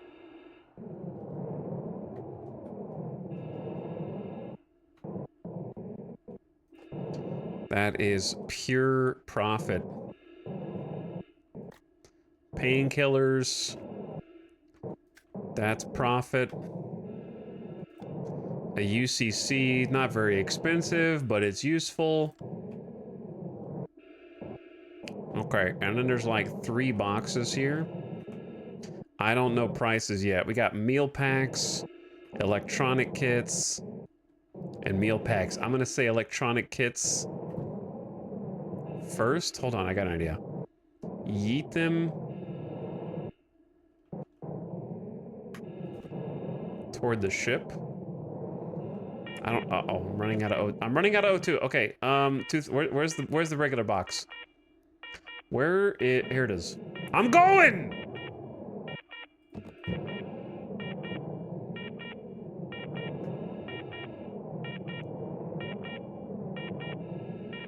Just give me a sec.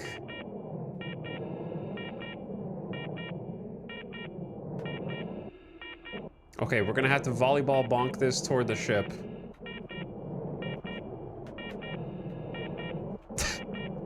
Okay. And hope that it goes the right direction and doesn't go past.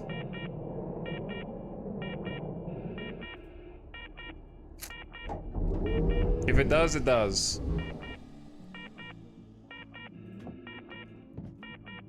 We got another problem, which is I'm running out of oxygen.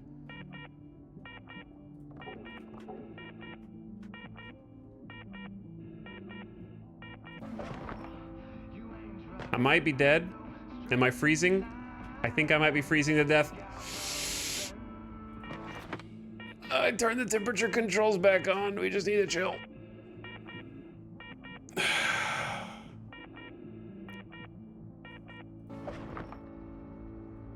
Am I alive? I don't think I'm alive! I don't know how many different ways I'm dying right now. Am I alive? I think I'm alive. Okay, let me check.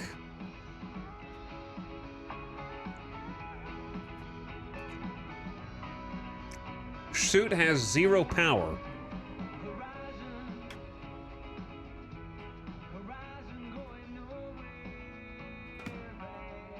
Okay, the good news is that air filters are worth like 1,200 bucks each or something insane.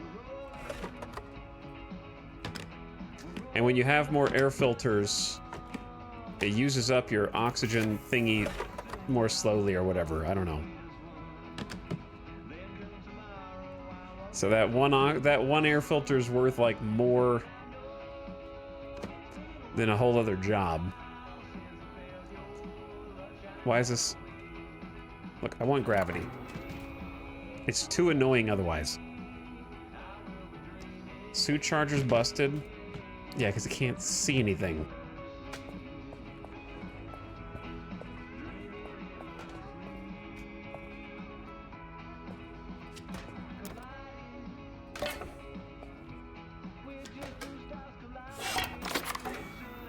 Gotta have my suit.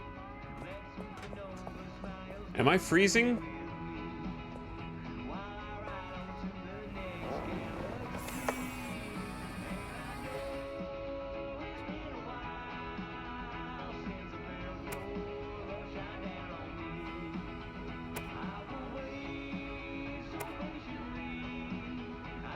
It's negative 170 outside. Okay, heater's on.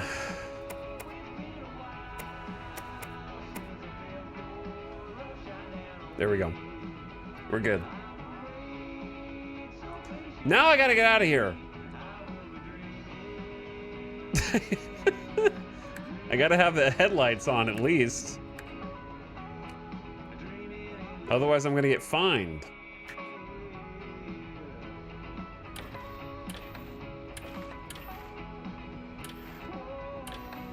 Okay, what was I here for?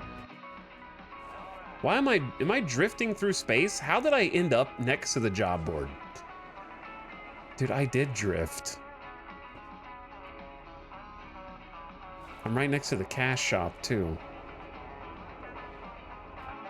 Okay, cash shop is not the right terminology, but you understand. There's not a cash shop inside the game.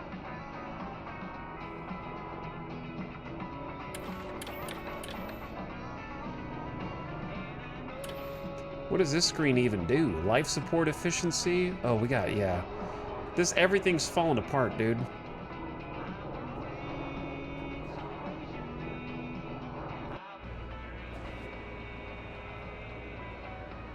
Don't even bump into this, or you're dead.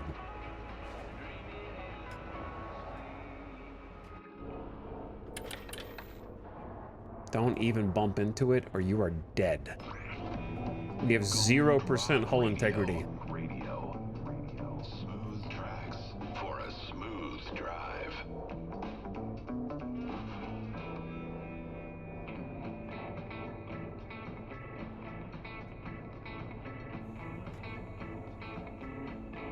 Oh, the mag lock is offline. Hold on. Just sit right there. Sit right there, little buddy. I'll fix you up. Only turn it on when you absolutely need to save power.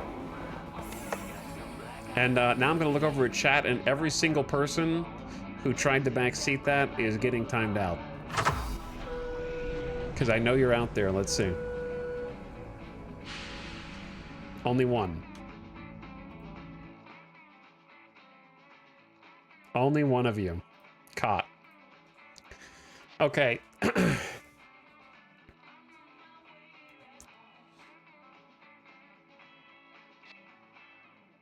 So we're here to buy pharmaceuticals, but we should, hold on. Let's jump out of the seat real quick.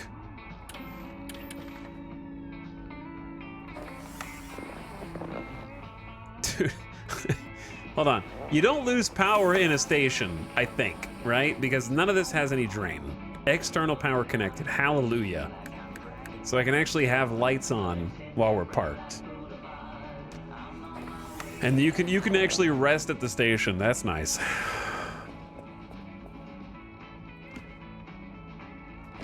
Oh, I have an extra air filter.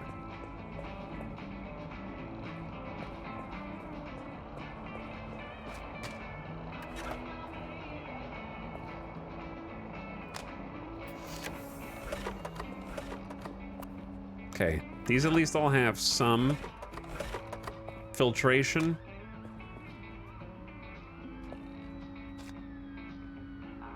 That one's super dead. That one's super dead. Can you sell stuff while they are inside these containers?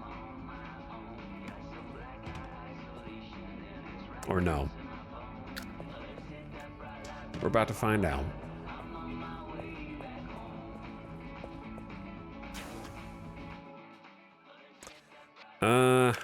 You can sell the whole container.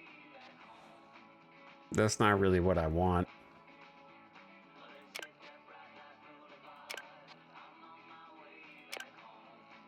So this thing's worth 60 bucks. The data tape's worth 465. That's not bad. The meal pack's worth only 93. That's kind of a lot of work for just 93. The propane tank is worth 425. That's excellent. The pharmaceuticals, I guess we may as well just hold. That's 1,300 bucks. Now let me go get the other stuff out of the boxes.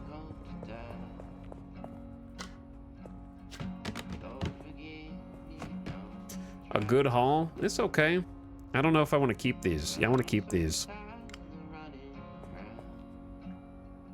These I do not.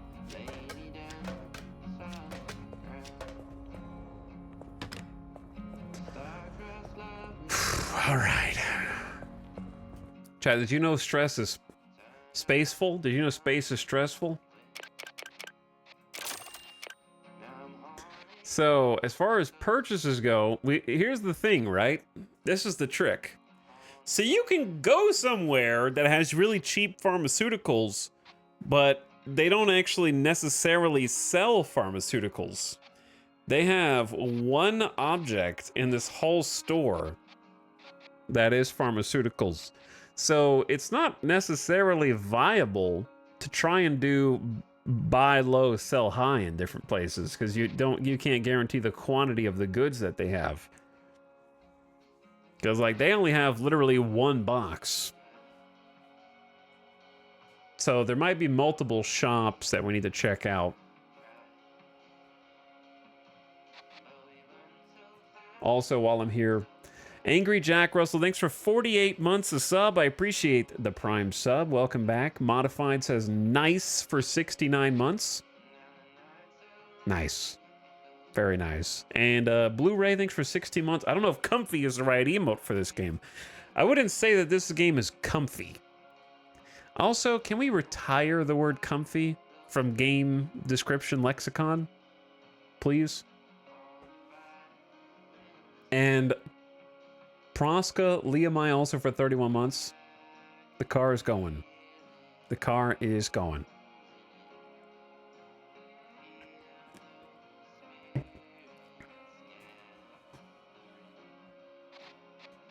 This game is way more stressful. I would say absolutely stressful.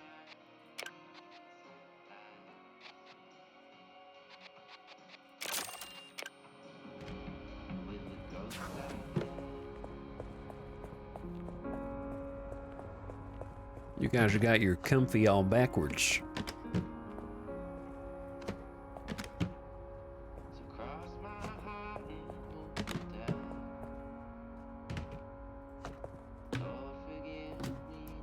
Once again, we're connected.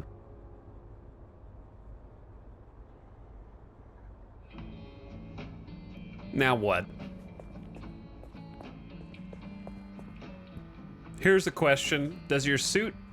if your suit continues to charge while you're docked, then it's actually meta to wait until your suit is done charging before undocking. Because it's not actually draining any of your batteries. And you're getting a suit recharge for free.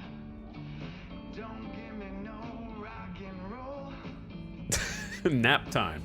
Time to take a nap and wait for the suit to be fully charged.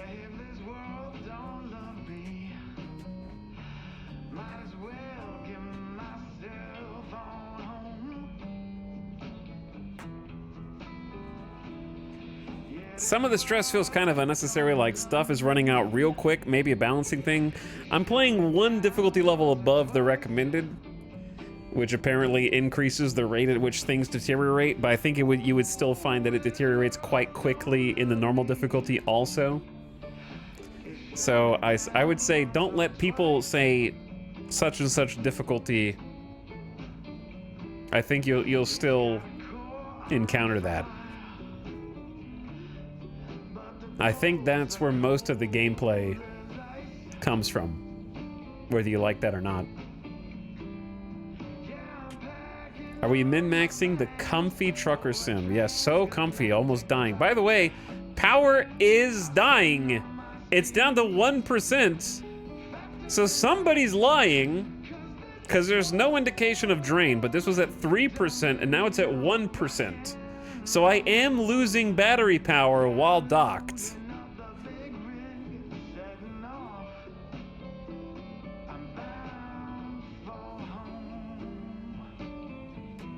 Streamer complains about his own difficulty setting. I mean, is reading a chat message complaining about your difficulty setting?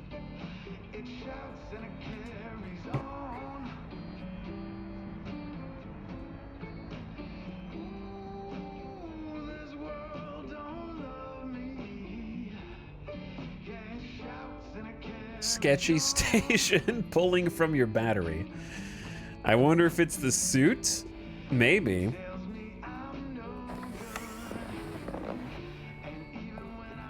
Speaking of the suit, something's busted here.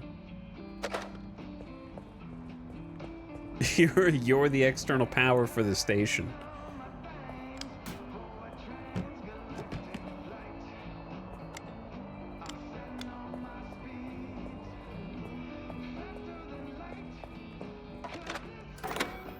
Now the real question is, do I even have any other power cells?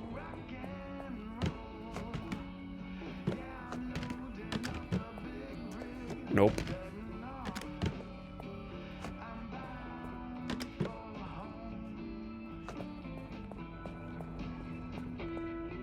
Well, while we're parked here, I might have to buy one. Even though they're overpriced. Oh, there's the super... I gotta get one of the cheap ones. These are only like $5 extra or something, aren't they? Are these considered chemicals? No, these are considered electronics, but local prices for electronics isn't here.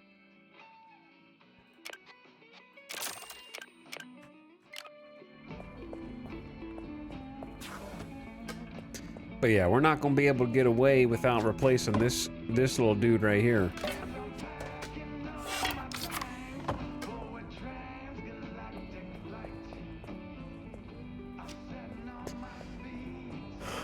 Now let me see if the suit is fully charged. No. It might be the suit.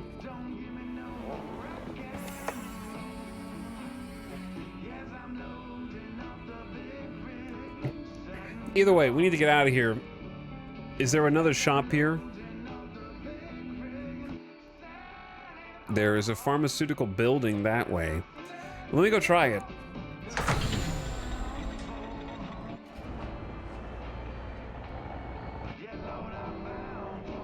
Let me go check it out.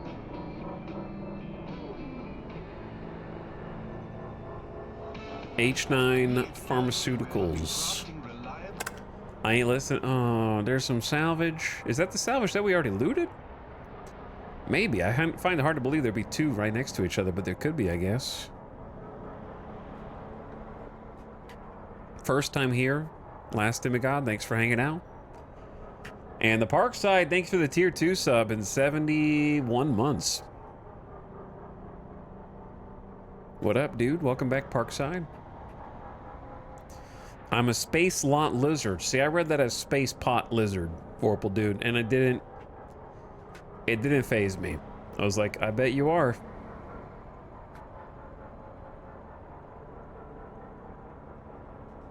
That just makes sense.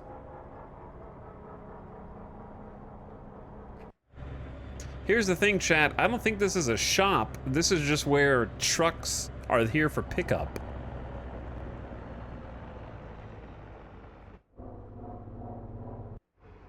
Pretty sure.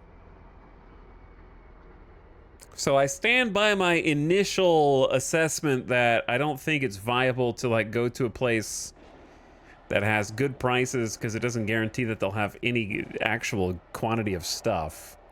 Which, to me, is a little strange because you would think that the prices would sort of have a supply and demand attached to them.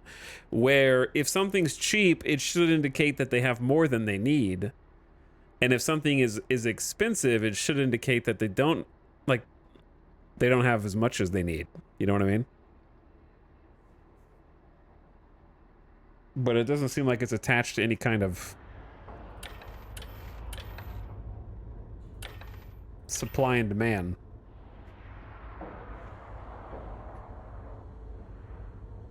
Okay, so instead, let's go back to the mission board. Tried to get Sandboxy up in here.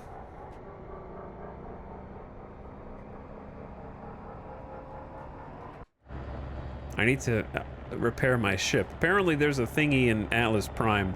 So why don't we go to the job board, find the job that takes us to Atlas Prime, which I think is one jump away, and then we can get this thing fixed while we're over there.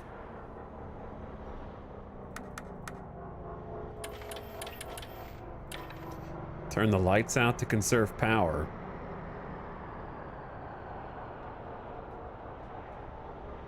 It might be a little greedy to try taking a job when I'm at 0% hull integrity.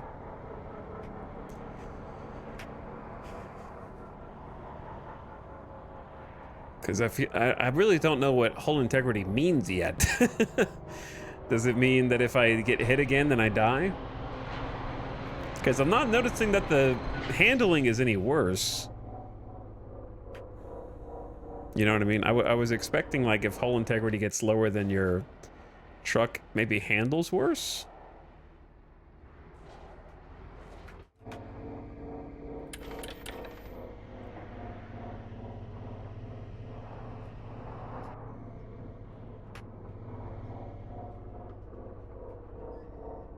I feel like I'm a little sideways. It might be fine.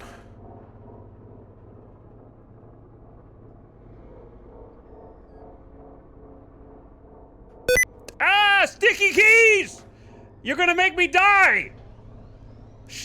Easy, bro. I have 0% hull integrity, man. I can't be playing these kind of games.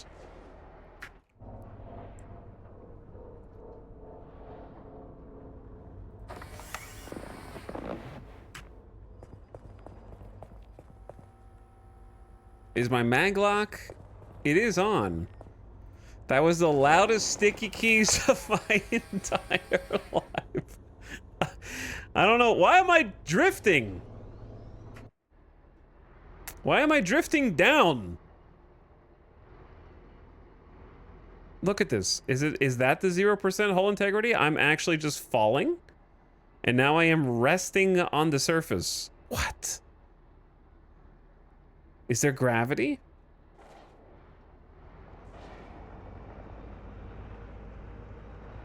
Why did I just, like, fall down?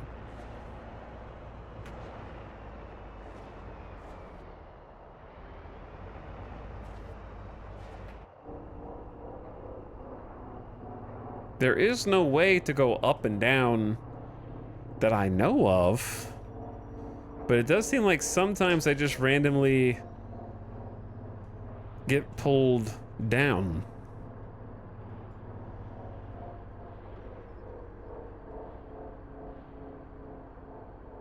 And it brings me to a stop automatically sometimes too quickly.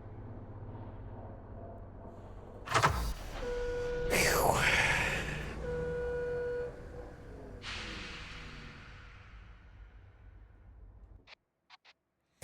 It never fails when I'm like, hey, I think this thing's a bug. And chat goes, but maybe it's not a bug. It's the developers geniusly implementing localized gravity, okay? It's not, you didn't just fall a little bit for no reason. It's because a developer actually created articulated gravity wells in the different systems.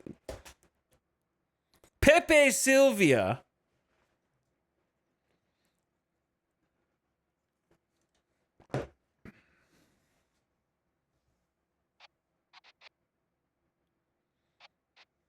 Unfortunately, there's only 4 jobs, and none of them go to Atlas, sadly.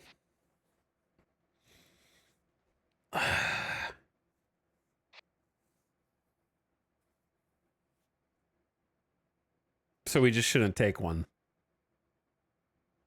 Unless I can intentionally take one that goes through Atlas. But I don't think that there is one.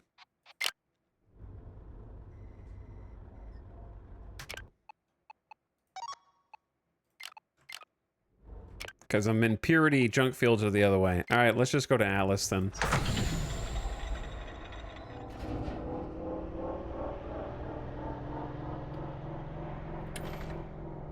"0% hull integrity. You are about to die." We do have like 5 grand. This is the most money we've had yet. I don't know how long that'll keep up for once I have to buy all the batteries and whatnot. Bing, bing.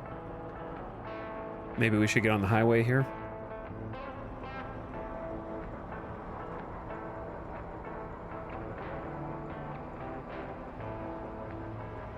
Hopefully there's no one next to me. I might accidentally be drifting onto the wrong side of the highway. Don't worry about that. I see the oncoming traffic.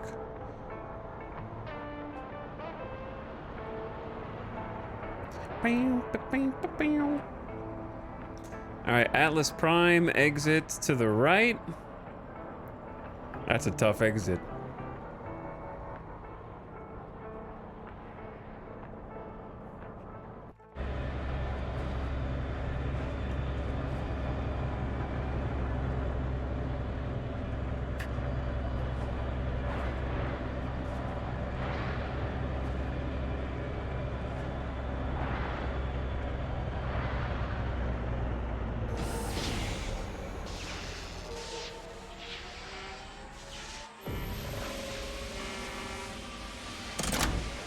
And we're through.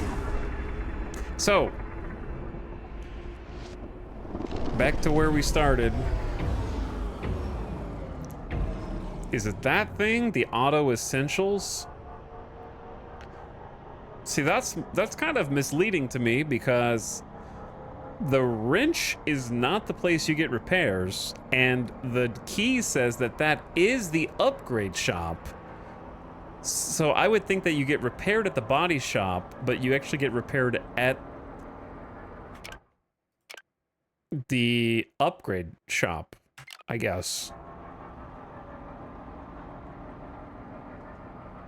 This is a more advanced version of the X4 highway where you just barrel into it jackknife style at full speed and then it catches you. Chad, is there a benefit to driving on the highway? Or is it just there for looks? I feel like the benefit so far is that there's not going to be like random debris. Is the best reason to drive on it. But then you have the risk of hitting other cars. If there are any. Maybe save fuel? I don't know.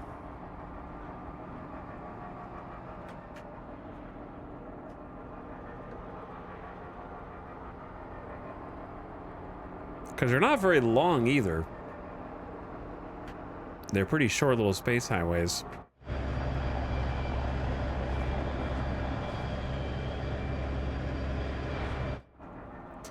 Okay, here's our stop. Throw on the brakes. Oh, it's on. Is it auto? Wait, is it the upgrade shop or is it auto essentials? Or is it both?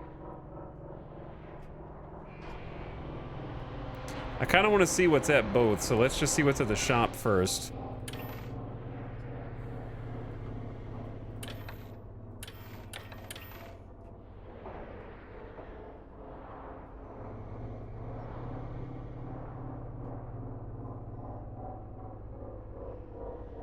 And go from there.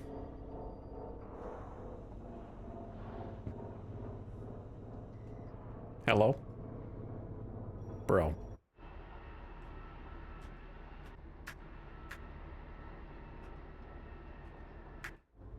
Bro, don't do this. It says not aligned. Your mom's not aligned.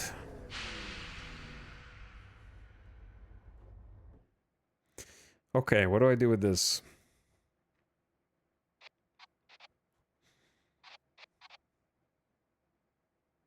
They just have overpriced batteries.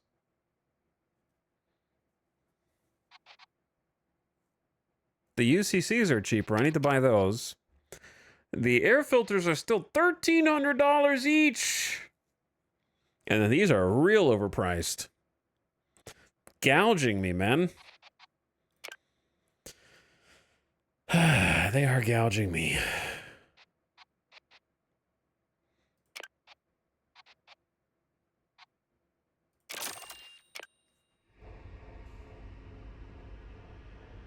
I got 3% on gravity. I forgot I could turn my lights on while I'm here. That would be helpful.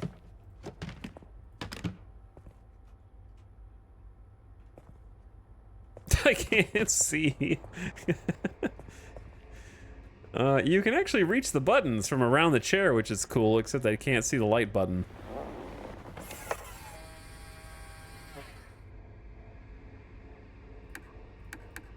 There we go. I'm surprised there's no light switches just like out and about.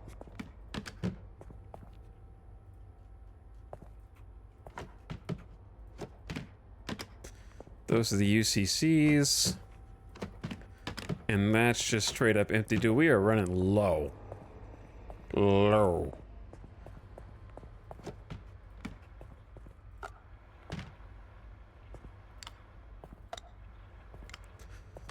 Okay, as far as air filters go, these are almost dead. These ones are fresh.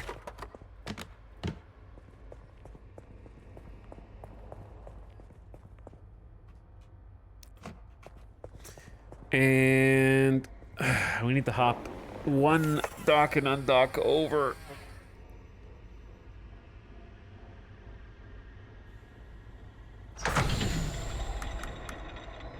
I need to be right there.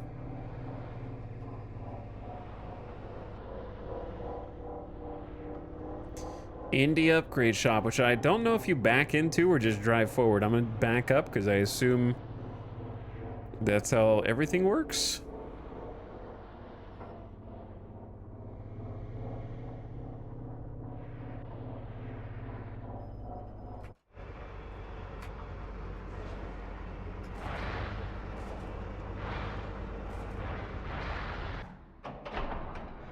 Or you maybe just drive straight into it. I made it. 0%. Oh. Yes, it's free, at least until I get to 80K. We're back. Propulsion structure and subsystems. Turbo pump, which does acceleration and brake power plus 10%. Combustion is 3% top speed. You're really gonna eke that one out. Nozzle coolers, thruster I don't even understand how thruster cooling works. Fuel efficiency seems like a good one. Reinforced plating is 25% impact resistance, 10% insulation. Passive discharge, anti-capacitive shielding against shock.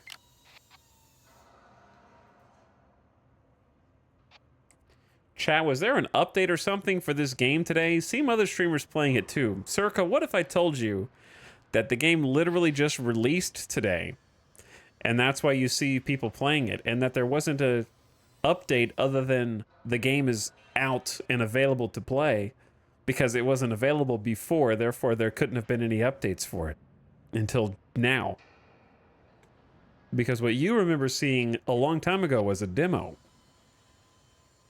Updated from not out to out.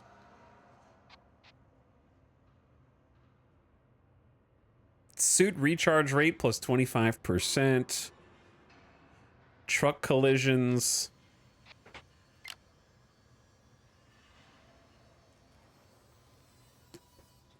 Can you buy a charger for your batteries? Don't think so. But guess what the developers are going to add in the first free update? Have they said that? No. But the sheer number of people who ask about it in the chat and who complain about it on the Steam reviews tells me that the first major update for this game, as soon as they possibly can, is going to have some way to charge batteries.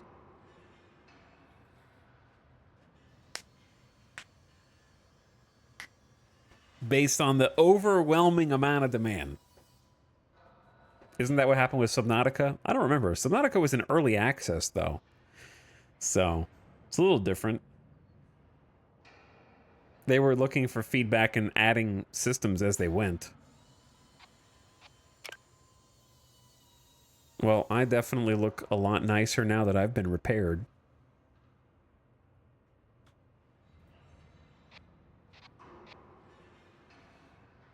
here's the thing. I don't know if I can afford any of these upgrades. Is it right now? Is it worth $750 for like 3% top speed? I don't think so. I can't even afford to eat. I gotta pay the bills. So, I'm just gonna leave. I got fixed. I guess that's all I can ask for. Okay, we need to fix the gravity situation and then buy supplies. So, I like having gravity because I like being able to move normally through the cabin. Do I even have... Hold on. Suit charger off. Maglock controls off. We don't even... Do we even have one battery? Or am I gonna have to take it? Well, we might not be able to get gravity right now. Electronics are actually cheap here, supposedly. Wait, didn't I just buy a battery? Or, no, I didn't because I thought they were overpriced.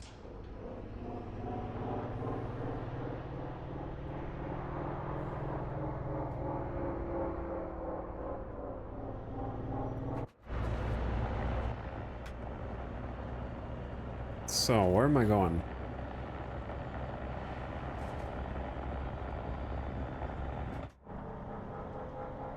I think...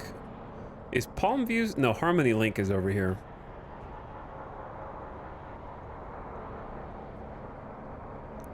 Chat, you know what this game reminds me of, weirdly? I'll give you one guess as to what this game reminds me of.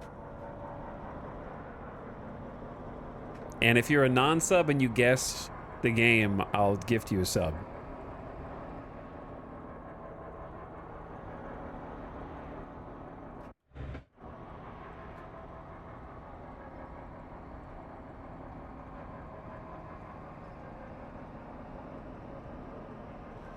Nobody's got it so far.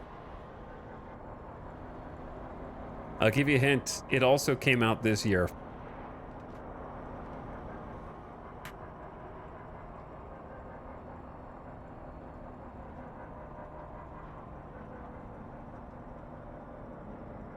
Nobody's got it yet.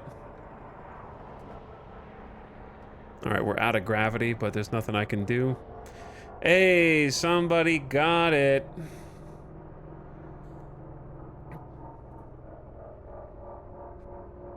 Olind V. Cook said Pacific Drive. It reminds me of Pacific Drive.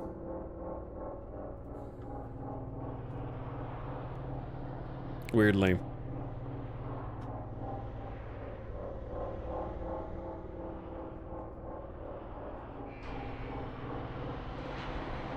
And you might say, why? It's kind of hard to explain.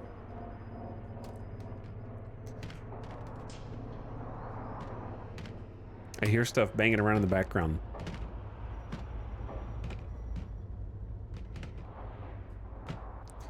Journey feeling?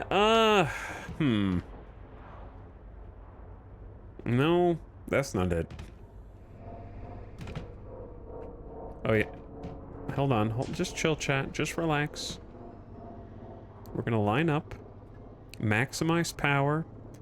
Boom. Come to a stop. Turn maglock on. Gravity is also off. Didn't you when you said how it's not a trucker sim? Kinda. Kinda, yeah. I think that they're both games that had the potential to be sandbox games, but that are actually not sandbox games. And they're both sort of like voice-acted story games by characters you can never actually see.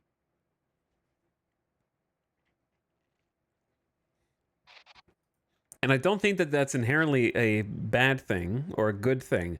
I think it just leads to a situation where you've got a lot of people who are fans of a genre, in this case, trucker games, who are coming to the stream and being like, is this like Euro Trucker? And so it's attracting an audience who is not looking for that kind of game.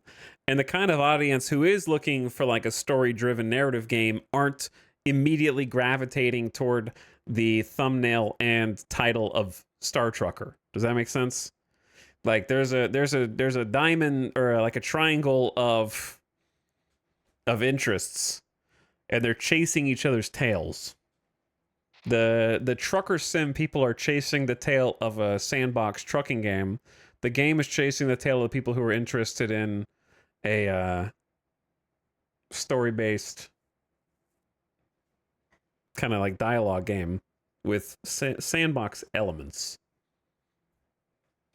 And then I guess the triangle doesn't connect in this analogy. Bad analogy. Bad analogy.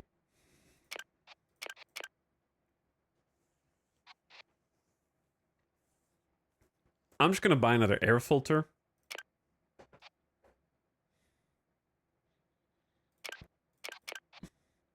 I say we just like load up on stuff.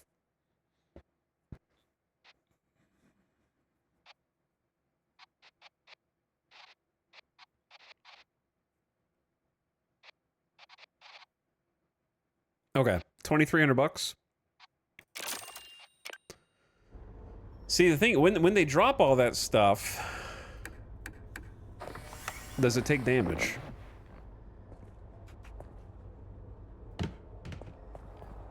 Do we have gravity while we're docked?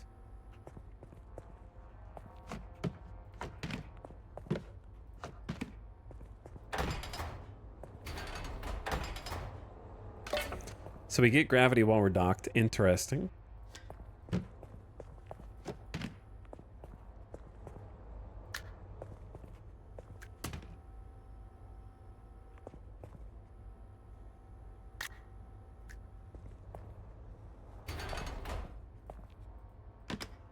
Come with me. Thank you. Sorry, I couldn't pick it up.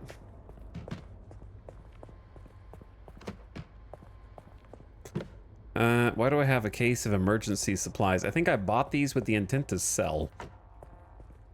Yeah, we need to sell both of these, I guess. I'm reminded of jalopy. I don't really get a jalopy vibe, but then again, I didn't really like jalopy because I just remember that being a terrible stream. And the game kept breaking, bugs everywhere. It was like, actually, we ran into a game-breaking, unplayable bug at one point.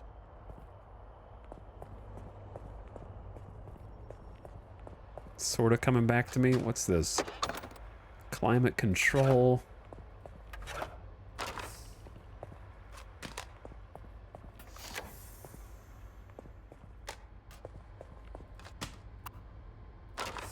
This has 9%. Maybe we just sell it. Or we could just keep it in case of an emergency. Actually, it has 6%. Now it has 3%. Now it has 0. Okay, well, it's empty now, so I don't feel too bad about selling it.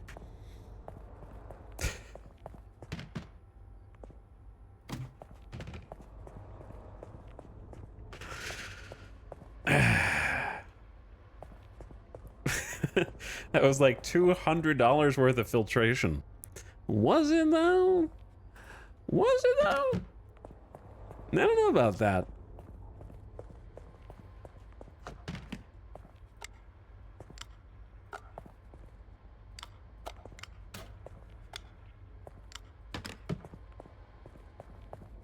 Not quite broken. I'm just gonna finish the job.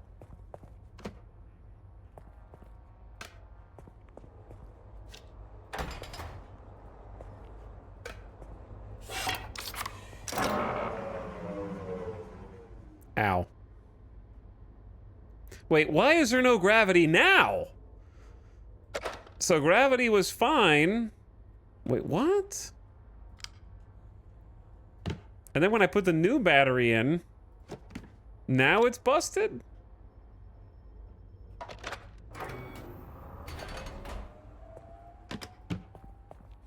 Dude, this is you know what? I would describe at least, I don't know how much different the recommended difficulty is than the mechanic difficulty that I'm on. I would definitely describe the mechanic difficulty as the what does it look like I'm doing difficulty. More so than I think any other game I've ever played. This is the Malcolm in the Middle. What does it look like I'm doing? Which is an all-time classic clip.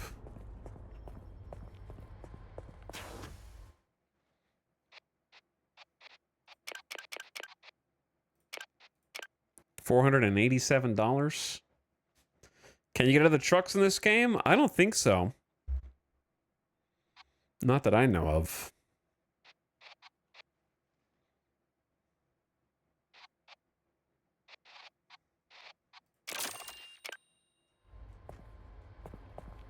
Okay, I gotta fix this too. What is wrong with this truck, man? While I'm spending time, every single time I think I'm ready to go, there's something else broken.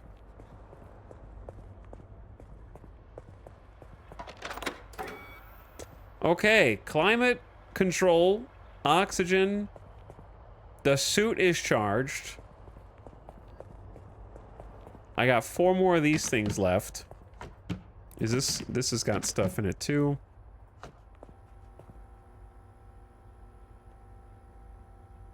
We don't need a suit charger. What happens if you turn on off maglock while you're docked?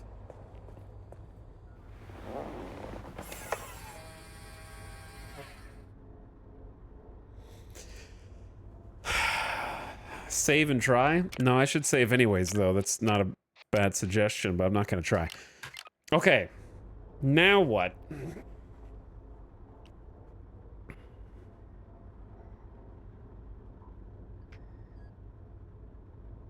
What's the plan? Wait for the warranty to expire.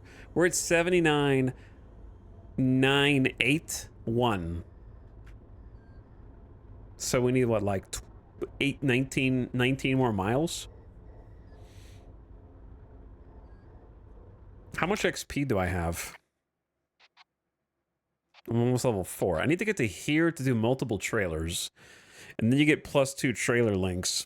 20% cash bonus for delivering trailer permission. Plus 25% XP for trailer permission. I don't know what those mean.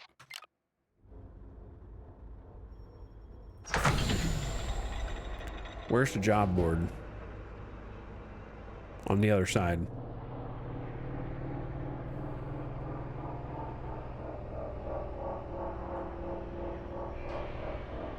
Okay. Don't undock when I'm driving right in front. Like a parking lot, you know? The second that you turn down the aisle, everybody starts backing out simultaneously.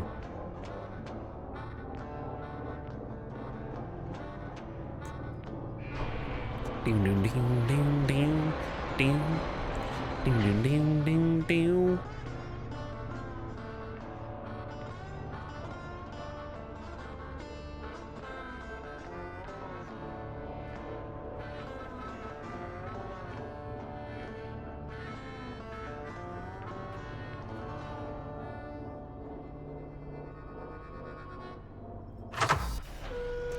Okay. Ow. Now, what kind of job are we looking for here?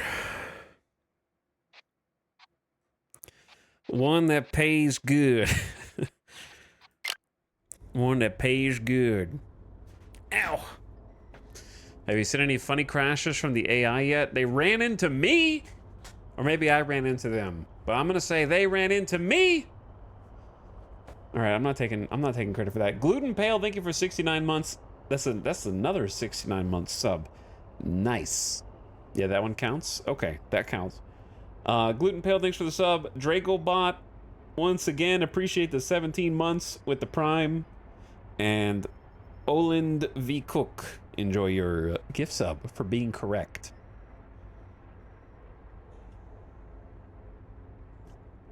All right, before we take this, Let me take a very quick BRB, very fast pee break. I'll be back in just like 2 minutes.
Yo. Chat, what are you guys gaming on tonight, huh? What you doing? What are you playing to start the week?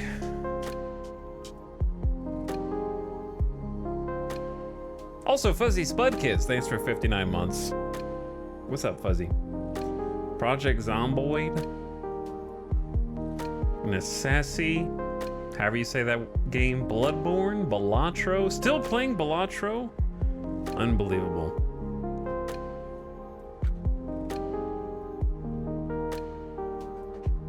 Stormworks, Cartel Tycoon, Sins of a Solar Empire 2, Mega Loot, Victoria 3, Final Fantasy, Hearts of Iron, 2 Crowns, Satisfactory, 2 Hearts of Iron, Slay the Spire, Squirrel with a Gun. Almost all of you are playing a different game. There's a few Core Keepers and a few Hearts of Iron gamers. Maybe a couple Sins of a Solar Empire 2 gamers. You guys are all playing wildly different games. Oot! 40k Mechanicus. Mechanicus 2 win. I saw it got announced. Pikmin 4. I don't believe you. Tiny Rogues. U-Boat Gamers. U-Boat was fun the other day. That was a good time. Bonk. Okay, I need a chat. I need a real job.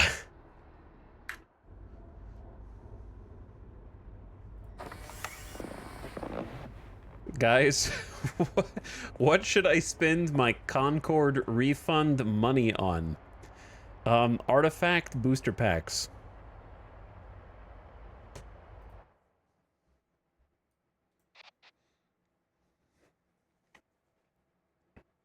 I hear that one's going somewhere.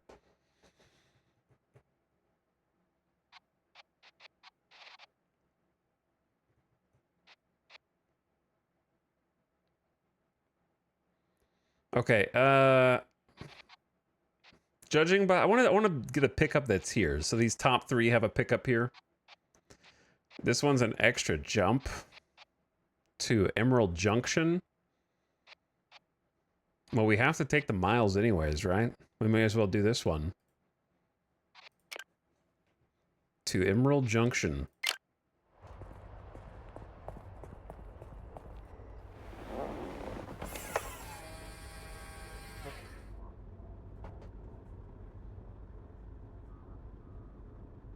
What are you guys talking about?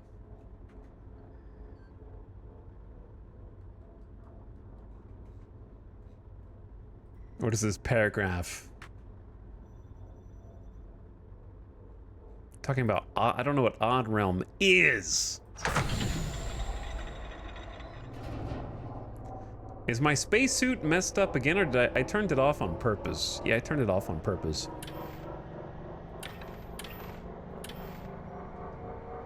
Yeah, suit charger's offline. Wait, I'm not going the right way at all. I need the cargo. I'm just doing a sick drift around this trucker. That's all.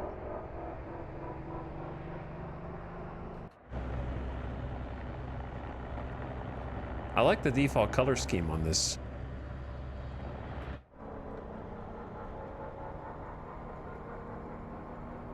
Just get Destiny? Pfft. Pfft. Why would you get Destiny in 2024? If you're not already in Destiny, why would you start now? You know what I mean?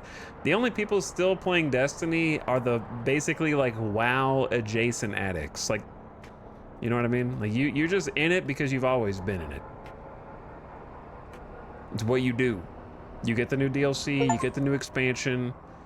I drove 100 miles. I got a Chivo. Turn off drive assist. That way we just drift and save fuel. Everyone's waiting for Path of Exile 2. Yeah. I mean, Path of Exile 2 looks like it'll be fun. I want to jump back into Diablo 4. When it has a DLC.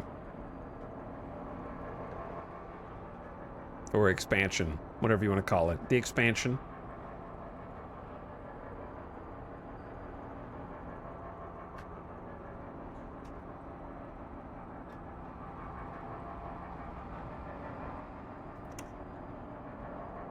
Okay, when we're about to run into debris, we probably need to turn the assist back on and start slowing down here.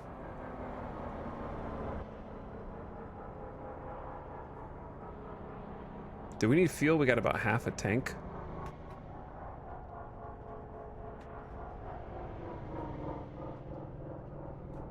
I need to get some elevation.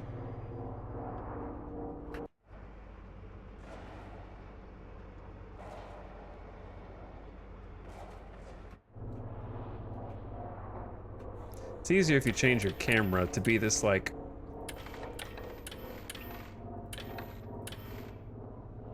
Wait, where is the other camera? Do they have different cameras? Oh yeah, they do. So you can't do the underbelly cam on the left side. That's weird. I thought they had the access to the same cameras. Like this one has a top camera, and that one has the bottom. So you have a little extra view, I suppose? I don't know. This one seems to show the same as what I can already see.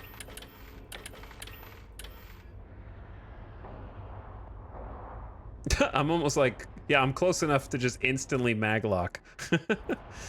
That's funny. Oops.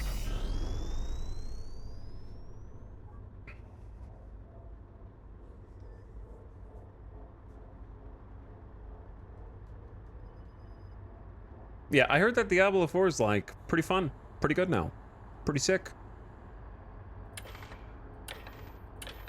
That's why I'm actually interested in playing it again now.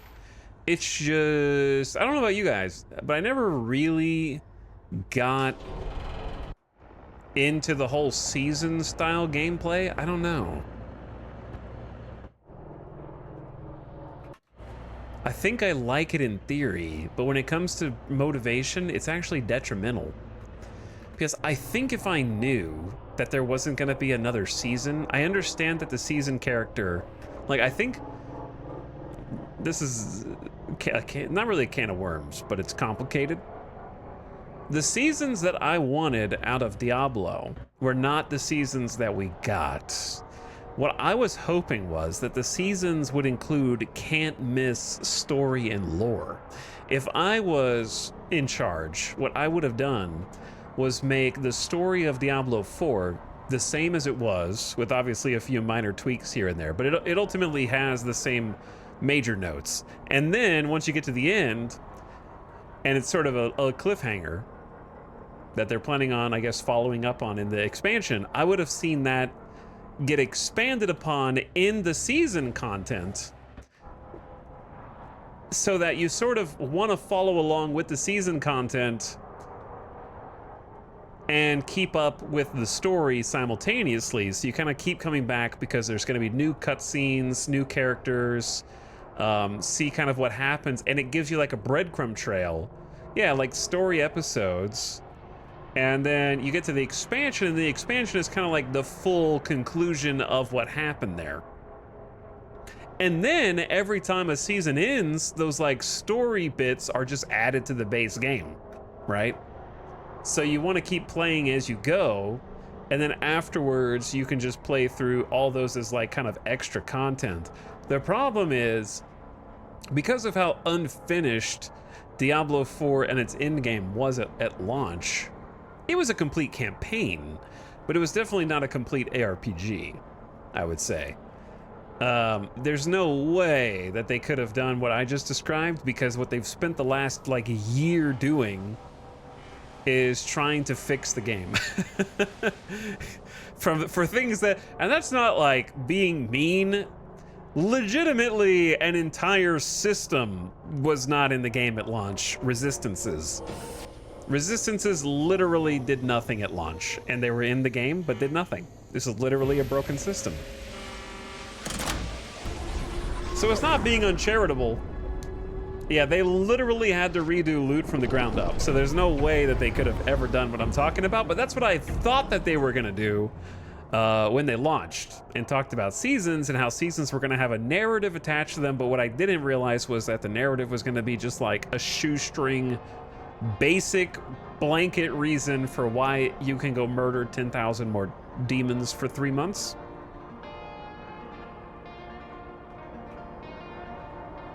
With like no real thought behind it, from what I could see. At least from the couple, I didn't see every season, but I looked up a couple of the seasons, and it was just very like, hey, people are getting murdered by demons again. Are you gonna go do something about that?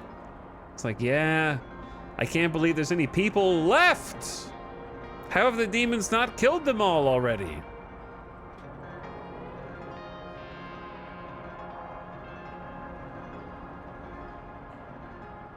Okay, 120 might be a little too fast here.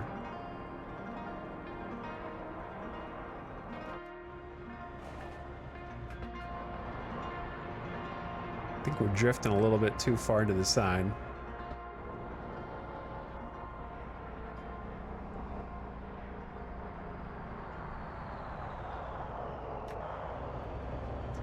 Felt like that dude was about to ram into me.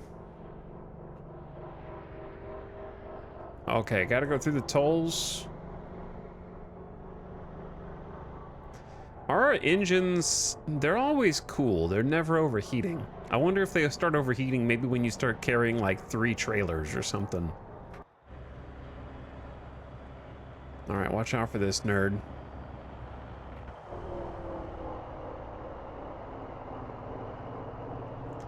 Somebody's gotta let me merge.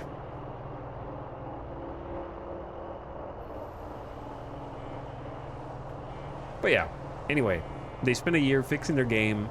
It looks pretty fun now. There's a lot of new systems, some new things, some new chase items, lots of new uniques. They made Uber uniques actually findable in the game, which is cool.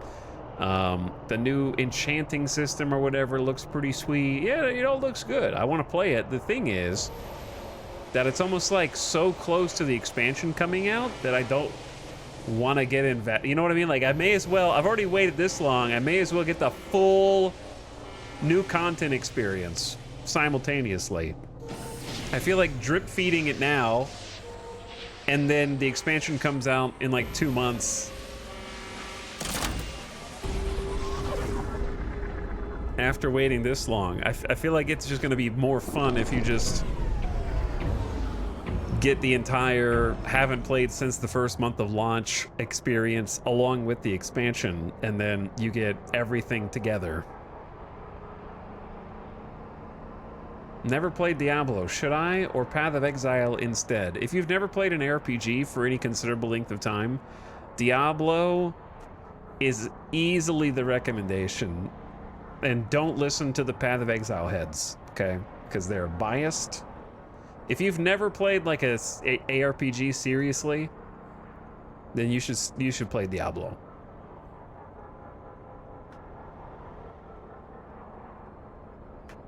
Start with 1 and 2. No.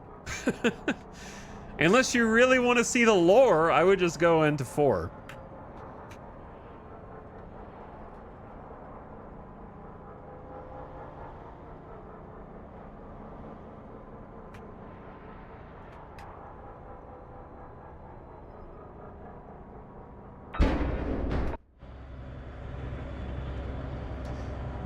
Bro. There was nothing in front of me, and then there was a giant piece of shit in front of me that took 40% of my hull integrity off, 0.3 miles away from the drop zone. Anyway, this is why I said don't listen to chat. Don't read a single thing they say. You asked the streamer, and the streamer said, if you've never played an ARPG and you want to, just play Diablo 4. I got a hull breach. Well, we're gonna turn this in and then fix the hull breach. Bro, I'm trying to park here, man. I'm turning in my cargo, dude. This is the drop zone. The reason is because... No, but Path of Exile's free, and free automatically equals better. Hey, what should I eat for dinner tonight, chat? Should I have food or should I go to the soup kitchen because it's free? You know what I mean? Like, free does not equal something that you're looking for necessarily. If you had said, hey, I'm looking for a cheap ARPG because I need to save money, then yeah, play a free game. But if you're just straight up asking which thing should I play, it's hands down Diablo 4. Because Path of Exile, you have to do homework, bro. You cannot just load in to Path of Exile and actually get the most, or even 50% out of, you can't even get 25% out of Path of Exile without having to be self-motivated. If you just load into D4, you can just go. You just start the game like, I feel like being a rogue. And you could do that. And you can just play. And that's before even talking about like whether one game is actually better than the other one. Man, $400 because I ran into something, damaged their property at the finish line. And I had to pay the tolls. Now, I would say that even without that, Diablo 4 is better. Okay, but I don't feel like getting into that argument because I only played Path of Exile for like, I don't know, 10, 15 hours. And I tried Last Epoch for like 45 hours and just gave up. I definitely prefer D4 to Last Epoch, no question. Path of Exile just made me go, I'm falling asleep here, bro, because I just like don't care that much to go look up a bunch of build guides and I'm gonna be real with you, the combat in D4 blows both of them away moment to moment fighting, and it's not close. You might have like more fun builds in Path of Exile, but the actual clicking on monsters is so much better in Diablo. So much better. And if you're looking for a lifestyle game, then yeah, you'll get more longevity out of Path of Exile. But if you just want to like have fun, then Diablo 4. Easy.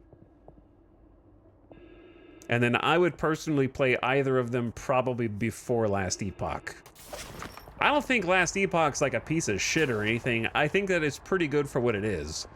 It was just like...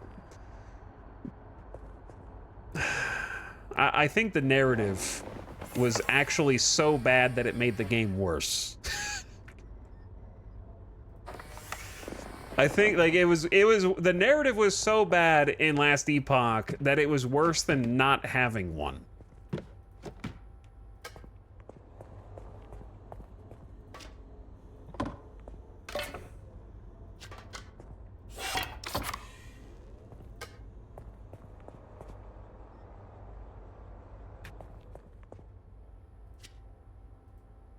What about Lost Ark? I never played Lost Ark. Never played it.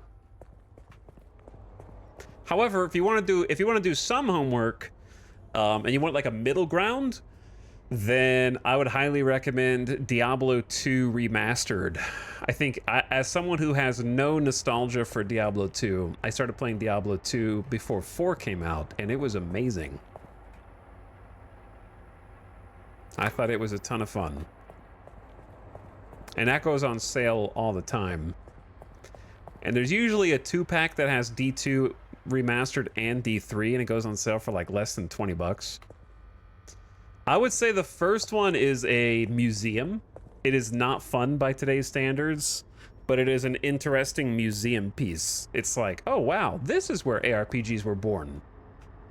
And we did that on stream and it was cool, but it does not hold up for like modern gameplay. D2 holds up insanely well for modern gameplay. But you do have to do some research on stuff. Oxygen's at 3%.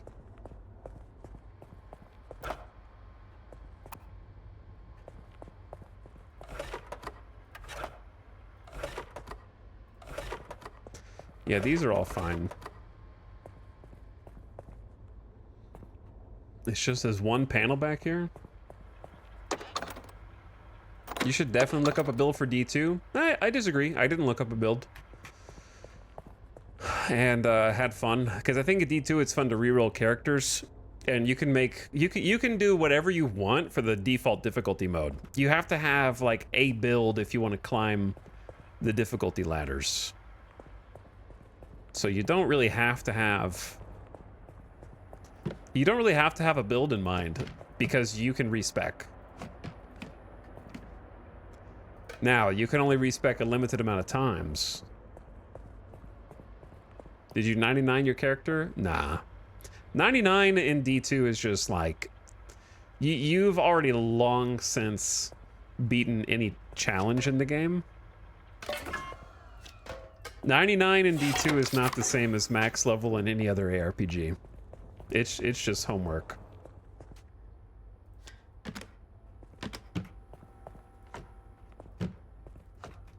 Like, it scales exponential. Getting to 99 in D2 is like trying to get that Gears of War Achievo, where you have to kill 10,000 enemies.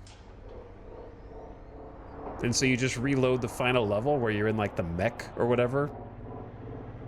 Over and over again. At least that's what I did.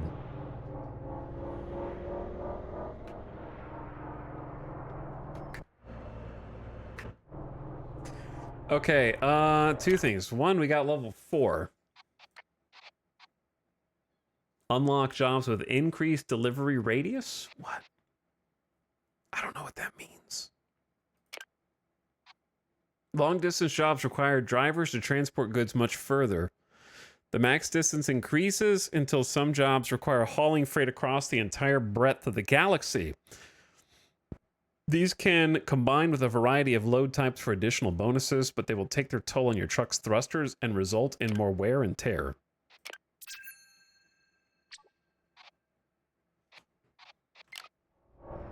Okay. Where am I? We're in Emerald Junction. Why don't we...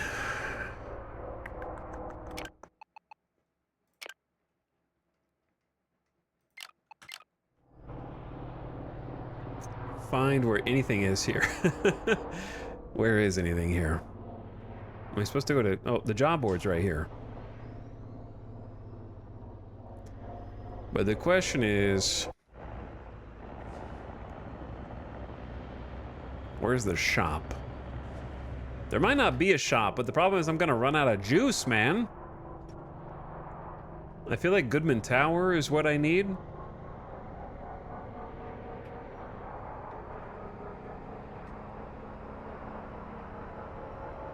Because I don't think there's a shop right here.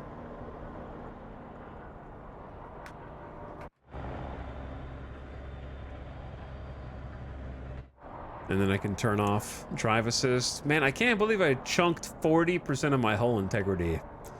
I didn't even see what hit me.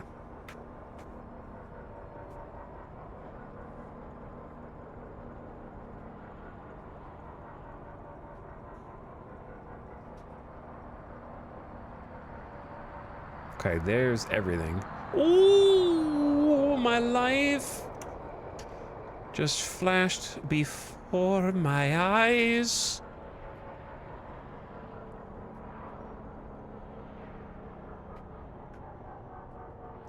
May as well swing by. I want to try one of the long distance ones if we even, like, can. I don't know what qualifies as long distance now. I don't feel like we have everything open yet. Like all of the jumps. Does the game have any contraband? It does, yeah. Though we haven't really encountered any yet.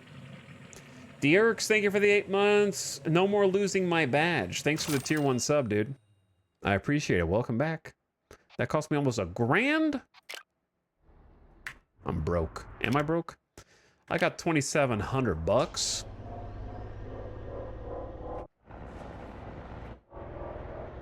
Full tank of gas, 59% hull integrity. This guy forgot to turn out all of his lights to save on power.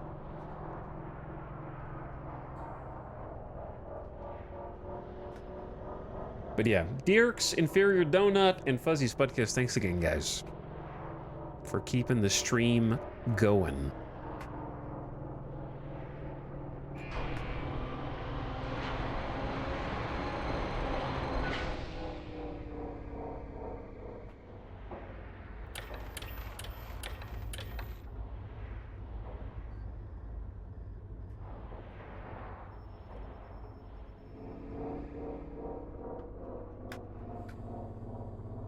Okay, lined up, looks good.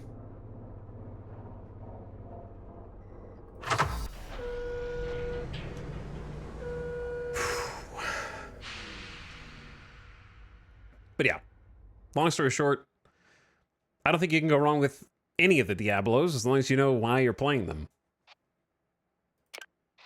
Likewise, I would say that playing 2, 3, and 4 feel different, but I enjoy all of them. I enjoyed 1 as well, but 1 was the kind of game where I just needed to get through it once, and that was enough to never, ever need to play it again. Whereas 2 felt very replayable, 3 felt very replayable, and I think there's lots of stuff to do in the game in 2 and 3, and I don't know about 4 nowadays.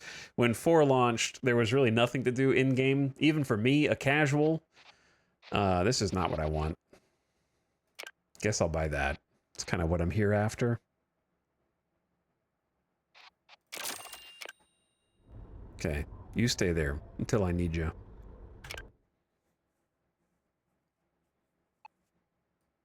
Alex, what do you recommend at Capriati's? I would recommend not going to Capriati's. That's like Subway Plus, I would say. So if you like Subway Plus, then it's fine, I guess. It's definitely better than Subway. That's why it's Subway Plus.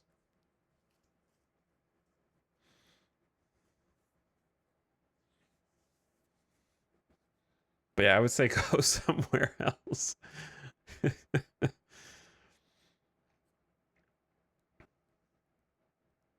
It's just a sandwich. Like if that's what you're after, if you're after sustenance, it'll get the job done. You know what I mean? Like it's inoffensive is how I would describe it. Me, if I'm like I'm going to go out and get food, then I want my taste buds experience to not necessarily be challenged, but at least potentially like satisfied on a level that ends up like if I'm a Rimworld pawn, I want to have like a +5, a +10 after I go out to eat. You know what I mean? That stays with me for a little while. I don't want to have like a negative consume nutrient paste, but I'm alive. You know, like I'm not going to go out for nutrient paste. So it depends on what you're after. If you just got to eat and that's what's open, then it's fine. It's better than Subway.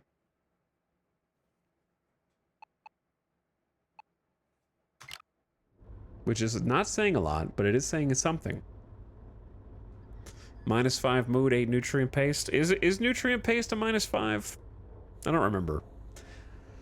Okay, so we got gas, we got fuel. There's only one. Is there another thing around here?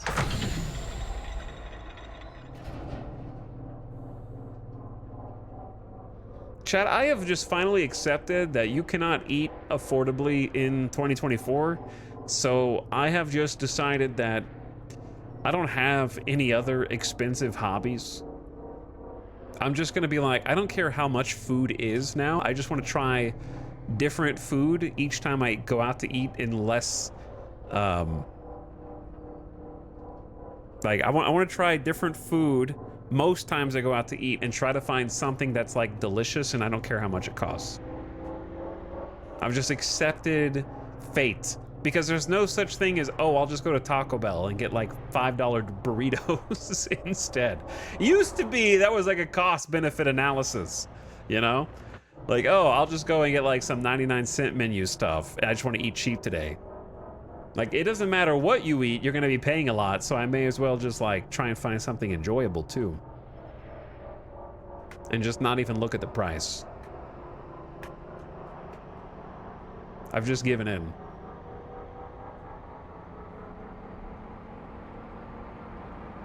I think I need to go back to Tiger Rock and pick up a job. There's a lot of back and forth. I feel like I wouldn't be mad if each of these stations had one dock, and that dock you could access all of its services. I think that having to dock at multiple places on multiple stations within the same system turns into too much docking downtime.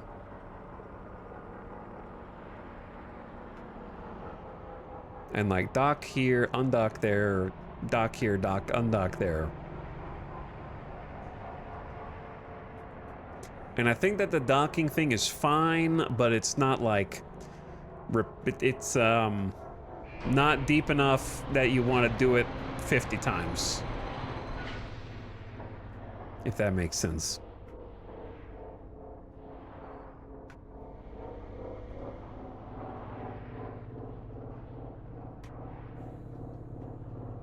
But I understand it's probably balanced with that in mind so that you're losing power and whatnot while you travel between different places. I go for Wendy's Biggie Bag for $5 and it satisfies me. Here's the thing. The Wendy's in Las Vegas are cursed, so they're bad. I've had the worst. Like, I love Wendy's, But Vegas Wendy's are dangerous and bad.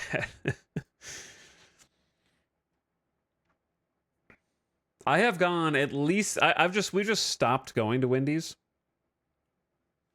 because 3 separate times, I think 2 or 3 times, at least 2, maybe 3 times we've been, and they've been like, it's been a normal hour of the night, like 7, 8 p.m. and pull up to the drive-thru. Hi, we're out of everything except spicy nuggets, and I think one time they said buns. It's like, okay. They had no cheeseburgers, no patties, no chicken sandwiches. I want some buns. They had no fries. A mini spicy chicken sandwich. It's like, dude, it's 8 o'clock. You're out of every food? Why not just close? That's what I said. I was like, why not just close? Why are you even open? Manager forcing them to stay open, I guess. I don't know. What is the least cursed Vegas takeout? I would say, like, here's the thing. In-N-Out always does a fantastic job. However, their food is mid. So it doesn't matter how good their service is. Like, great service cannot make In-N-Out good. However, they always give you what you order, and they always have everything. And even though there's like a line of like 15 cars, they're pretty fast.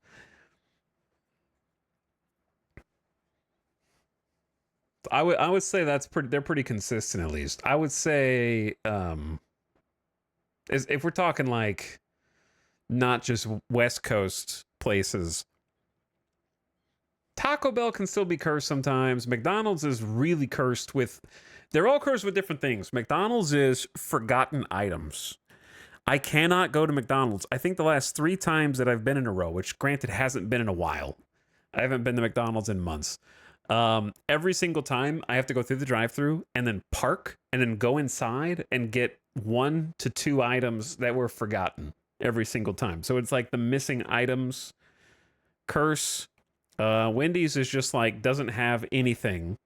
Burger King, doesn't matter what state you're in, it's Burger King. So just stay away at all costs. Taco Bell is hit and miss. Taco Bell's hit and miss. Sometimes it's the best fast food I've ever had. And sometimes it's like, bro, I ordered a chicken chalupa supreme. Where's the chicken? There's 3 pieces of chicken on this. It's all bread and sauce. And then sometimes it's like, oh my God, this is what Taco Bell used to taste like. This is amazing. It really depends. Occasionally you will come across a masterful taco artiste who values their craft and is going to give you a masterpiece. And then the other times it's like, here's some bread. Here's just a piece of bread. A taco connoisseur. I will say that one of the best fast food items was at McDonald's. They had like a special cheeseburger. McDonald's has some of the best like limited time offerings. When they have actual good cheeseburgers.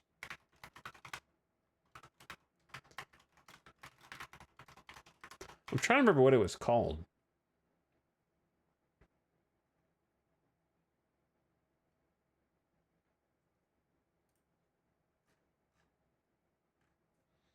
Chat, I don't remember which one it was. I feel like it was a BLT quarter pounder or something like that. Maybe I'm thinking of the wrong one.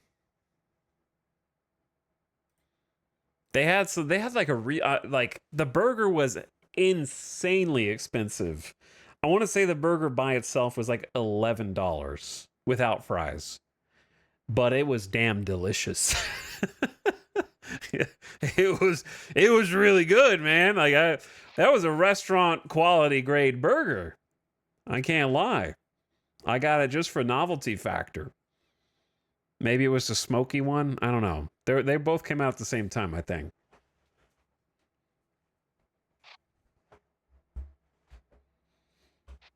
I'm fine calling In-N-Out mid, but McDonald's has to be sub-mid. Here's the thing. McDonald's, maybe it's nostalgia points, but I would take average McDonald's over In-N-Out any day of the week. I just have a personal disdain for In-N-Out. Like, it is, to me, food that I would give away. Like, yeah, those are fighting words. I don't think they are. Here's the thing. In-N-Out has one strength, and I've said it before and I'll say it again. They have one strength that is undeniable, and that it is probably the most affordable fast food. It is cheap. However, you get what you pay for.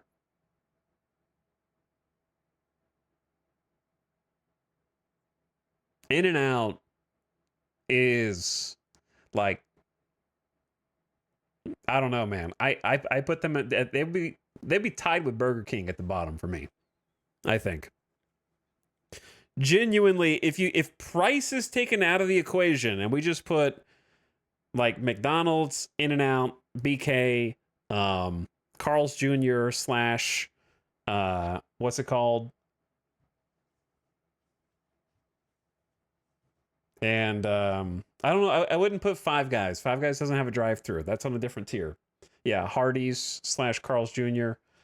On like a like Wendy's, whatever. All those on like a fighting like tier list. In-N-Out goes on the bottom, man.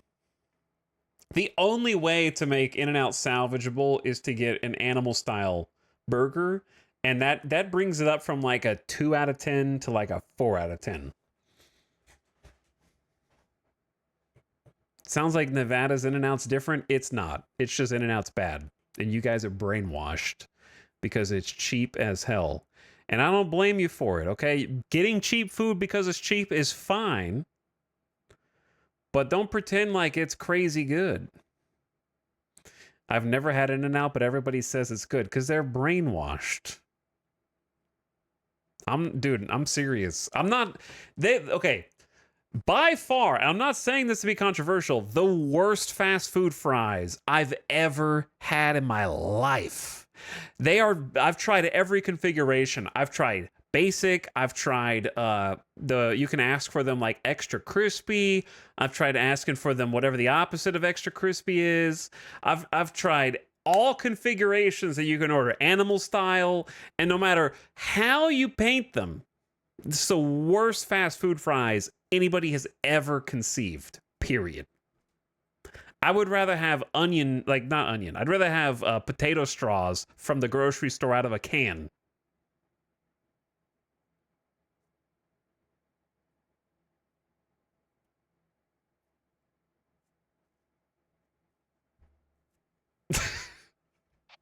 And that's not trying to make a hot take. That's just the God's honest truth.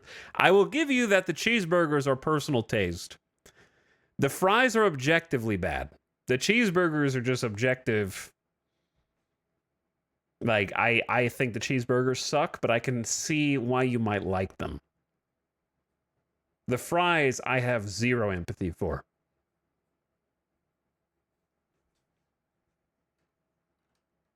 I got three in agreement. Some saying I'm crazy.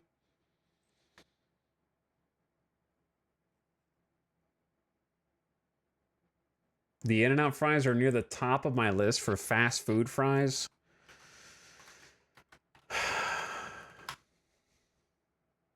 Chat, I don't know how to break it to you, dude. I don't know what to tell you that they taste like. The only reason they could possibly be near the top of your list is you have a very limited selection that you have ever tasted in your life, right? Like if someone woke up in a time capsule from 400 years ago, you know, like the case opens and you go, we got to get some food in you, bro. And the first you hand them like In-N-Out fries. And they're like, whoa, fried potato, this is crazy. Like mind blown moment. You know what I mean? Like that's pretty much the only time I could imagine. That's like being like Pizza Hut has the best pizza. You know what I mean? to me, that Subway has the best sandwiches. It's like, yeah, if you never had a sandwich before, Subway's probably the greatest thing ever. But almost any other fry is better. I would say In-N-Out is an acquired taste. Every time you go, it gets a little better. That's what I'm saying, though. You just keep going because it's cheap, and you trick yourself. You're like, well, it's the only thing that I only want to spend $10 on my dinner tonight, so I guess I'm going to go to In-N-Out. You just keep going until you trick yourself into liking it. Stockholm Burger Syndrome. It's not cheap, though. It is. In-N-Out has like the cheapest fast food prices that there are, man. It is incredibly cheap. Chat's actually taking crazy pills now, man. We're not even in the same, like, universe now. Not here. Bro. A double-double is like $5.89. Like less than $6 for a double-double. French fries are like $2.79.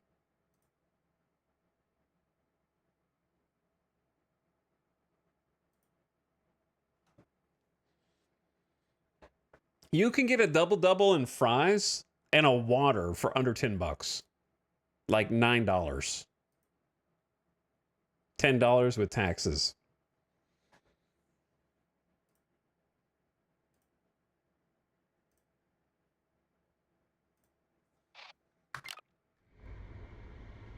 Where am I? I'm at the job board. I got distracted by my absolute seething hatred for In-N-Out. Is there a long... How do you know if you have a long distance trip that we just unlocked?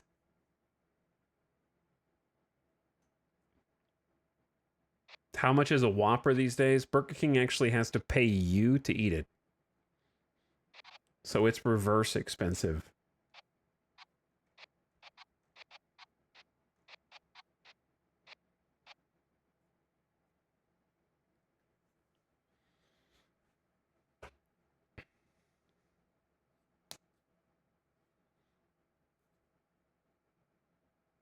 Five Guys are the best fries to me, but everything is so expensive now. They've always been expensive. I don't think that they're the best fries. Five Guys fries are just like vehicles for sauce, and that's it. They're not really special on their own. They're just like big floppy French fries that you just scoop sauce into your mouth.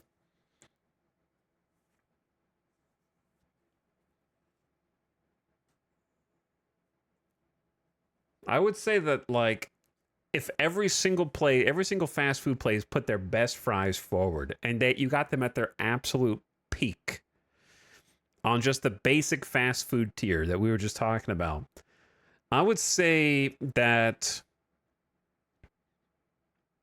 I think this is nostalgia talking. So subjectively, I would say that the absolute freshest, just cooked McDonald's fries are still my favorite.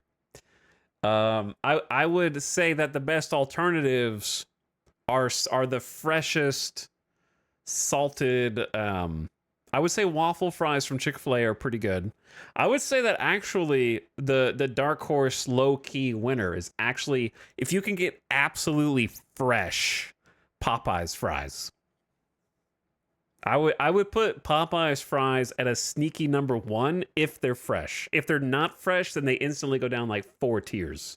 Like, okay, that's not true. They go down like 2 tiers.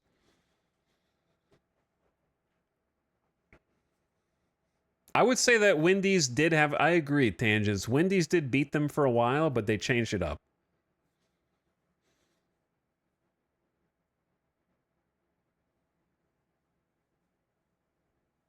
Wendy's did used to be king. Definitely agree. Here comes Arby's. Arby's is... I like Arby's, but after what they did to my boy Review Bra, I don't know anymore. They ruined him.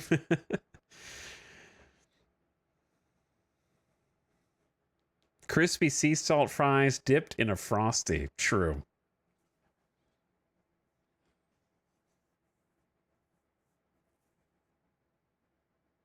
Here, chat, I'm still going to stand by best fast food sandwich. I think it's still the Popeyes chicken sandwich. I don't think that they fell off. I've had it like a half dozen times in the last year, and it's still delicious every single time. The problem is the Popeyes experience is the worst fast food experience on average. Like, there can be 2 cars in line, and I'm still waiting 30 minutes. Popeyes hates its own customers. They hate to.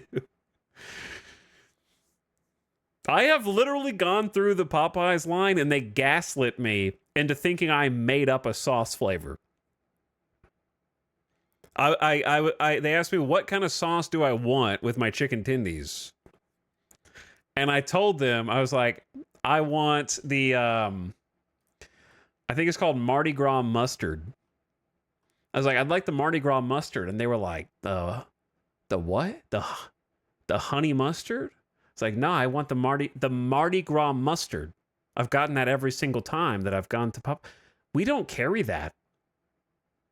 And then he closed the window and like opened it. Yeah, I've never heard of Mardi Gras mustard. I was like, what are you talking about? It's on the sauce sign. There's a sign on the window that has all the sauces on it, and it's on it. So you've never heard of it. What do you mean? Like, it's okay if you don't have any. Like, that's fine. I'll get a different one. But, did I switch timelines? Anyway, the Mardi Gras mustard is goated.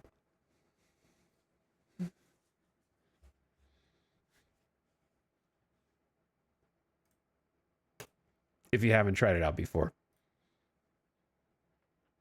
Not the honey mustard. The honey mustard is, I love honey mustard. Their honey mustard is kind of mid. The Mardi Gras mustard is 10 out of 10. Best chicken sauce that has ever been invented. Anyway, I'm getting distracted. Chat, where's the long distance one?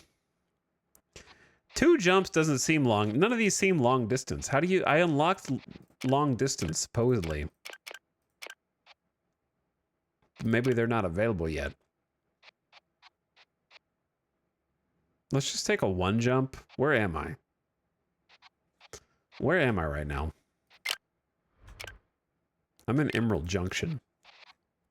So any of these are fine.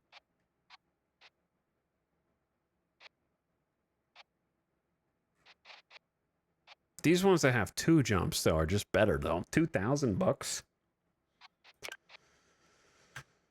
Is it mustardy? It's not like sandwich mustard. It's like, it's closer... How do you describe Mardi Gras mustard? It's kind of closer to like a Dijon.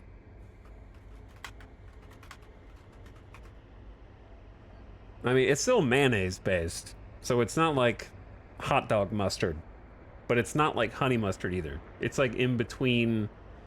It's like a zesty, spiced, not spicy, but spiced mustard. It's like Creole flavor, whatever that means. It's like it's like a Creole mustard. I don't know if you know what that is. Do the majority of Popeyes still have no eating areas? I don't know. I remember they closed down so many of their interiors. Long time ago.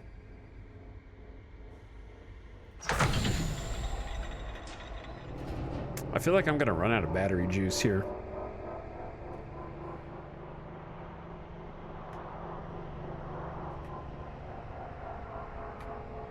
I got no battery juice. Chat, you guys are making me hungry, dude. You're making me hungry for fast food.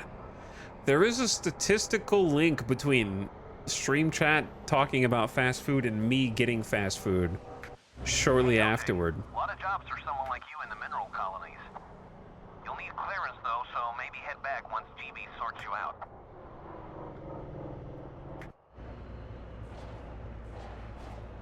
Okay, I think I went the prerequisite amount of miles.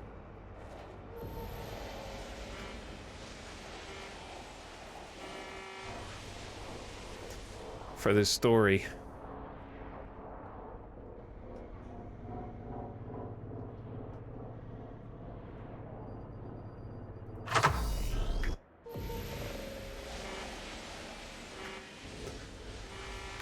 Yeah, I'm running out of juice here. We only got 9% on the core batteries, only 2 on the Mag A, Mag B. Can you call for a repair truck to come pick you up? Probably not. This is Moon Baby with a shout for Lucky J. Hey, Moon Baby. Vacate to the mineral colonies. We'll be off limits till you have clearance. Come on back once GB has given you her blessing. All right. Bless your heart. This is an automated warranty alert. Your mileage threshold has been reached and your warranty has now expired. Oh no. You are no longer eligible for free recovery and repairs. Oh no. Hey, hey!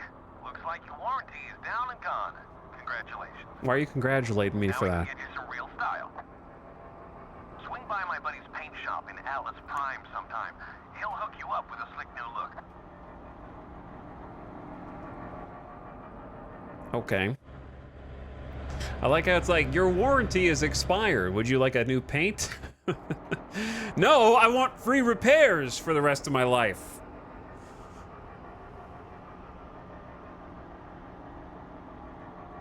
Hello, GDB. I want fast food right now. Give me fast food right now. Uh-oh. We gotta throw on the brakes. Might be jackknifing us here. I stopped.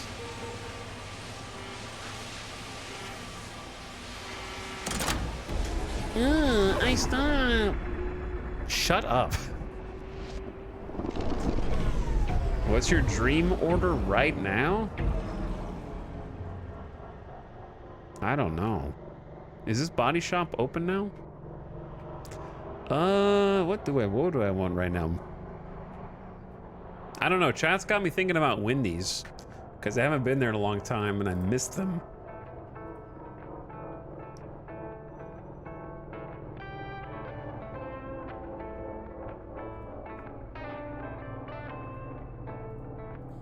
What's in the biggie bag? I tried to look it up on their website, but instead they made me click something that's called "Let's Biggie Bag It Up," which I did not want to click. Now I don't want to go to Wendy's anymore.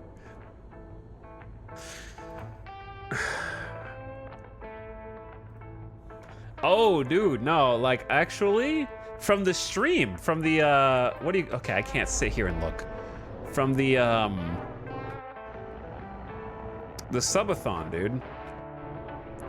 We had the pretzel baconator on stream. I never had one before. And it was an embarrassing number of calories. But it was really good. And I totally forgot that I ever even had it until like right now.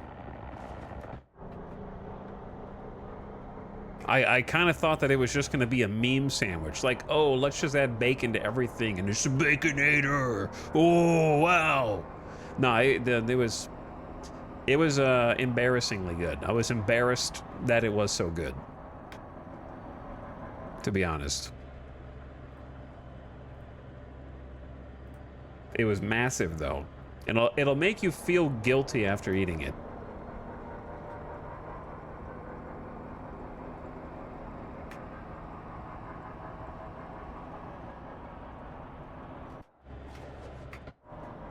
They forgot my bacon on my biggie bag the other day. What, they just put bacon on the bag? What do you mean?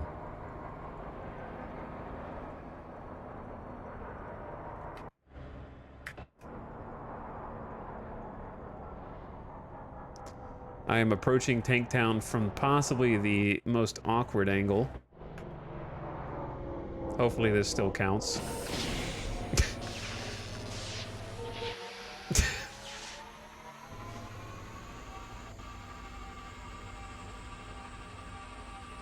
It does not count? No, it does not. I'm not aligned.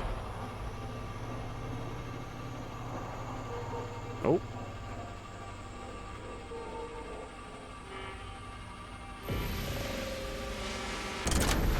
Now I'm aligned.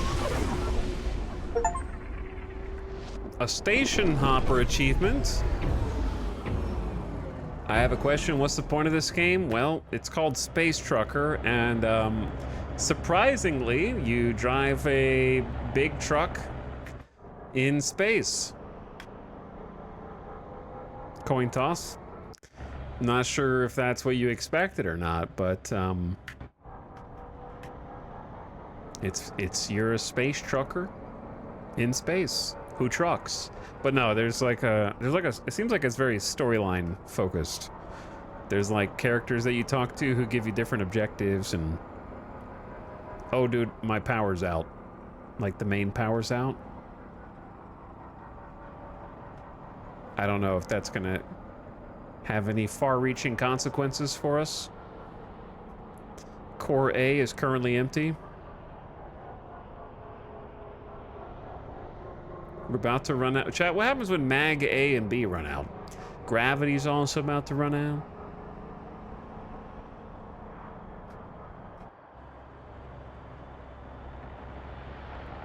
A lot of Star Truckers up here, a lot of space truckers.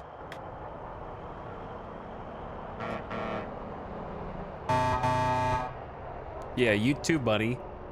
Where's the flip 'em the bird emote? Is that in the game? Do you have to unlock it?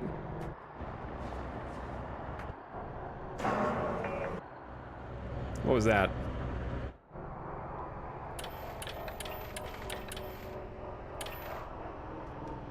Did you guys hear something? Oh, that's gravity. Oh. There goes gravity.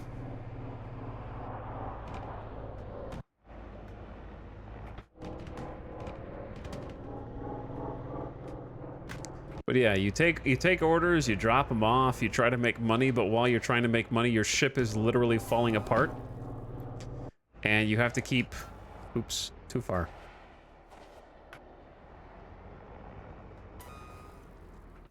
Your ship's kind of falling apart and also trying to kill you.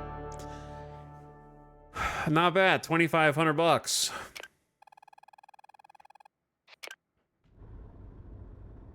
So speaking of my ship trying to kill me,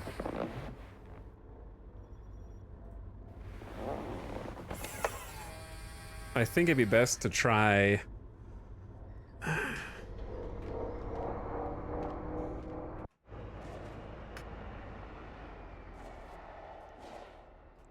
threading the needle through here.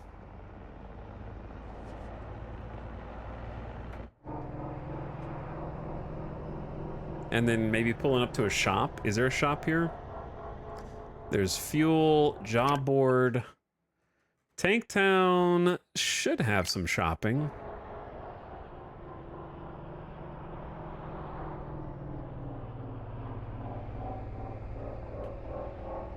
But I don't know. It might be near the job board. Boss 2. Is that the name of the station?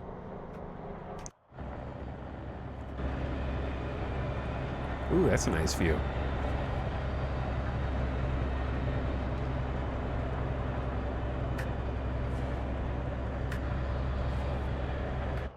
There's a shop. All right, let's try pulling into the shop. Maybe they have some power cells.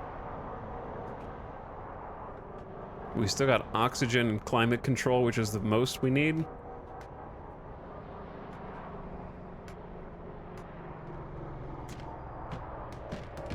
But yeah, here's stuff banging around in the background.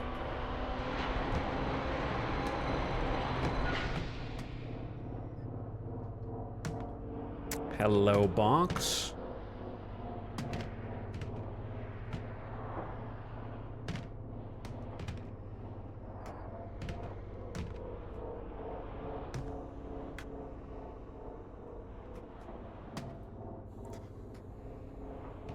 I just saw it.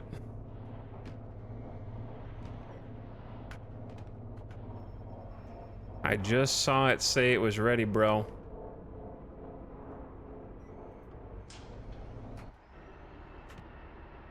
I'm too crooked.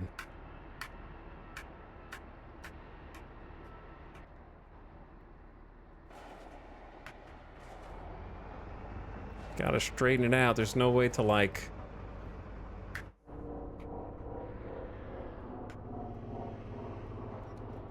translate left, right, or up and down, I don't think.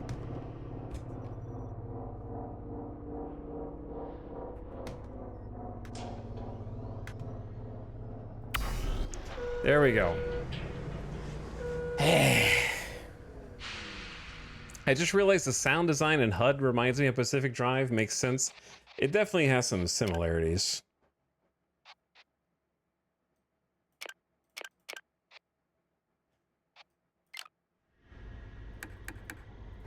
At least mentally, in my mind. Okay, we have gravity while we're hooked up here.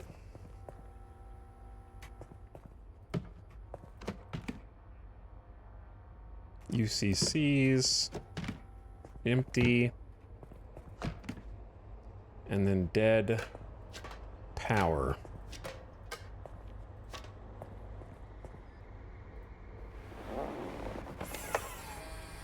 I love Pacific Drive. I did not have that strong of a feeling about Pacific Drive in Uakuri, but perhaps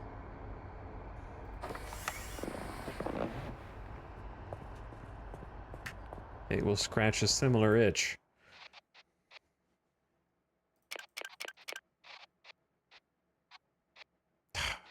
I hate when they have the expensive one, dude. The 200 power cell is like such a ripoff. It costs $955, almost $1,000. It's almost 5 times the cost of this power cell that only has a 100 charge. So you get half the charge, or I guess I should say you get double the charge, but pay 5 times the cost. Or you can just micromanage the cheap power cells, but you can't guarantee that the cheap power cells will be in stock. I feel like it should be the other way around, where you get the bigger charge for less money. Like buying in bulk, kind of, over time. But I guess not, because then you would just always buy the biggest ones. I don't know. Yeah, one power cell here is not going to cut it. I also think the amount of power cells you have to go through is like, I can deal with the micromanagement of changing them out. It's the fact that like shops might only have 2. So I have to buy both of these because I don't have any other ones, right? And they don't have any other ones.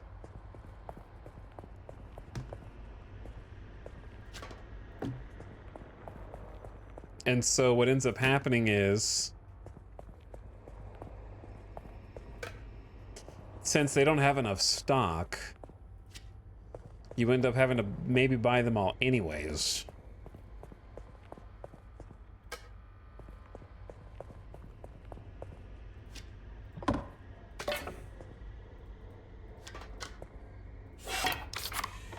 And so then you have to go to a different shop, and in the time it takes you to go to a different shop, other things are running out of power because there's not enough stock in this one. So it kind of becomes like layers of issues that you're having to deal with.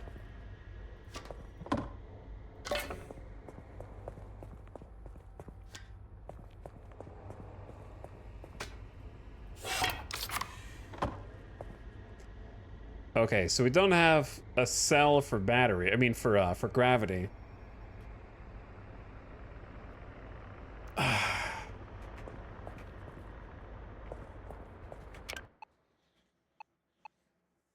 Head to Diego's Paint and Ride in Atlas Prime.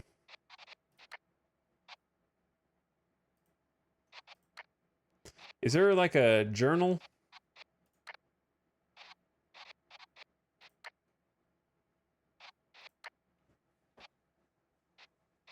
So we're doing this zone 1, zone 2, zone 3, zone 4, zone... There's 5 zones?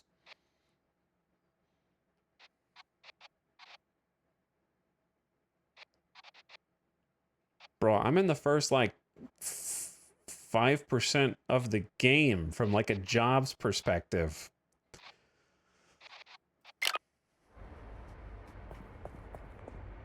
And it feels like most of the game is centered around unlocking jobs.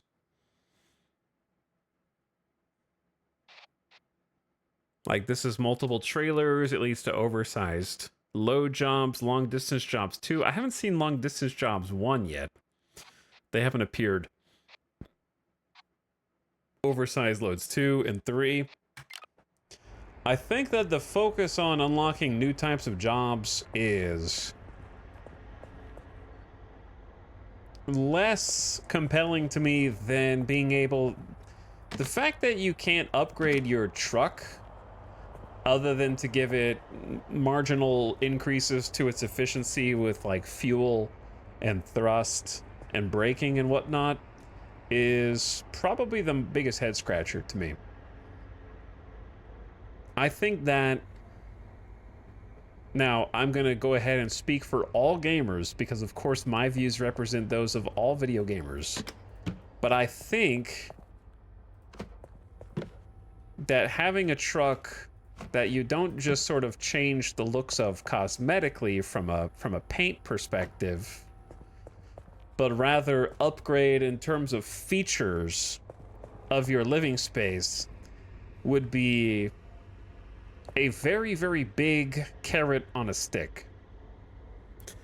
This is the, as far as I know, this is the only truck in the game, and also I don't think that there's any way to physically upgrade it unless some missions give you some kind of unlock, because we've been to the servicing center and seen what the upgrades look like. So unless there's something else that's hidden that I don't know about at this stage, like what I was imagining, fuel scoop, solar arrays, bobblehead, seems like there's some room there. Yeah, that too, but I was like, this looks like a workshop area. Like, this is supposed to be like, this looks like a crafting bench to me.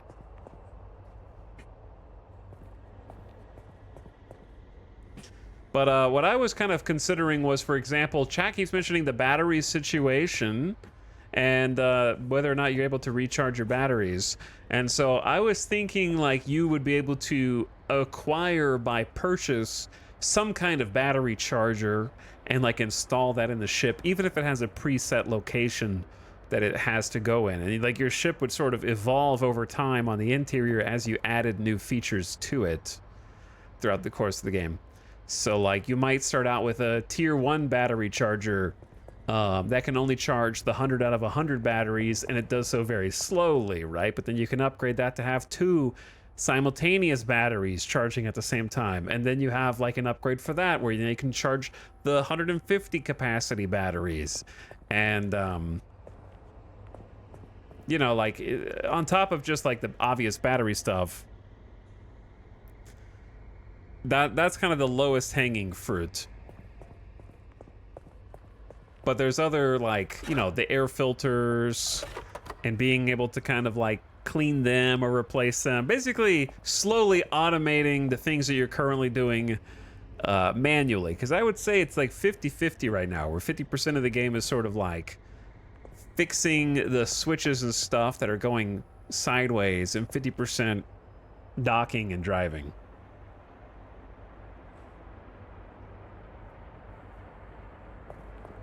So since you're spending so much time kind of walking around and doing things, having like little upgrades for your ship that sort of facilitate, that would go a long way.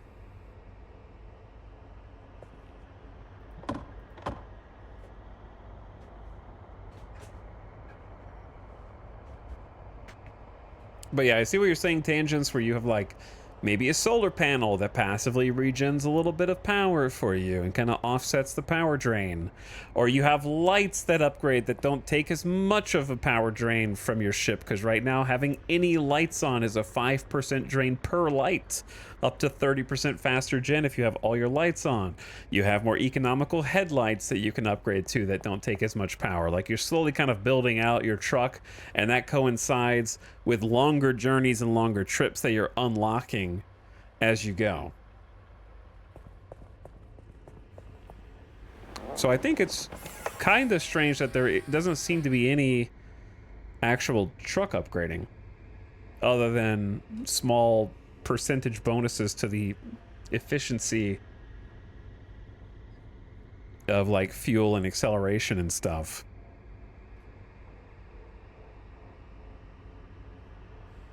A little craft system for using dead parts could be a nice one. Maybe. Yeah, see, I don't care about there not... Everyone seems to be concerned with the fact that there aren't other trucks. I don't think I was ever expecting there to be other trucks. I just want to be able to upgrade the one that I have.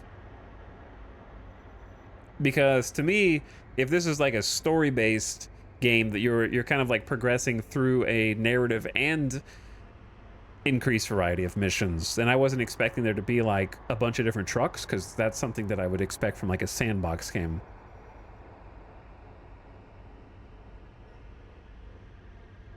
So I think like, since this is supposed to be your baby and your truck, kind of like starting with a piece of crap and then like upgrading it over time, where you could have the radio be something that you add as like a cosmetic feature, and you could have like a little fan that blows air on you that helps manage the temperature, and you could have eventually some kind of auto docker that will do the docking for you. That's a really expensive, like 66% of the way through the game upgrade, that kind of thing, right? Slowly sort of automating and making you feel more powerful.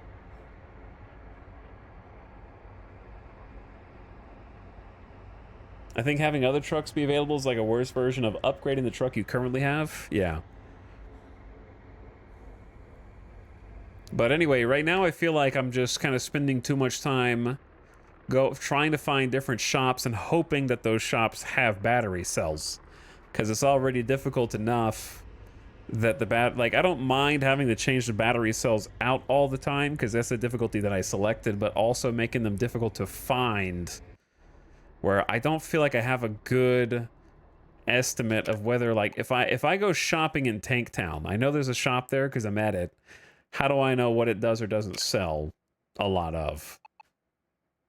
Versus Three Kings. So I feel like I'm having to hunt down stuff just to keep my ship up. But anyway, I think that's where I'm going to call it for now, chat. I think I'm going to call it there. I think that what's here oozes quality in many ways. Like, the voice acting is good. I think that the game looks very nice. It's very pretty. I think the controls are funky, but workable. The lack of any key rebinding is unfortunate. But having like all the buttons and levers and knobs and the ways to kind of like customize is cool, where you can like really thin down on power if you want to do that, and having like the different camera feeds. And I enjoy the switches and the getting out to do repairs and EVA. I like all of those things. I think the characters seem generally likable. I like the idea of the space trucking in general, and I like the translation of the Mack trucks and the 18-wheelers in a literal sense to space. I think is great. Has a nice visual style. I think that what it's missing for me is kind of like there's been at least a handful of chatters who've come in and been like, hey, sorry to ask this, but what is the point of the game? And I don't mean it in a literal sense that I don't know what the point of the game is. I think what I'm saying is I sort of reflect that idea in the, what is the carrot on the stick that is dangled out in front of me called progression? What is the motivation of progression in this game? And I think the way that it's designed right now, the modus of progression is get to the next story mission. And I'm not sure that that's enough for me. Where at the beginning, we're at the beginning of the game, mind you, and the first real mission we got was just keep doing stuff until you hit boob miles. No, it was 80. It was 80,000, right? It starts you at like 79,000. So the first thing that it tells you to really do out of the tutorial is just keep playing, and then figure it out. And it's just like, well, what am I doing? It's like, it's kind of more make money so that you don't die. So it kind of turns into a truck survival game because I'm just running out of power and I'm running out of power cells and my air filters are dying. So I just have to do jobs to make money to prevent my truck from dying. But I don't really have any idea of what I'm doing that for. Like, I'm surviving for what? To get to the next story mission. So I feel like progression is what it's really missing for me. I think it has all the other things, like it feels good, didn't have one crash, so it looks like that's been fixed from the demo, which is fantastic. It's got, you know, I think the spacesuit and the charging station and the UCCs and the power cells work together nicely. But they kind of like let you loose and you can do like the side mission things. I'm not sure if they're side or main missions with the other characters, but I'm not really sure what I have to work for. And the most that they've offered me so far is paint, which I don't really care about. So I don't really know what I get. I know that sounds silly. Like, what do I get for playing the game? Sounds silly. Like, of course, you play it for its own sake and its own fun. And like, that's well and good. But I think that the actual like beginning of the game playing of dock, pick up a mission, pick up a trailer, and deliver it is fairly one-dimensional at the beginning of the game. I'm sure that changes as you get like more challenges and more challenging types of missions. But I also don't know that I want to keep doing that forever without any sort of development in how that process goes. Like, without any kind of advancement of or complexity or streamlining even.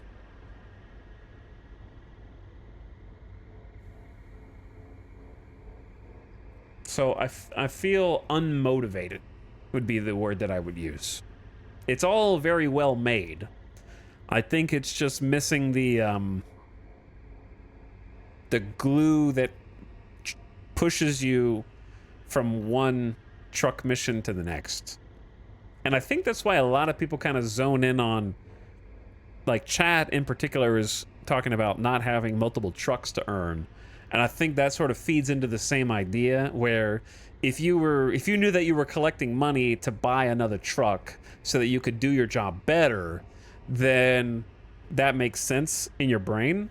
And I think that is fair. It's kind of like the Star Citizen thing, right? Like, Star Citizen has no reason to play other than if you earn money, you can get a better ship that lets you do the job you were doing easier or better, or open up a new job, right? So like having something to work toward mentally to make it easier. I don't think that the percent upgrades of efficiency are compelling enough.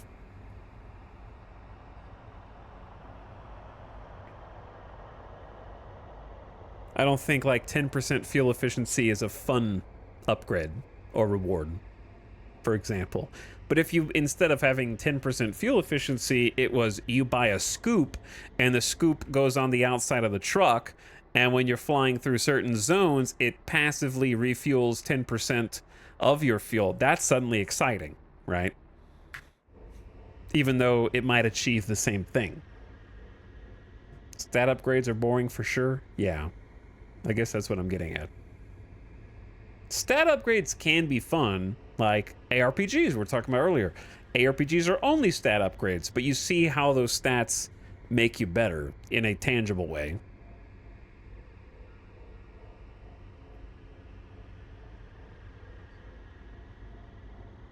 But yeah, I would say those are like my total thoughts on it. And in that way, it also reminds me of Pacific Drive, because I think Pacific Drive was similar, where Pacific Drive had more vehicular upgrading, and it had more like upgrades for your vehicle But even so, I think you ended up playing Pacific Drive just to kind of get to the next story mission. And you initially may have started it for the like vehicular apocalypse survival game, but then you sort of realize, oh, I'm actually playing it to try to get to the next story mission. And I think this game is actually, like I said, a trucker game where you're trying to get to the next story mission. So if that appeals to you, I think that will appeal to a subset of people who just want like a pretty well voice acted, I would say tongue-in-cheek, lighthearted experience. I would call it a romp. Romp would be the word that comes to mind. It's not kind of going to be simmy enough to sink your teeth in if you're like a American or Euro Truck Simulator person, or like a Microsoft Flight Sim person. But it'll have some fun things for you to do as long as you're okay with the repetition, because I think the repetition sets in pretty quick, and I think that it's exacerbated by having you dock. If you go to a system after a job, you're gonna need to pull up to the gas station, get gas, now drive over to the shop, buy all the fuel cells, all the power cells, go to the second shop, buy the rest of their power cells, go to the job boards. These are all different places you have to go in the same system and dock the exact same way, instead of going to like one station where you refuel, job board, shop, and it's all in one. So you're gonna get tired of doing the like drive up, turn around, dock really quickly, because you're doing it up to 4 or 5 times every time you're between missions. So it'll start to feel very repetitive because everything is very spread out.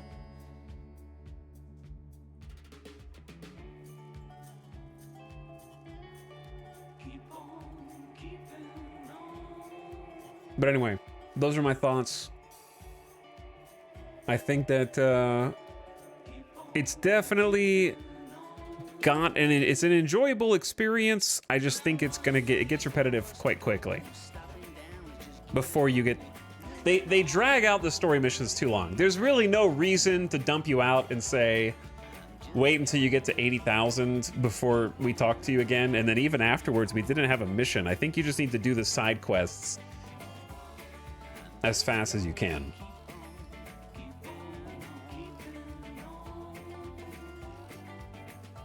But anyway, I digress. Chad, what do you think? Agree, disagree?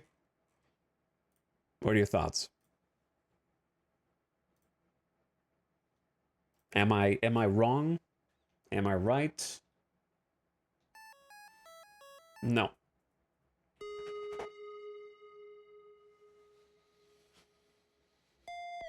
I want to hire you. Well, time to subscribe.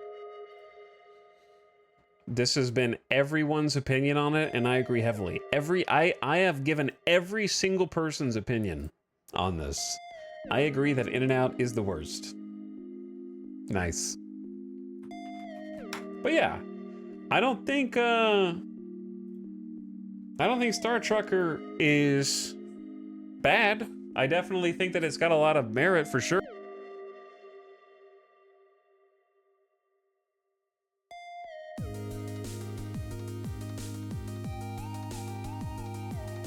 I can see you again. I found the story in Pacific Drive intriguing. See, I thought the story was the worst part of Pacific Drive. I actively didn't like the story and the writing.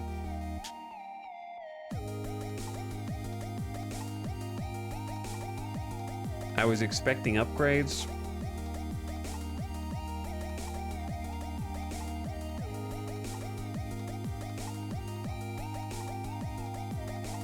Isn't trucking just in and out? What are you guys talking about? You're going off the deep end. But it was fun to try something new. It was fun to check on something that had just come out. I think that the problem is that playing the full game felt like playing the demo, except it didn't crash. In that, I feel that the truck itself has a lot of detail and depth and things that you have to manage, But once you figured out how to manage it, I'm not sure that it's ever going to change.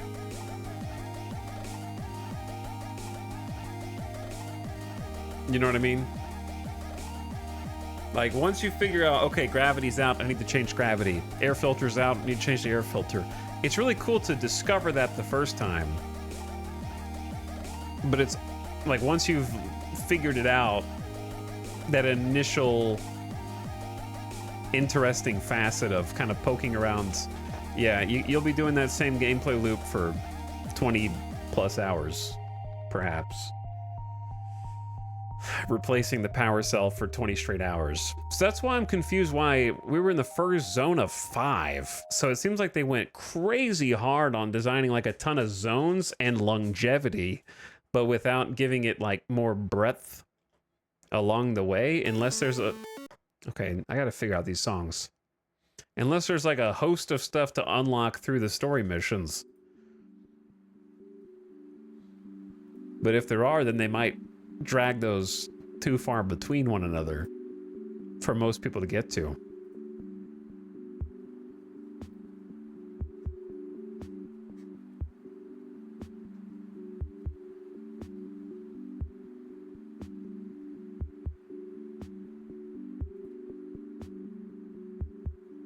Some chatter says story mission unlocks. Wasn't clear to me if they meant there are or should be. They don't know either. Skill mine. They don't know either. Because if they did, I promise you they would write more than story mission unlocks. Story mission unlocks. Ironically, all the streamers I watched played to the credits on Pacific Drive except you. That's because I stop playing things when I stop having fun, and a lot of streamers don't have any other content, so they will just finish playing whatever happens to be available because it's all there is. And there's not any other new games right now. Like, what else are you gonna do? Just stop streaming? Sometimes that's what I do. Sometimes I'm just like, what? There's nothing there, chat. I'm just not gonna show up today.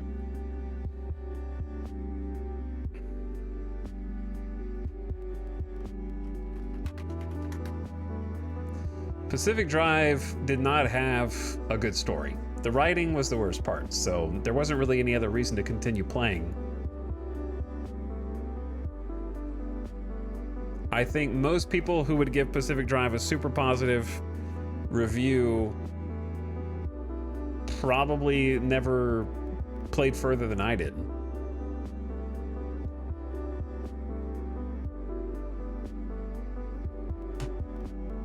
No, they were having fun. Dude, it's our job to look like we're having fun, okay? Just because they're good at their job. I am definitely one of the more brutally honest content creators. Like, there's a very high probability that somebody important just watched me say less than positive things about their game, which I respect as being very hard to make, and they're more talented than I could ever be. But they also might regret sending me a key for this game afterward.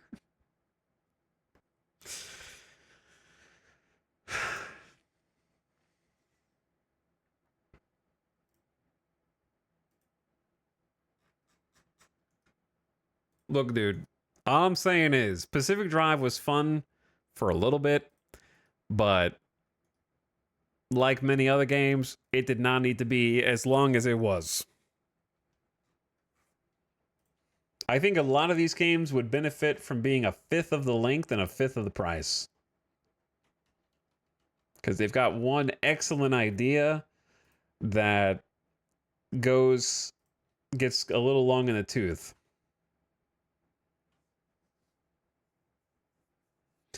But like, the thing that, let's see. Trying to see how much is Pacific Drive. He hates long vibe games. I don't know what that means. They're actually about, no, Pacific Drive is $30. Star Trucker is like 25. Right now it's 22.50. I don't know. Long vibe games is just a series of keywords that you made up to create a genre that doesn't exist. You're talking to the person whose favorite game of all time is Death Stranding, bro. Okay? If that's not a quote, whatever long vibe game, unquote, is, I don't know what to tell you. Like that Abyssal Fishing game? Oh, yeah, that was good for about 70% of the game. Here's the thing about those games. Like, I would probably put that in the same category, except I would say that that would be my favorite. That one we did finish. What was it called?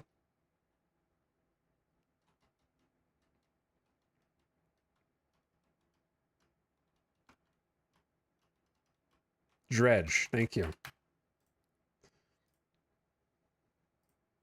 Yeah, I did like Dredge. The problem is dude, a lot of these games, they just overstay their welcome. And the reason is, I don't even blame the devs. I think it's your fault. I think there's so many people who buy games and leave a thumbs down because it's like, well, my dollar to hour ratio wasn't good enough. And it's like sort of corrupted all these devs from making short, sweet experiences if it's not like a 20 plus hour game. This one was we played Dredge for 14 hours. It was definitely like an 8 to 10 hour game that was stretched to 14 hours. And I think almost all of the games in this category have that same problem. Where they don't need to be 20 hours, but because of like modern gamers refunding a game because they bought it for like $10, they beat it in 3 hours, and then they refund it on Steam after leaving a negative review, has just like scared game developers. And now they focus more on like adding a ton of extra content to keep you from doing that. And keeping you from being able to say like, well, it's overpriced for how long it is. And I think that's like the common symptom that all these games are showing. Because I can tell you right now, looking that I'm on area 1 of 5 after playing for 6 hours, tells me that that's going to be way too long of an experience already. I played Pacific Drive for 55 hours? That's longer than Alien Isolation, bro. I played for 17.6. I don't even know how far I was. Like, they just don't need to be that long. Games are being made for like a person who only buys one game per year, and this is the game they're hanging their hat on every year. You know what I mean? And they don't need to be.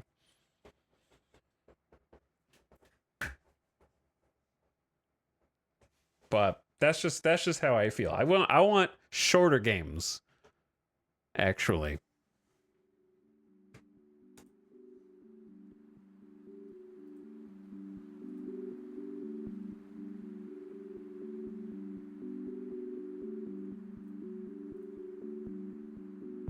Why would I pay $10 for a short game when I could pay $60 for one that I hate?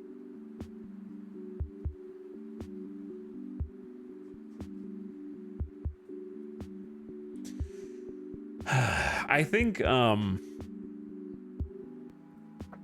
going to come back to what I said a few days ago. I don't think developers enjoy making sandbox games. Because at least in Star Trucker and Pacific Drive's perspective, I think devs want to make a game that has dialogue and story because it's more creatively compelling. Where for me, like the kind of games that I like, I think that they would be more fun and enjoyable if they were pure sandbox games. But that doesn't get accolades. It's not that they're after like accolades. It just doesn't get like let me put it like this. If you grow up wanting to be a director of movies all your life, okay? Then you're not going to be satisfied making like a Planet Earth documentary. You know what I mean? Like if you're watching like Chris Nolan movies and you're like, I want to make a movie like that.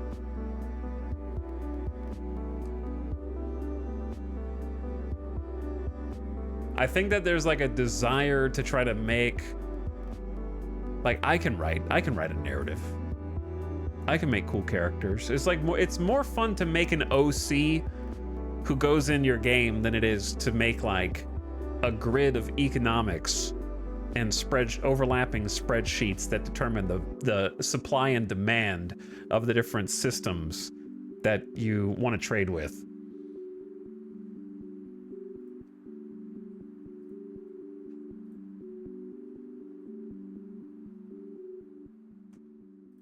Not true. Yeah, is true.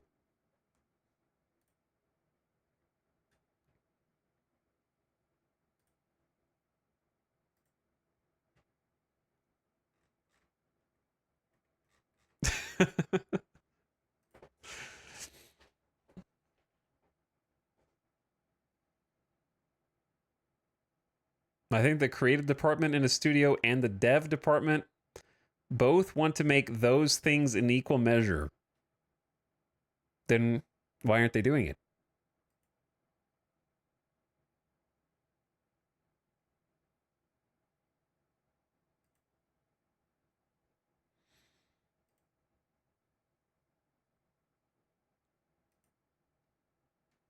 See, like, Chad, you're not going to convince me that devs secretly want to make crazy sandbox games. They don't. Dude, they don't. You can't be like, publishers are stopping them. Where are the indie sandbox games? Where are they? Because they're not beholden to publishers. Don't say Kenshi. Don't say 2013's RimWorld. Okay, you can list like 2 games, and that you're gonna die on that hill.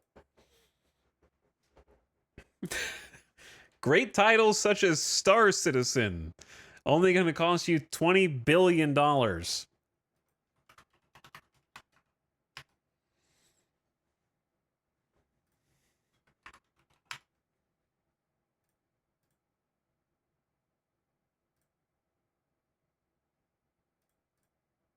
But yeah, there's like 4 times as many games in this genre that we're talking about than the other one that you're saying devs secretly want to make, but they can't. They're not allowed.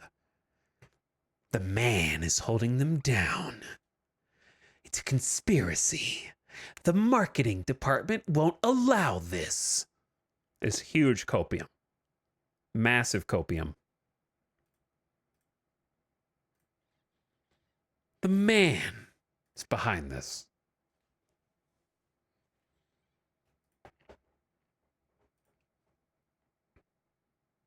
Devs that are not beholden to shareholders typically want to A, tell stories, B, try to invent a new type of gameplay, or C, make a game just for the fun. You forgot one of the chief ones that has nothing to do with Star Trucker. Zero to do with Star Trucker at all. One of the things that most devs want to do if Steam releases are any indication is take a game that they loved and change it a little bit, and then not try and copy it, but they just think that the game that they love could have been perfect if it did this one thing different. And now we're going to make an entire 5+ year development cycle to try to recreate my favorite game.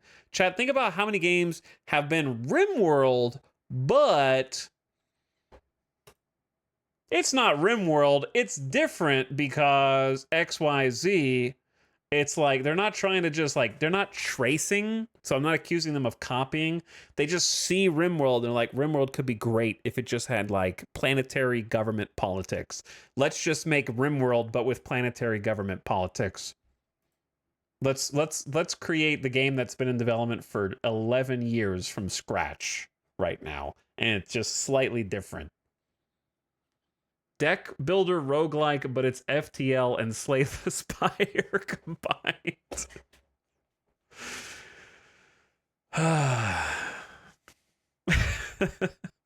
Remember when there were like 200 vampire survivor likes? Okay, but half of those were about trying to make money, and half of them were probably like, it's like we want to make a game in this genre because it's cool, but it needs to be a this much different. But yeah, every Slay the Spire like that's ever been made is in that category. But yeah, you get the idea. Anyways, once more, chat. I will see you guys again tomorrow. The music has died, and so too has the stream. I will send you all off on an in-stream raid, however.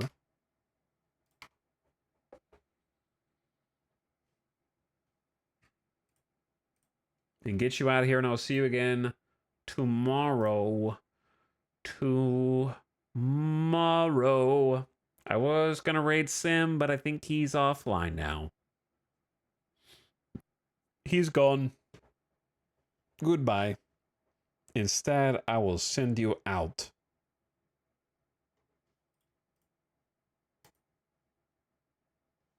Let's go. I don't actually know how much longer. I think this might be an AFK raid. But let's go say what's up to Loganolio, who is playing The Casting of Frank Stone. Oh, just came back actually from BRB, so good timing. I think this is a new supermassive spooky game.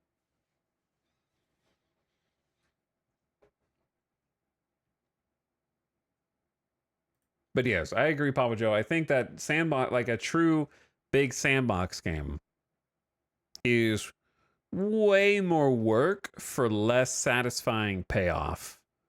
Like if I was making, like, put it like this, chat. If you were like, hey, I want to write, I want to be a writer, I want to write something, okay?